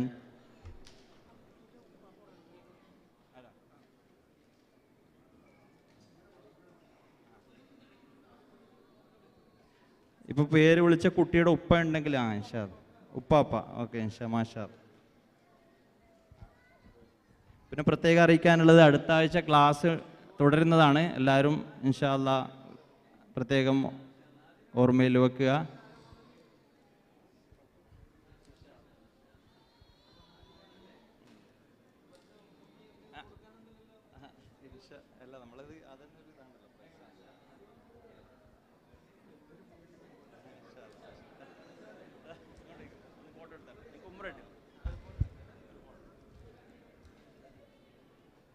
ഇൻഷാ അല്ലാ സെൻട്രൽ നിന്ന് ഈ കുട്ടിയെ ഈ നമ്പറിലേക്ക് ബന്ധപ്പെടുന്നതാണ് ഇൻഷാ അല്ലാ ഉംറയുടെ കാര്യങ്ങളായിട്ട്. പിന്നെ പ്രത്യേകം അറിയിക്കാനുള്ളത്, ഇവിടെ എല്ലാ ആഴ്ചകളിലും ഒന്നിടവട്ട ദിവസങ്ങളിൽ പ്രത്യേക പരിപാടികൾ നടക്കുന്നുണ്ട്. അത് പ്രത്യേകം ഉണർത്തിയാണ്. ആദ്യമായിട്ട് നിങ്ങൾ ഓർമ്മയിൽ വെക്കാൻ വേണ്ടി, വീക്ക് ഡേയ്സിൽ തുടങ്ങിയാൽ ഒന്നിടവട്ട ദിനങ്ങളിൽ പരിപാടികൾ. തിങ്കളാഴ്ച മയ്യത്ത് നിസ്കാരമുണ്ട്, അത് പുരുഷന്മാർക്ക് മാത്രമാണ്. പിന്നെ ചൊവ്വാഴ്ച പരിപാടിയില്ല. ബുധൻ ഹദീസ് ക്ലാസ്സാണ്, അതിൽ സ്ത്രീകൾക്കും പുരുഷന്മാർക്കും പ്രത്യേകം സൗകര്യമുണ്ട്. പിന്നെ വ്യാഴമില്ല, വെള്ളിയാഴ്ച ഖുർആൻ ക്ലാസ്സാണ്, നമ്മൾ ഈ നടന്നുകൊണ്ടിരിക്കുന്ന ക്ലാസ്സാണ്. പിന്നെ ശനിയില്ല, ഞായറാഴ്ച രാവിലെ സ്വലാത്തും അസറിന് ശേഷം സ്ത്രീകൾക്കും പുരുഷന്മാർക്കും പ്രത്യേകം തജ്വീദ് ക്ലാസ് ഹാഫിലത്തും എടുക്കുന്നുണ്ട്. അതെല്ലാവരും ഓർത്ത് വെക്കുക, എല്ലാവരും ക്ഷണിക്കുകയാണ്. ഇൻഷാ അല്ലാഹ് ദുആയിലേക്ക് പ്രവേശിക്കുകയാണ്. പരിപാടികൾ ഇൻഷാ അല്ലാഹ് ഒന്നിടവിട്ട ദിവസങ്ങൾ ഓർത്ത് വെക്കാം. വീക്ക് ഡേയ്സ് തുടങ്ങിയാൽ തിങ്കൾ പരിപാടിയുണ്ട്, ചൊവ്വ ഇല്ല, ബുധനുണ്ട്, വ്യാഴമില്ല, വെള്ളിയുണ്ട്, ശനിയില്ല. അപ്പോൾ തിങ്കളാഴ്ച തുടങ്ങുന്ന മയ്യത്ത് നിസ്കാരം പുരുഷന്മാർക്ക് മാത്രം. ചൊവ്വ ഇല്ല, ബുധനാഴ്ച ഹദീസ് ക്ലാസ്സാണ് ഇശായിന് ശേഷം സ്ത്രീകൾക്കും പുരുഷന്മാർക്കും. പിന്നെ വ്യാഴാഴ്ച പരിപാടിയില്ല, വെള്ളിയാഴ്ച ഉസ്താദിൻ്റെ നടക്കുന്ന ക്ലാസ്സാണ് ഖുർആൻ ക്ലാസ്. ശനിയാഴ്ച പരിപാടിയില്ല, ഞായറാഴ്ച രാവിലെ സുബഹിക്ക് ശേഷം അത്തിപ്പറ്റ ഉസ്താദിൻ്റെ ഇജാസത്തോടെ നടക്കുന്ന സ്വലാത്തും. വൈകിട്ട് അസറിന് ശേഷം സ്ത്രീകൾക്ക് ഹാഫിലത്തും പുരുഷന്മാർക്ക് ഹാഫിലും എടുക്കുന്ന ഖുർആൻ തജ്വീദ് പാരായണ ക്ലാസ് ഉണ്ടായിരിക്കുന്നതാണ്. അല്ലാഹു ഖൈറിലാക്കട്ടെ, ആമീൻ യാ റബ്ബൽ ആലമീൻ. നമ്മുടെ ഈ ഉംറ പിന്നെ ഹാദിമോ അല്ലേ, മുഹമ്മദ് ഹാദി, നമുക്ക് അവർക്കൊരു പിന്നെ മോനെന്ന സ്റ്റേജുമ്പോൾ കാര്യം പേടിച്ച് തോന്നുന്നുണ്ട്. അപ്പോൾ മോൻ്റെ ഉമ്മയാണോ ഉപ്പയാണോ അതിൻ്റെ കൂടെ പോകുന്നതെന്ന് അറിയില്ല. ഏതായാലും അള്ളാഹു താല അതൊരു വലിയ ഖൈറിലാക്കി കൊടുക്കട്ടെ. മോന് അള്ളാഹു ഒരുപാട് നന്മകൾ ചെയ്യാൻ, ഇബാദത്ത് ചെയ്യാൻ അള്ളാഹു തൗഫീക്ക് നൽകട്ടെ. അപ്പോൾ അതിനെ അവസരമൊരുക്കുന്നത് കൃഷ്ണകണ്ടി അഹമ്മദ് ഹാജിയുടെ പിന്നെ പേരക്കുട്ടി റഫീഖ് സാഹിബാണ്. അദ്ദേഹത്തിൻ്റെ വല്യപ്പയാണ് അഹമ്മദ് ഹാജി. അവരുടെ മഗ്ഫിറത്തിന് വേണ്ടിയിട്ടാണ് അവർ വലിയൊരു സംഖ്യ അതിലേക്ക് സംഭാവന ചെയ്തിട്ടുള്ളത്. അള്ളാഹു താല അത് സ്വീകരിക്കട്ടെ, അള്ളാഹു കബൂൽ ചെയ്യട്ടെ. ഉംറ ചെയ്യുന്നതിനും ചെയ്യിപ്പിക്കുന്നതിൻ്റെയൊക്കെ കൂലി ആ ഉപ്പയുടെ ഖബറിലേക്കും അള്ളാഹു അതുപോലെ എത്തിച്ചു കൊടുക്കട്ടെ. നമ്മുടെയൊക്കെ മാതാപിതാക്കളുടെ ഖബറുകൾ അള്ളാഹു വിശാലമാക്കി കൊടുക്കട്ടെ. നമ്മുടെ രോഗികൾക്ക് അള്ളാഹു ശിഫ നൽകട്ടെ. ഒരുപാട് ദുആ വസിയത്തുകളുണ്ട്. നമ്മുടെ പിന്നെ ഓൺലൈൻ മീഡിയകൾ, ഫേസ്ബുക്കിലും വാട്സപ്പിലും ഇൻസ്റ്റയിലും അങ്ങനെ ഒരുപാട് ഈ സോഷ്യൽ മീഡിയയിലൊക്കെ ഒരുപാട് ദുആ വസിയത്തുകൾ വരും. അപ്പോൾ അഡ്മിന്മാരൊക്കെ അറിയിക്കും. നിങ്ങളോട് പറഞ്ഞത് നമ്മൾ ഓരോരുത്തരുടെയും ഏൽപ്പിച്ചത് ഇവിടെ വായിക്കപ്പെട്ടത് എല്ലാവരുടെയും അള്ളാഹുരുടെ മുറാദുകളൊക്കെ ഹാസുലാക്കി കൊടുക്കട്ടെ. ഒന്ന് രണ്ട് ഹജ്ജിന് പോയവർക്കും അതോടൊപ്പം തന്നെ അവിടുന്ന് മടങ്ങാനൊക്കെ ഇരിക്കുന്ന എല്ലാ ഹാജിമാർക്കും പ്രത്യേകം ദുആ ചെയ്യാൻ. പിന്നെ നമ്മുടെ ഒരു സുഹൃത്തിൻ്റെ ഉപ്പാക്ക് ക്യാൻസർ ആണെന്ന് പറഞ്ഞിട്ട് പ്രത്യേകം ദുആ ചെയ്യാൻ പറഞ്ഞിട്ടുണ്ട്. ജ്യേഷ്ഠൻ്റെ മകൾക്ക് ക്യാൻസർ ആണെന്ന് മാറുന്നതിന് വേണ്ടി പ്രത്യേകം ഷിഫായിന് ദുആ ചെയ്യണം. അള്ളാഹു താല ഹജ്ജിന് പോയ ഈ വർഷത്തെ ഹാജിമാരുടെ എല്ലാ ഇബാദത്തുകളും അള്ളാഹു സ്വീകരിക്കട്ടെ. അവിടുന്ന് നാട്ടിലേക്ക് മടങ്ങാൻ ആഗ്രഹിക്കുന്നവർ വളരെ പെട്ടെന്ന് മടങ്ങിയെത്താൻ അള്ളാഹു അതിൻ്റെ വഴികളൊക്കെ എളുപ്പമാക്കി കൊടുക്കട്ടെ. അതിനുവേണ്ടി സഹായിച്ചവരും സഹകരിച്ചവരും പറഞ്ഞയച്ചവരൊക്കെ ഉണ്ടാവും. അള്ളാഹു അവർക്കൊക്കെ അർഹമായ പ്രതിഫലം നൽകി അനുഗ്രഹിക്കട്ടെ. രോഗികളുണ്ട്, അള്ളാഹു തആല ശിഫ നൽകട്ടെ. പിന്നെ ത്വാഖ ഉസ്താദ് ഒരുപാട് കാലം സലാലയിൽ ദീനിൻ്റെ വലിയ ദഅവത്ത് ചെയ്തിരുന്ന, സലാലയിൽ നിന്ന് ഒരു 100 കിലോമീറ്ററോളം ദൂരെയുള്ള ഒരു സ്ഥലമാണ് ത്വാഖ എന്ന് പറയുന്ന സ്ഥലം. ത്വാഖ അഹമ്മദ് മുസ്ലിയാർ, അദ്ദേഹം സമസ്ത ജമിയത്തുൽ ഉലമയുടെ പ്രഗത്ഭരായ നേതാക്കളിൽ പണ്ഡിതന്മാരിൽ തലയെടുപ്പുള്ള ഒരു പണ്ഡിതനാണ്. ബഹുമാനപ്പെട്ട ഒരു സുഖല്ലാണ്ട് അവശാവസ്ഥയിലാണ്. അല്ലാഹു തആല പരിപൂർണമായ ആഫിയത്തും സലാമത്തും നൽകട്ടെ. സമസ്ത ജമിയത്തുൽ ഉലമയുടെ ത്വാഖ ഉസ്താദിനെ ഞാൻ 2001 1999 ഒക്കെ 2 തവണ 3 തവണ ഉസ്താദിനെ ത്വാഖയിൽ വെച്ച് അവിടുത്തെ പള്ളിയിൽ ഉസ്താദ് അറബികളായ ഒമാനികളായ ആളുകൾക്ക് ദർസ് നടത്തിയിരുന്നു. ഉസ്താദിൻ്റെ ശിഷ്യന്മാർ അറബികളാണ്, നന്നായിട്ട് അറബി സംസാരിക്കും. അപ്പോൾ ആ ത്വാഖയിലെ മസ്ജിദിൽ ജോലി ചെയ്തുകൊണ്ടാണ് ഈ ത്വാഖ ഉസ്താദ്, ത്വാഖ അഹമ്മദ് മൗലവി എന്ന് പറയാൻ കാരണം. അത് ഒമാനിലെ സ്ഥലത്തിൻ്റെ പേരാണ്. മഹാനവറുകൾ ശംസുൽ ഉലമയെ സ്വപ്നം കണ്ടിട്ടാണ്, അദ്ദേഹം മറുപക്ഷത്തായിരുന്നു സമസ്തയുടെ, അവിടുന്ന് സമസ്തയിലേക്ക് തിരിച്ചു വരുന്നത്. മഹാനായ ശംസുൽ ഉലമ തങ്ങളെ സ്വപ്നം കണ്ട ഒരു വലിയ അത്ഭുതമുണ്ട്. അദ്ദേഹത്തിൻ്റെ ആ ഒരു മാറ്റത്തിന് പിന്നിൽ വലിയൊരു ചരിത്രമുണ്ട്. ഏതായിരുന്നാലും ഉസ്താദ് മംഗലാപുരം ഖാദിയാണ്, സമസ്തയിലെ ജമിയത്തുൽ നിഷേധ്യരായ അധ്യക്ഷനാണ്, നേതാവാണ്. അല്ലാഹു തആല മഹാനവറുകൾക്ക് പരിപൂർണമായ ശിഫ നൽകട്ടെ. അതേപോലെ ദ്വാരക്കേണ്ട ഒരു വിഷയമുണ്ട്. മഹാനായ ഷെയ്ഖുൽ ജാമിഅ അലികുട്ടി ഉസ്താദ് അവറുകൾ. അലികുട്ടി ഉസ്താദ് സമസ്തയിലെ ജമിയത്തുൽ ജനറൽ സെക്രട്ടറിയാണ്. മഹാനവറുകൾ വാർദ്ധക്യ സംബന്ധമായ പ്രയാസം കൊണ്ട് കിടപ്പിലാണ്. ചെറിയ ഓർമ്മക്കുറവൊക്കെ ഉണ്ട്. ഞാൻ ഒരു 3 ആഴ്ച മുമ്പ്, 3 ആഴ്ച ആയി കാണും, ഉസ്താദിനെ വീട്ടിൽ പോയിട്ട് അവിടെ തിരൂർക്കാട് ഉസ്താദിൻ്റെ വീട്ടിൽ പോയി കണ്ടു. വല്ലാത്തൊരവസ്ഥയാണ്. പാവം തോന്നുന്നു. കുട്ടികളുടെ ഒരു ഓർമ്മശക്തിയേ ഉള്ളൂ. ഇങ്ങനെ കിടക്കുകയാണ്, പെട്ടെന്ന് ചായ വേണം, അല്ലെങ്കിൽ എനിക്ക് പഴം വേണം, അങ്ങനെ ഭക്ഷണം എന്തെങ്കിലും വേണമെന്ന് ചോദിക്കുക, അങ്ങനെ തന്നെ ചുരുണ്ട് കിടക്കുക. അങ്ങനത്തെ ഒരു വല്ലാത്ത വാർദ്ധക്യ സംബന്ധമായ ഒരു പ്രയാസം, ഓർമ്മക്കുറവുണ്ട്. അങ്ങനെ മഹാനവറുകളും വല്ലാത്തൊരവസ്ഥയിലാണ്. അല്ലാഹു മഹാനവറുകൾക്കും പരിപൂർണമായ ആഫിയത്തും സലാമത്തും നൽകട്ടെ. അവരൊക്കെ ദീനിന് വേണ്ടി ഓടി നടന്ന ആളുകളാണ്. അവസാന യാമം വരെ, അല്ലെങ്കിൽ ആ വാർദ്ധക്യത്തിൻ്റെ അവസാനത്തിലേക്ക് എത്തുന്നവരെ ഓടുകയായിരുന്നു. അള്ളാഹു തആല അതൊക്കെ കബൂൽ ചെയ്യട്ടെ. അള്ളാഹു സലാമത്ത് നൽകട്ടെ. അള്ളാഹു സലാമത്ത് നൽകട്ടെ. നമ്മുടെ ഒരു വിഖായ പ്രവർത്തകൻ ഹാസിർ സജീവ് എന്നാണ്, ഹാസിർ സജിപ്പ, അദ്ദേഹം മരണപ്പെട്ടിരിക്കുന്നു എന്നറിഞ്ഞു. അള്ളാഹു അവർക്ക് മഗ്ഫിറത്തും മർഹമത്തും ചെയ്യട്ടെ. ഇന്നാ ലില്ലാഹി വ ഇന്നാ ഇലൈഹി റാജിഊൻ. നമ്മുടെ സുഹൃത്ത് ഗഫൂർ വേങ്ങര സുഖമില്ലാതെ നാട്ടിലേക്ക് പോയിട്ടുണ്ട്. അള്ളാഹു തആല സലാമത്ത് നൽകട്ടെ. അള്ളാഹു ശിഫ നൽകട്ടെ. നമ്മുടെ രണ്ടത്താണ് ഹാരിസ് എന്നിവരുടെ ഉപ്പ കരീം ഹാജിക്ക ഒരു ഓപ്പറേഷന് വിധേയമായിരിക്കുകയാണ്. അള്ളാഹു തആല അവർക്കും സലാമത്ത് നൽകട്ടെ. അള്ളാഹു ശിഫ നൽകട്ടെ. അള്ളാഹു ശിഫ നൽകട്ടെ. ആലിമീങ്ങളെയൊക്കെ വല്ലാണ്ട് സ്നേഹിക്കുന്ന ഒരു കുടുംബമാണ് കരീം ഹാജിയുടെ കുടുംബം. അള്ളാഹു തആല ആ കുടുംബത്തിന് ഖൈർ ചെയ്യട്ടെ. നമ്മളെല്ലാവരുടെ ജീവിതത്തിലും അള്ളാഹു ഖൈർ ചെയ്യട്ടെ. അൽഹംദുലില്ലാഹി റബ്ബിൽ ആലമീൻ ഹംദൻ കസീറൻ ത്വയ്യിബൻ മുബാറകൻ ജസീലൻ ജമീലൻ ദായിമൻ ബിദവാമി മുൽക്കില്ലാഹ്. അർഹമർ റഹീമീനായ റബ്ബേ, ഈ പരിപാടി, ഈ മജ്ലിസിനെ നീ സ്വീകരിക്കണേ തമ്പുരാനെ. ഇസ്ലാമിക് സെൻറ്ററിൻ്റെ പ്രവർത്തനങ്ങൾക്ക് ഒരു വഴിത്തിരിവാവുകയും ഈ സെൻറ്റർ നമുക്ക് വേണ്ടി തുറന്നു കിട്ടുകയും ചെയ്യാൻ വലിയൊരു കാരണക്കാരനായ ഇതിൻ്റെ ചീഫ് പാട്രൺ അഭ്യന്തരായ യൂസുഫ് അലി സാഹിബ് അവറുകൾ, അള്ളാഹു അദ്ദേഹത്തിന് അർഹമായ പ്രതിഫലം നൽകട്ടെ. അദ്ദേഹത്തിൻ്റെ ഇടപെടലാണ് അള്ളാഹുവെ ഇങ്ങനൊരു അവസരം തിരിച്ചു കിട്ടാൻ കാരണമായത്. അദ്ദേഹത്തിൻ്റെ ബിസിനസ്സിലും ജീവിതത്തിലും കുടുംബത്തിലും മക്കളിലും യാത്രകളിലുമെല്ലാം അള്ളാഹു നീ ഖൈറും ബറക്കത്തും ചെയ്ത് അനുഗ്രഹിക്കണേ തമ്പുരാനെ. ഇസ്സത്ത് വർദ്ധിപ്പിക്കണേ തമ്പുരാനെ. റഹ്മർ റഹീമായ റബ്ബേ, ഈ പ്രസ്ഥാനത്തിന് വേണ്ടി, ഇസ്ലാമിക് സെൻറ്ററിന് വേണ്ടി പ്രവർത്തിക്കുന്ന ഒരുപാട് പ്രവർത്തകർ അള്ളാഹു ഒരു മരണപ്പെട്ടു പോയവരുണ്ട്, അവർക്ക് മഗ്ഫിറത്ത് ചെയ്യണേ തമ്പുരാനെ. സുഖമില്ലാത്തവരുണ്ട് റബ്ബേ, ശിഫ നൽകണേ അള്ളാഹു. ഞങ്ങൾ ഓരോരുത്തരുമായി ബന്ധപ്പെട്ട് ദുആരക്കാൻ പറഞ്ഞ ഒരുപാട് ആളുകളുണ്ട് അള്ളാഹു അവർക്കൊക്കെ നീ അവരുടെ ഉദ്ദേശങ്ങളെ പൂർത്തിയാക്കി കൊടുക്കണേ തമ്പുരാനെ. ഞങ്ങളുടെ തെറ്റുകുറ്റങ്ങളെ നീ വിട്ടുപുറത്ത് മാപ്പാക്കി തരണേ അള്ളാഹുവേ.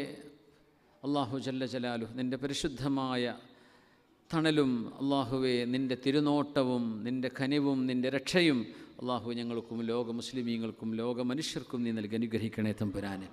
അള്ളാഹുവേ ലോകരാജ്യങ്ങളെ സുരക്ഷിതമായി നിലനിർത്തി തരണേ തമ്പുരാനെ. എല്ലാവിധ പ്രശ്നങ്ങൾക്കും പരിഹാരമായി അള്ളാഹുവെ സമാധാനത്തിലേക്ക് ലോകരാജ്യങ്ങളെ നീ തിരിച്ചു കൊണ്ടുവരണമേ തമ്പുരാനെ. അർഹമുർറാഹിമായ റബ്ബേ, ഞങ്ങൾ ഓരോരുത്തരുടെയും കുടുംബത്തിലും മക്കളിലും മാതാപിതാക്കളിലും നാടിലും മഹല്ലിലും നമ്മുടെ ചുറ്റുവട്ടങ്ങളിലും ആരൊക്കെ പ്രയാസപ്പെടുന്നുണ്ടോ അള്ളാഹുവെ നീ അവർക്ക് വളരെ പെട്ടെന്ന് ആശ്വാസം കൊണ്ട് പരിഹാരം നൽകണേ തമ്പുരാനെ. രോഗികൾക്ക് ശമനം നൽകണമേ അല്ലാഹ്. പൈശാചിക ബുദ്ധിമുട്ടുള്ളവർക്ക് സലാമത്ത് നൽകണേ പടച്ചവനെ. ഐനുകൊണ്ടും സിഹർ കൊണ്ടും പ്രയാസപ്പെടുന്നവർക്ക് അല്ലാഹു നീ ഫറജും മഖ്റജും നൽകണേ തമ്പുരാനെ. കാരുണ്യവാനായ റബ്ബേ, ഉമ്മത്തിൻ്റെ ഖൽബിനെ വഹ്ദത്തിലും ഒരുമയിലുമാക്കണേ തമ്പുരാനെ. അർഹമുർറാഹിമായ റബ്ബേ, മുഅ്മിനീങ്ങളോട് സർവ്വ മനുഷ്യരോടും റഹ്മത്തും കരുണയുമുള്ള മുഅ്മിനിൻ്റെ മനസ്സ് ഞങ്ങൾക്ക് നീ നൽകണേ തമ്പുരാനെ. ഹബീബായ റസൂലുള്ളാഹി സ്വല്ലല്ലാഹു അലൈഹി വസല്ലം റഹ്മത്തൽ ലിൽ ആലമീൻ, ലോകങ്ങൾക്ക് റഹ്മത്തായി വന്ന ഹബീബാണ് അല്ലാഹു, ഞങ്ങളുടെ ഹബീബ് സ്വല്ലല്ലാഹു അലൈഹി വസല്ലം. അവിടുത്തെ സ്വഭാവവും അവിടുത്തെ എല്ലാവിധ അഖ്ലാഖുകളും അല്ലാഹുവെ ഞങ്ങൾക്ക് നൽകി അനുഗ്രഹിക്കണേ തമ്പുരാനെ. അതിൻ്റെ ഒരു അംശം ഞങ്ങൾക്ക് നൽകണേ തമ്പുരാനെ. അവിടുന്ന് ഇഷ്ടപ്പെടുന്ന ഉമ്മത്തികളായി ഞങ്ങളെ സ്വീകരിക്കണേ തമ്പുരാനെ. അർഹമുർറാഹിമായ റബ്ബേ, അല്ലാഹുവേ, ഞങ്ങളുടെ ഹൃദയത്തിനുള്ളിൽ കിടക്കുന്ന മാലിന്യങ്ങളും ദുഷിച്ച ചിന്തകളെയും ദുഷിച്ച അഅ്മാലുകളെയും ഖൽബിൻ്റെ വികാരങ്ങളും തോന്നലുകളെയും അല്ലാഹുവേ നീ ശുദ്ധിയാക്കി തന്ന് അവിടെ നിൻ്റെ മഗ്ഫിറത്തും നിൻ്റെ നൂറും നിൻ്റെ ഖുർആനിൻ്റെ ഹിക്മത്തും കൊണ്ട് നിൻ്റെ ഹബീബായ സ്വല്ലല്ലാഹു അലൈഹി വസല്ലം തങ്ങളുടെ അവിടുത്തെ പരിശുദ്ധമായ തർബിയത്ത് കൊണ്ട് ഫലം കിട്ടുന്ന ഖൽബായ ഞങ്ങളുടെ ഖൽബുകളെ നീ മാറ്റിത്തരണേ തമ്പുരാനെ. ഞങ്ങളെ നീ നന്നാക്കണേ അല്ലാഹു. ഞങ്ങളെ നിന്നിലേക്ക് നീ സ്വീകരിക്കണേ പടച്ചോനെ. ഞങ്ങളെ നീ നിൻ്റെ വെറുപ്പോ ഒളബോ ദേഷ്യമോ വന്ന് അല്ലാഹു ഞങ്ങളെ നീ അകറ്റരുതേ തമ്പുരാനെ. ഞങ്ങളുടെ മക്കളെ സ്വാലിഹീങ്ങളാക്കണേ അല്ലാഹ്. ഞങ്ങളുടെ സഹോദരിമാരെ നീ സ്വാലിഹീങ്ങളാക്കണേ പടച്ചവനെ. ഞങ്ങളുടെ മാതാപിതാക്കളെ സ്വാലിഹീങ്ങളിലേക്ക് ചേർത്തണേ പടച്ചവനെ. ഞങ്ങൾ മരണപ്പെട്ടു പോയ ആളുകളെ സ്വാലിഹീങ്ങളുടെ സ്വഹ്ബത്ത് കൊണ്ട് അനുഗ്രഹിക്കണേ പടച്ചവനെ. കാരുണ്യവാനായ റബ്ബേ, ഒരുപാട് കച്ചവടക്കാർ പ്രയാസത്തിലാണ് പടച്ചവനെ. അല്ലാഹു ഇവർക്ക് ബർക്കത്ത് നൽകണേ തമ്പുരാനെ. ജോലി നഷ്ടപ്പെട്ട എത്രയോ ആളുകൾ അല്ലാഹു ഖൈർ എന്നവർക്ക് പകരം നൽകണേ തമ്പുരാനെ. കടങ്ങളെ കൊണ്ട് പ്രയാസപ്പെടുന്നവരാണ് റബ്ബേ. അല്ലാഹു ഞങ്ങളെല്ലാവരുടെയും കടങ്ങൾ വിടാനുള്ള ഖൈറായ വഴി, ഹലാലായ വഴി ഞങ്ങളുടെ മുമ്പിലേക്ക് നീ എളുപ്പമാക്കി തരണേ തമ്പുരാനെ. അർഹമുർറാഹിമായ റബ്ബേ, ഞങ്ങളുടെ മനസ്സിനെ വേദനിപ്പിക്കുന്ന വിഷമിപ്പിക്കുന്ന ഞങ്ങൾ ഓരോരുത്തരുടെയും ഹൃദയങ്ങളിൽ എന്തൊക്കെ വേദനകളുണ്ടോ അല്ലാഹു ഈ പരിശുദ്ധ ഹബീബിൻ്റെ പരിശുദ്ധ ഖുർആനിൻ്റെ ആശയങ്ങൾ പറയുന്ന ഈ മജ്ലിസിൽ വെച്ച് ഞങ്ങൾ നിൻ്റെ മുമ്പിലേക്ക് ആ ഭാരങ്ങൾ മുഴുവനും ഇറക്കി വെക്കുകയാണല്ലാ. യാ ഹയ്യു യാ ഖയ്യൂം ബിറഹ്മതിക നസ്തഗീസ്, യാ ഹയ്യു യാ ഖയ്യൂം ബിറഹ്മതിക നസ്തഗീസ്, യാ ഹയ്യു യാ ഖയ്യൂം ബിറഹ്മതിക നസ്തഗീസ് വമിൻ അദാബിക നസ്തജീർ. അല്ലാഹുമ്മ അസ്ലിഹ് ലനാ ശുഊനനാ കുല്ലഹ വലാ തകിൽനാ ഇലാ അൻഫുസിനാ തർഫത ഐൻ. അല്ലാഹു ഞങ്ങളുടെ വിഷയങ്ങൾക്ക് നീ പരിഹാരം കാണണേ റബ്ബേ. റഹ്മുർറാഹിമേ, ശാരീരികവും സാമ്പത്തികവും സാമൂഹികവും ജോലിപരവും കുടുംബപരവുമായ എന്തെല്ലാം വിഷമങ്ങളുണ്ടാകാമോ എല്ലാറ്റിനും നീ പരിഹാരം നൽകണേ തമ്പുരാനെ. സന്തോഷം നൽകണേ തമ്പുരാനെ. മക്കളൊക്കെ നന്നായി പഠിച്ച് ഉയർന്ന ഉന്നതങ്ങളിലേക്ക് എത്തിക്കാണാൻ മാതാപിതാക്കൾക്ക് സന്തോഷം നൽകണേ റബ്ബേ. മക്കളില്ലാത്തവർക്ക് കൺകുടമയുള്ള മക്കളെ കൊടുത്ത് നീ അനുഗ്രഹിക്കണേ തമ്പുരാനെ.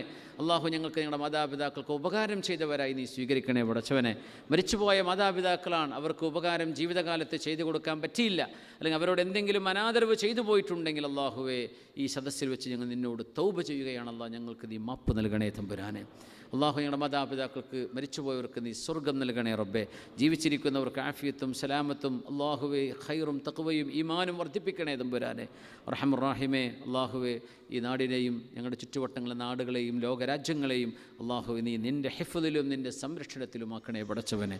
അല്ലാഹു ഈ ഉമ്മത്തിനെ നീ അനുഗ്രഹിക്കണേ പടച്ചവനെ. അല്ലാഹു ഈ ഉമ്മത്തിനെ അനുഗ്രഹിക്കണേ പടച്ചവനെ. അല്ലാഹു വിദ്യാഭ്യാസ സാമൂഹിക രാഷ്ട്രീയ രംഗങ്ങളിലൊക്കെ പ്രവർത്തിക്കുന്ന ഞങ്ങളുടെ സഹോദരങ്ങളുടെ എല്ലാ പ്രവർത്തനങ്ങളിലും ബറക്കത്ത് നൽകണേ തമ്പുരാനെ. റഹ്മുർറാഹിമായ റബ്ബേ, ഞങ്ങളുടെ ഇബാദത്തുകൾക്ക് ആനന്ദം നൽകണേ തമ്പുരാനെ. നിസ്കാരങ്ങളിൽ ശ്രദ്ധ നൽകണേ പടച്ചവനെ. അദ്കാറുകളും സ്വലാത്തുകളും ചൊല്ലാൻ ഞങ്ങൾക്ക് അവസരം നൽകണേ റബ്ബേ. നിൻ്റെ പരിശുദ്ധ കലാമിൻ്റെ ഫഹ്മ്, പരിശുദ്ധ ഖുർആനും പരിശുദ്ധ ഹദീസും അവിടുത്തെ ജീവിതവും ഹബീബായ സ്വല്ലല്ലാഹു അലൈഹി വസല്ലം ഞങ്ങളെ മനസ്സിലാക്കാനും ഒരുപാട് അവസരങ്ങൾ ഞങ്ങൾക്ക് നൽകണേ പടച്ചവനെ. ഞങ്ങളുടെ ഈമാനിന് ഘടകവിരുദ്ധമായി പോകുന്ന, ഈമാൻ നഷ്ടപ്പെട്ടു പോകുന്ന, ദീനിനെക്കുറിച്ചോ ഹബീബായ തങ്ങളെക്കുറിച്ചോ തെറ്റായ ചിന്തകൾ ഞങ്ങളുടെ മനസ്സിലേക്ക് കയറി വരാൻ ഇടയാകുന്ന ഒന്നും കാണുകയോ കേൾക്കുകയോ അനുഭവിക്കുകയോ അറിയുകയോ ചെയ്യാതെ ഞങ്ങളുടെ കാതും കണ്ണും മനസ്സും ശരീരവും അല്ലാഹു നീ സംരക്ഷിക്കണേ പടച്ചവനെ. ഈ ഉമ്മത്തിൻ്റെ യുവതലമുറക്ക് നീ സുരക്ഷിതത്വം നൽകണേ റബ്ബേ. ലഹരിക്കും മദ്യപാന മദ്യപാനത്തിലേക്ക് വ്യഭിചാരത്തിലേക്കും പോകാതെ ഉമ്മത്തിനെ നീ കാക്കണേ പടച്ചവനെ. ഞങ്ങൾക്ക് നീ അന്തിമമായി ഈ ലോകത്തോട് യാത്ര പറയാനുള്ള അന്തിമ നിമിഷം ഞങ്ങൾക്ക് നീ വിധിച്ചു കഴിഞ്ഞിട്ടുണ്ടല്ലോ റബ്ബെ. ആ സമയത്തേക്ക് ഞങ്ങൾ എത്തുമ്പോൾ ലാ ഇലാഹ ഇല്ലല്ലാഹ് എന്നുച്ചരിച്ച് മരിക്കാനുള്ള മഹാഭാഗ്യം നൽകണേ റബ്ബെ. മരിച്ചുപോയുടെ ഖബറുകൾ സ്വർഗ്ഗത്തോപ്പാക്കണേ അല്ലാഹ്. നാളെ ഹബീബിൻ്റെ ഷഫാഅത്ത് നൽകി അനുഗ്രഹിക്കണേ പടച്ചവനെ. അവിടുത്തെ കൈകൊണ്ട് ഹൗദുൽ കൗസർ കുടിപ്പിക്കണേ അല്ലാഹ്. നാളെ റബ്ബെ നിൻ്റെ ലിഖാഇന് ഞങ്ങൾക്ക് തൗഫീഖ് നൽകണേ പടച്ചവനെ. അല്ലാഹു നാളെ നിന്നെ കാണാനുള്ള മഹാഭാഗ്യം നൽകണേ പടച്ചവനെ. നിൻ്റെ പരിശുദ്ധ വജ്ഹിലേക്ക് നോക്കി സന്തോഷിക്കുന്ന മുഅ്മിനീങ്ങൾക്ക് നീ നൽകുന്ന സ്വർഗ്ഗത്തിലെ ഏറ്റവും വലിയ ആനന്ദം അല്ലാഹു ഞങ്ങൾക്കും നൽകണേ തമ്പുരാനെ. ബിജാഹി വഹഖി നബിയിക സയ്യിദിനാ മുഹമ്മദിൻ വബിഹഖിൽ അംബിയാഇ കുല്ലിഹിം വൽ ഔലിയാഇ അജ്മഈൻ ആമീൻ ബിറഹ്മതിക യാ അർഹമർ റഹീമീൻ. ബിഫദ്ലി സ്വല്ലല്ലാഹു അലാ മുഹമ്മദ് സ്വല്ലല്ലാഹു അലൈഹി വസല്ലം സ്വല്ലല്ലാഹു അലാ മുഹമ്മദ് സ്വല്ലല്ലാഹു അലൈഹി വസല്ലം. اللهم صل على محمد يا رب صل عليه وسلم. മുഹറം 9ഉം 10ഉം ശ്രേഷ്ഠമായ 2 ദിവസങ്ങൾ വരുന്ന ബുധനും വ്യാഴവും നോമ്പ് വളരെ പ്രബലമായ സുന്നത്താണ്. ആരും മറന്നു പോകരുത്. റസൂലുള്ളാഹി സ്വല്ലല്ലാഹു അലൈഹി വസല്ലം നോമ്പ് നോറ്റതാണ് മുഹറം 10. അവിടെ നോൽക്കാൻ ഇഷ്ടപ്പെട്ട ദിവസമാണ് മുഹറം 9. ഇൻഷാ അല്ലാഹ് നോമ്പ് മറക്കാതിരിക്കുക. ബുധനാഴ്ചയും വ്യാഴാഴ്ചയുമാണ്. ഭക്ഷണം തികയുന്ന ആളുകൾ കിട്ടുന്നവർ സന്തോഷത്തോടെ കൊണ്ടുപോവുക. അത് തന്നവർക്ക് വേണ്ടി ദ്വാരക്കുക. കിട്ടാത്തവർ ഒട്ടും നിരാശപ്പെടരുത്. ഇൻഷാ അല്ലാഹ് അടുത്ത ആഴ്ച നമുക്ക് കാണാം. വആഖിറു ദഅ്വാനാ അൽഹംദുലില്ലാഹി റബ്ബിൽ ആലമീൻ. അസ്സലാമു അലൈക്കും വറഹ്മത്തുള്ളാഹി വബറകാതുഹു.